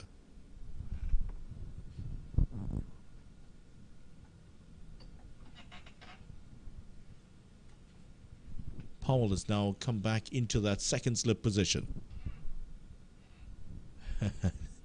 Nice little leave alone, flicking the wrist away and letting it go through to Hamilton. Well, how Hamilton would have seen this game, this day's play, develop in a different way. Would have been excited to see the loss of the first wicket at 4, and then the second wicket at 7, the third wicket going down at 10. And that's when things started to go away. Gordon's having none of that. That was too wide outside the off stump. Don't think they've bowled very well to Gordon at all. They haven't really tried to get him out. It's been well wide of the off stump to him.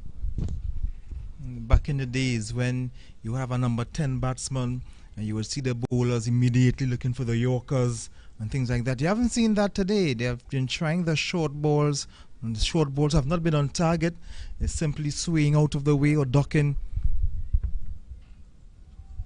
Another Courtney Walsh-like leave alone, but he's not doing it 100%. He has to complete the move.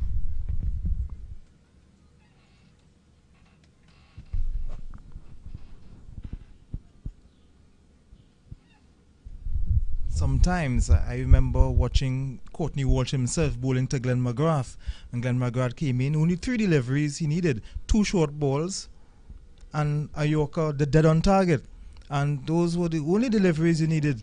So you want to see bowling like that. I think Gordon's a much better batsman though than Glenn McGrath.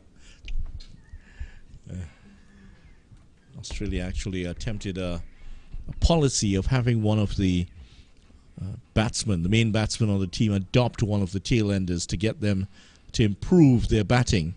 Certainly did improve Glenn McGrath a little bit. He was never going to be anybody's favorite batsman.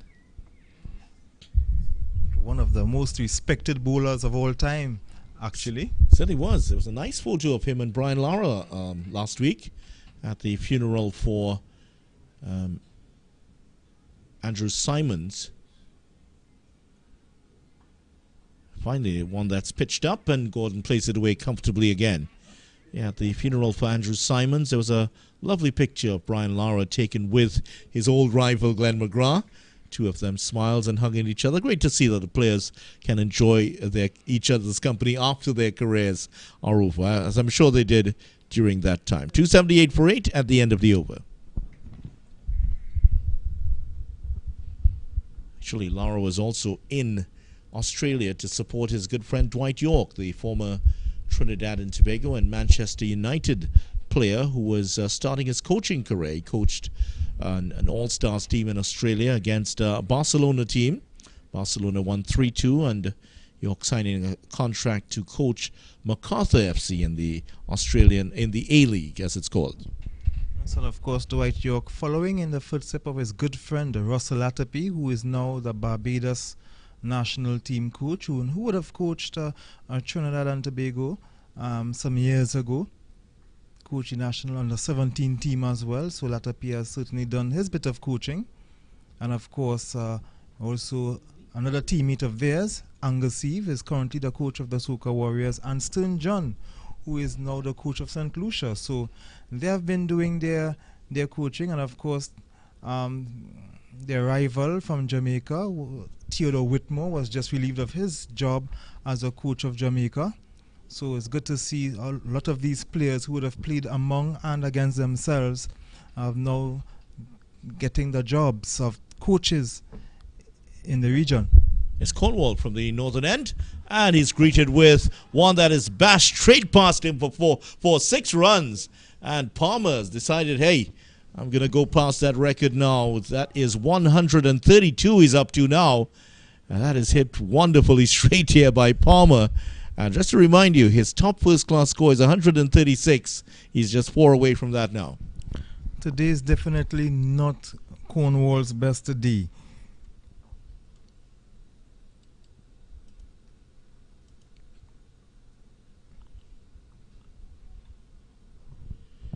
Well, there's a saying here in Trinidad, and I'm sure it's used across the region. When you're having days like this, wet paper can cut you. It is that sort of day.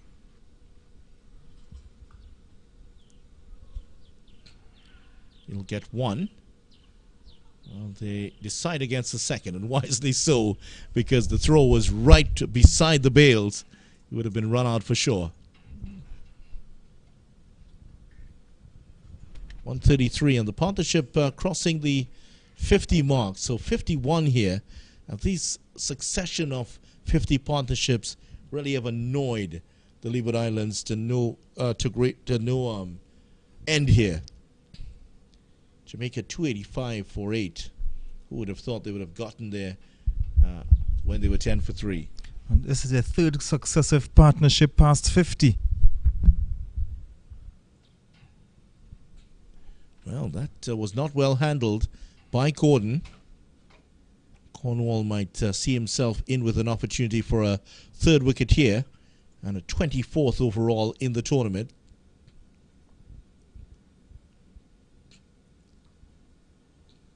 It's better played than well stopped by Powell.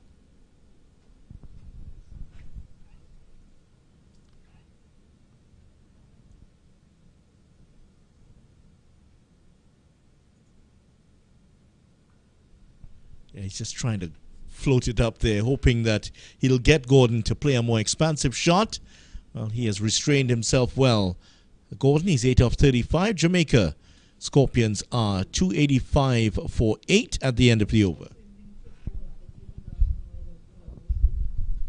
So Jamaica just 15 runs away from that figure of 300.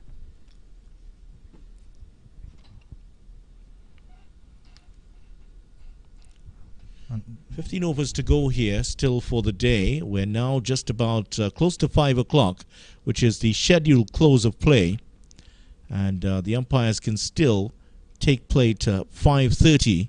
So I think that is what they're going to do here.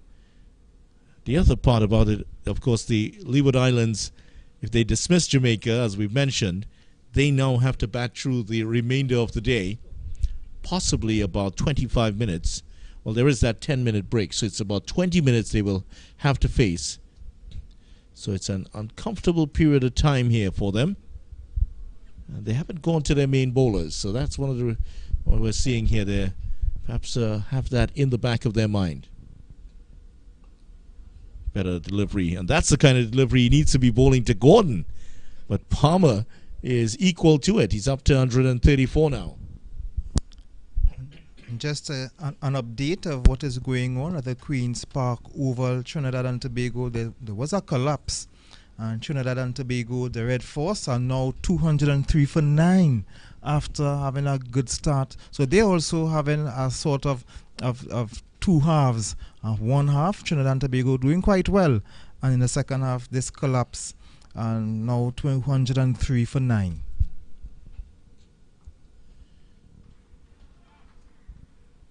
Gordon picks up his 9th run. So this is over number 76. After this over, 4 overs to go for the new ball. So that's the other possibility here for the Leeward Islands Hurricanes. Will they take the new ball immediately? 287 for 8. And Palmer just 2 runs away from equaling his highest ever first-class score.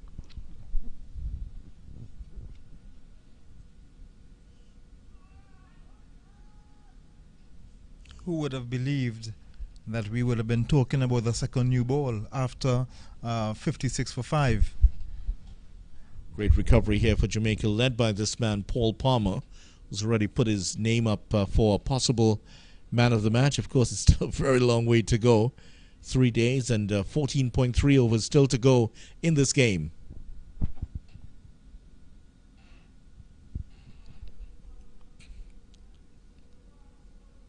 And the thing is, the light is pretty good here, so if we can, they decide to go to 5:30, that's not going to be a problem. The light very good. It's in contrast to last week, the second day of the Trinidad and Tobago Barbados game. There was so much haze from that Sahara dust that was in the atmosphere. Play was called 10 overs early.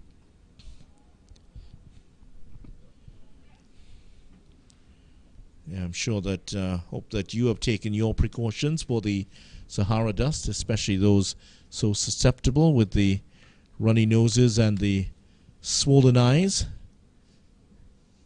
the allergies.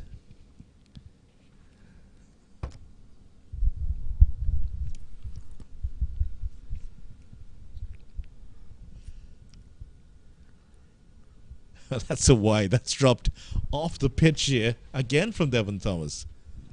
I think it's really disappointing seeing the bowling effort from the Leeward Islands. They have.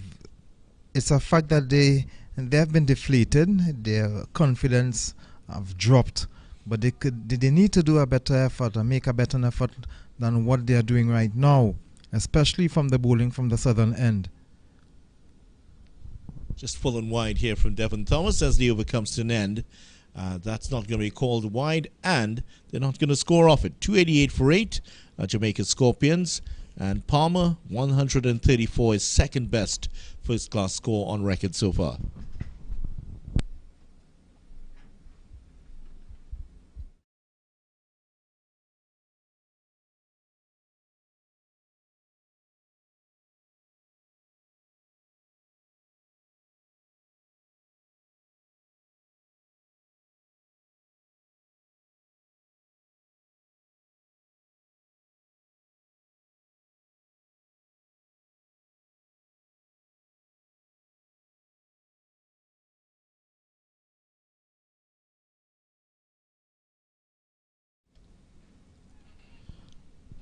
Cornwall continues, and he's bowling to Gordon. Troubled him in the last over here. So Cornwall at one end, Devon Thomas at the other. Cornwall just bowling a lot slower, maybe 5 to 10 Ks slower than he normally does. Just tossing him up. That's a nice looking on drive. It's just going to be 1 for Gordon. So focus back on Palmer. 134 not out. Oh, he would love to finish at maybe 150 not out today. Come back tomorrow in the morning.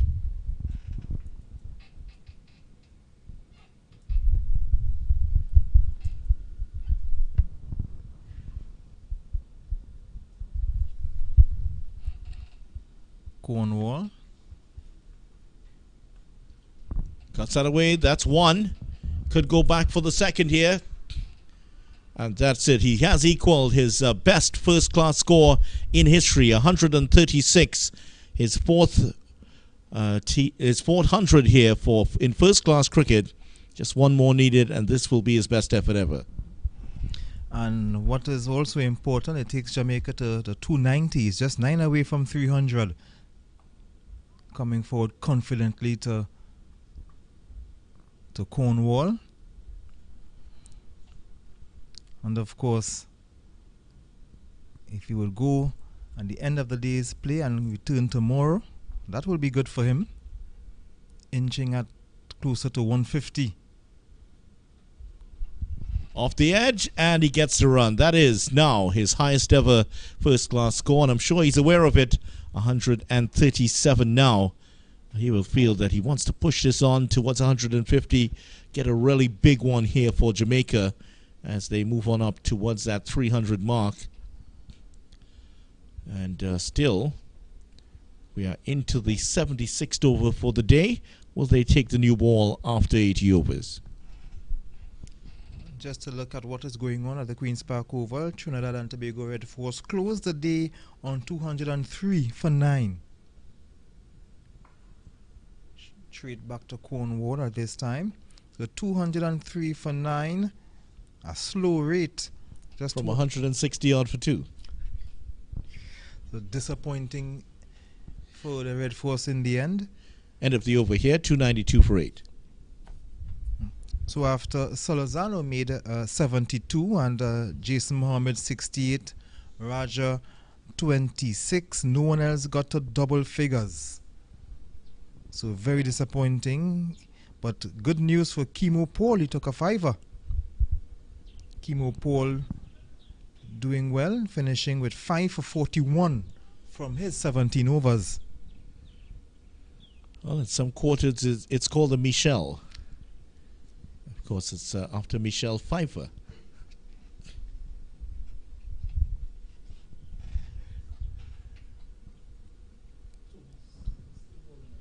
So Devon Thomas is going to continue from the southern end.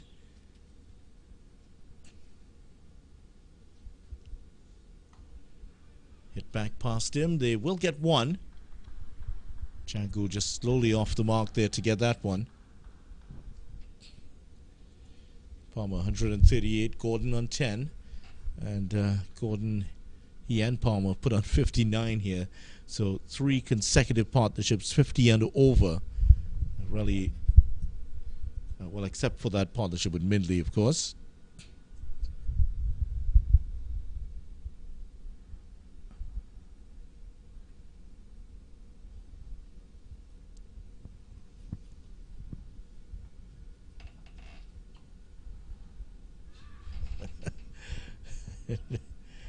Gordon just loves that leave alone. In fact, he played the ball and then did the leave alone anyway.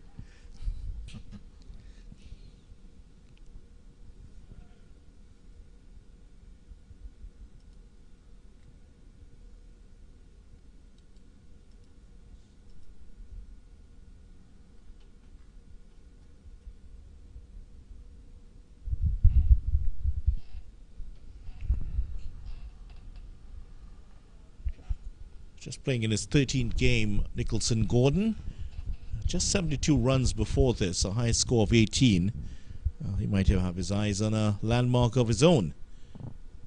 And just to give you an idea, he's faced 42 deliveries here. He's only faced 228 in his 13 matches before this. And he has been aided and abetted by bowling like that. They're just trying to bowl it full and wide and keep it away from him. And the partnership just continues to go on here. I think Hamilton would want to bring back one of his frontline pacers. You have Louis. But these guys have been bowling, especially like Archibald. I don't think we'll see Archibald anytime soon because they have bowled a very long spell, a pretty long spell.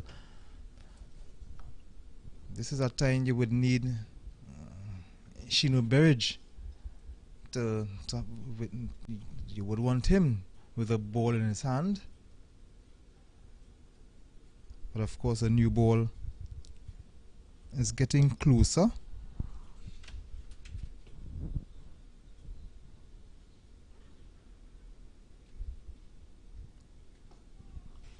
End of the over. The new ball is just 2 overs away. And, well, was that a run out? Yes, he's gotten him. A late call, and Nicholson Gordon has been run out here. The umpire giving the signal at the non-striker's end. And Danish Ramdani giving the signal, and that is the 9th wicket down for Jamaica. 293 for 8. For 9, in fact. I'm very puzzled. This is a kind of run out you would expect to see in a limited overs match. You're looking for fast runs, or you're looking to get at a target in a certain number of deliveries. But in a case like this, I don't think that was necessary. No, he just wanted to keep the strike. I could understand that. But a single like that, in a situation like this, I don't think that was called for. It is an unnecessary wicket, especially in a match like this. Patrick Harty is out there next. Jamaica and former West Indies under-19 player. He's left-handed and has played 10 matches before this. In his 11th first-class match, a batting average of just 2.62. So he's not going to trouble the scorers a lot here.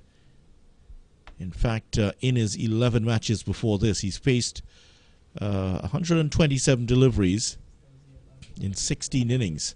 So not going to last too long here at the site of this. Well, for Palmer, he has already gone past his highest first-class score. So he has achieved a mark for himself here.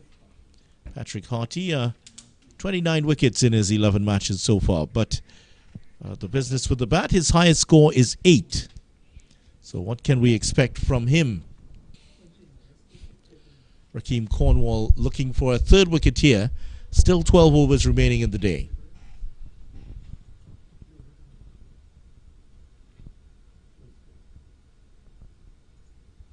Still disappointed.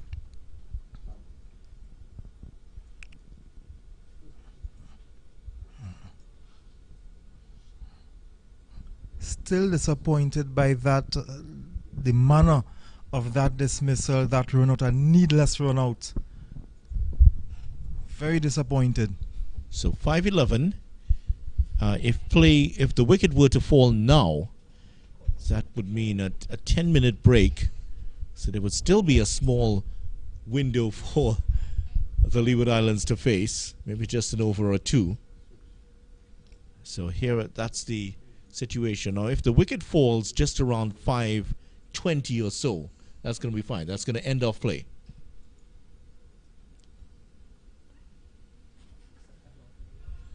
That means the Leeward Islands will not have to face any deliveries today. So just this uncomfortable little 8-minute window for them to go through.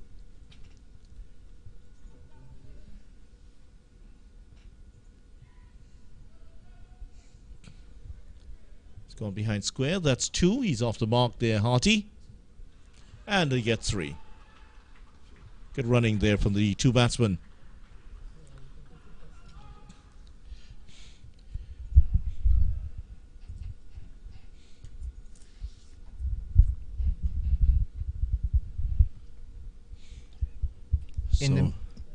In the meantime, Barbados are motoring along, 83 for 1. Reefer is on 42 and Braffett on 27.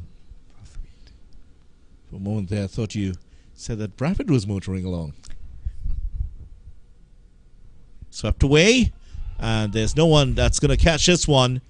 Got enough contact on it to paddle it around for a boundary, and he's into his 140s now. And Paul Palmer, this has been certainly one of the best innings he's played for Jamaica, and a very important one for his team. They're too far away in the title race to go on to win it here, but it's going to end, you feel that they're going to end this season on a high note. So it's a 300 up for Jamaica. Very good performance from them. For the single here, well, maybe a bit more effort. That could have been a run out. It was a chancy single, but he decided not to go for it to allow the batsman to get through. So it's just about 5:14 here in Trinidad and Tobago. And just to tell you that the light is great, the sun has come out in all its glory again. A lot of lengthy shadows. Those shadows you're seeing, the thicker ones, are from the lighting stands away to the right of us. None on the pitch, thankfully for the batsman. Hamilton just slowing things down a little bit more. Remember, if the wicket falls after 5:20, that's going to be the end of play. And Harty is solidly forward to this one. End of the over from Cornwall. His figures, 2 for 103 now. Jamaica 301 for 9 at the end of the over. Jamaica, really good performance from them after being 10 for 3. They've gone past 300, so they have made 100 runs per session, which is pretty good for any team at any level. An ideal scoring rate would be about between 80 and 100 runs per session, and they have done so. Nice pictures emerging of Lionel Messi holding another trophy above his head. He certainly is enjoying the latter part of his career more than the earlier part. 3 goals, and Messi setting up 2 of them in that 3-0 win over Italy. End of Giorgio Chiellini's career, his 118th match. It's always good to see Messi holding a trophy, not for Barcelona, but for Argentina.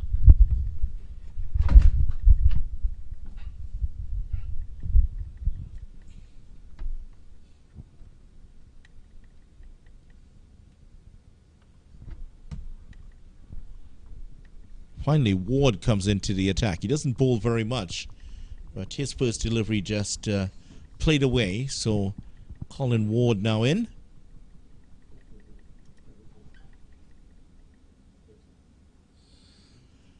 Well, he goes for the paddle sweep there, just ballooned in the air, and just an indication of the mindset here of the Leeward Islands team. There was not any attempt to catch that. I don't think there was an edge anyway. The energy levels have gone all the way down for the Leewards. The umpire is calling over the... What's happening here? The umpires are just conferring at the moment. And we're just about that 5:17 period. And... well, that's why. He's doing the concussion check. The ball came off the helmet. So as you know, as soon as that happens now, the batsman has to undergo the concussion check.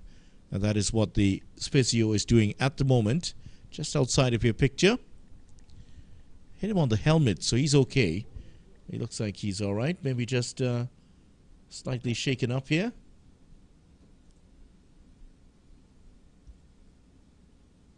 Paul Palmer going for the paddle sweep. The ball coming off the front of the helmet.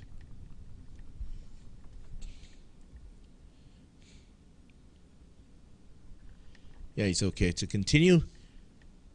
And the physio would have asked him all sorts of questions just to make sure that he has all his faculties with him at the moment. And he's going to continue. He's 143 not out.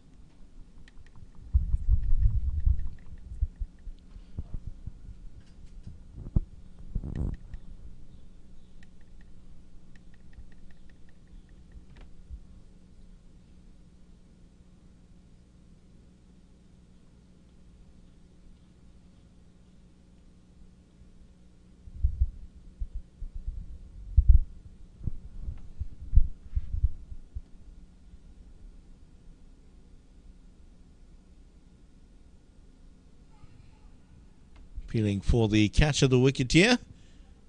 The 2 batsmen, well, after what seemed like eons of deliberation, they finally go through for the run.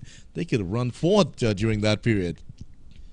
Still 3 balls to go in the 80th over of the innings.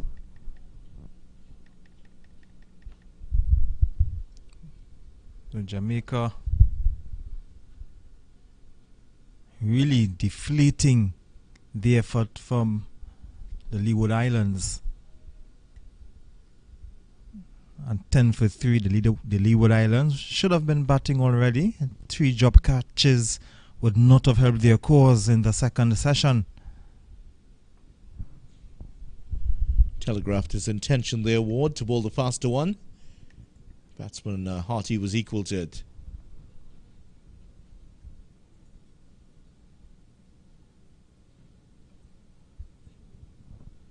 Almost got through there, so we're just about that 520 mark. So if the wicket falls at this time, I don't think we will. The Leewards will not be batting. Hit that straight back to him, Yazi. Has it carried? Just making sure, and yes, he's given him.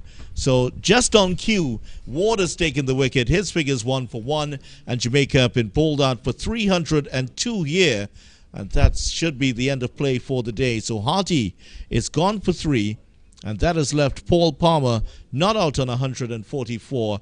And Paul Palmer, his best ever innings for Jamaica, and congratulations to him. Excellent performance from him, coming in at 7 for 2, and Paul Palmer leading Jamaica to 302 all out of exactly 80 overs. You would think that they were waiting just to make sure 20 past, then to take the wicket. And because they just don't want to bat this evening, it would have been very difficult to negotiate a couple overs before the end of play. But a very good comeback from Jamaica. They were 10 for 3 at one stage, 56 for 5 at another stage, at just after lunch, and they would have motored on. A good knock from Palmer, a knock that was needed and a nick of time for Jamaica. Certainly was. And the umpires have taken the bails off, and that's going to end off play for the day. So not a lot to write about in the early part of the innings. Campbell, McKenzie and Blackwood going early. Paul Palmer rectified that for his team with the aid of 31 from Thomas, 55 from Merchant, and even with Gordon, who only got 10, still putting on 50 runs there, pushing Jamaica past the 300 mark, 302 of what will be the last ball of the day. So that is the close of play at the end of the first day. Let's take a look at the bowling figures now. A lot of drop catches for the Leeward Islands Hurricanes, and that's why the bowling figures as they are. 2 for 29 for Berridge, bowled a very long spell earlier of 9 overs and only 3 overs after that. That's perhaps a miscalculation there. One of the reasons. 2 for 103 for Cornwall, also 2 wickets for Archibald, and the other bowlers taking a wicket apiece. Altogether, maybe not an entirely satisfactory performance from the Leeward Islands. No, not a satisfactory performance. One they will not be happy with. He talked about the 3 drop catches. Merchant was dropped on 4. He dropped on 44 after that. And then, of course, Palmer was also dropped. And those 3 wickets would have been crucial. That's the difference of Jamaica making 302 and perhaps 202. Having been 10 for 3 to come back and close on 302 all out, Jamaica most certainly will be the happier of the 2 teams. It certainly will be, and let's see if they remain happy at the end of day 2 tomorrow.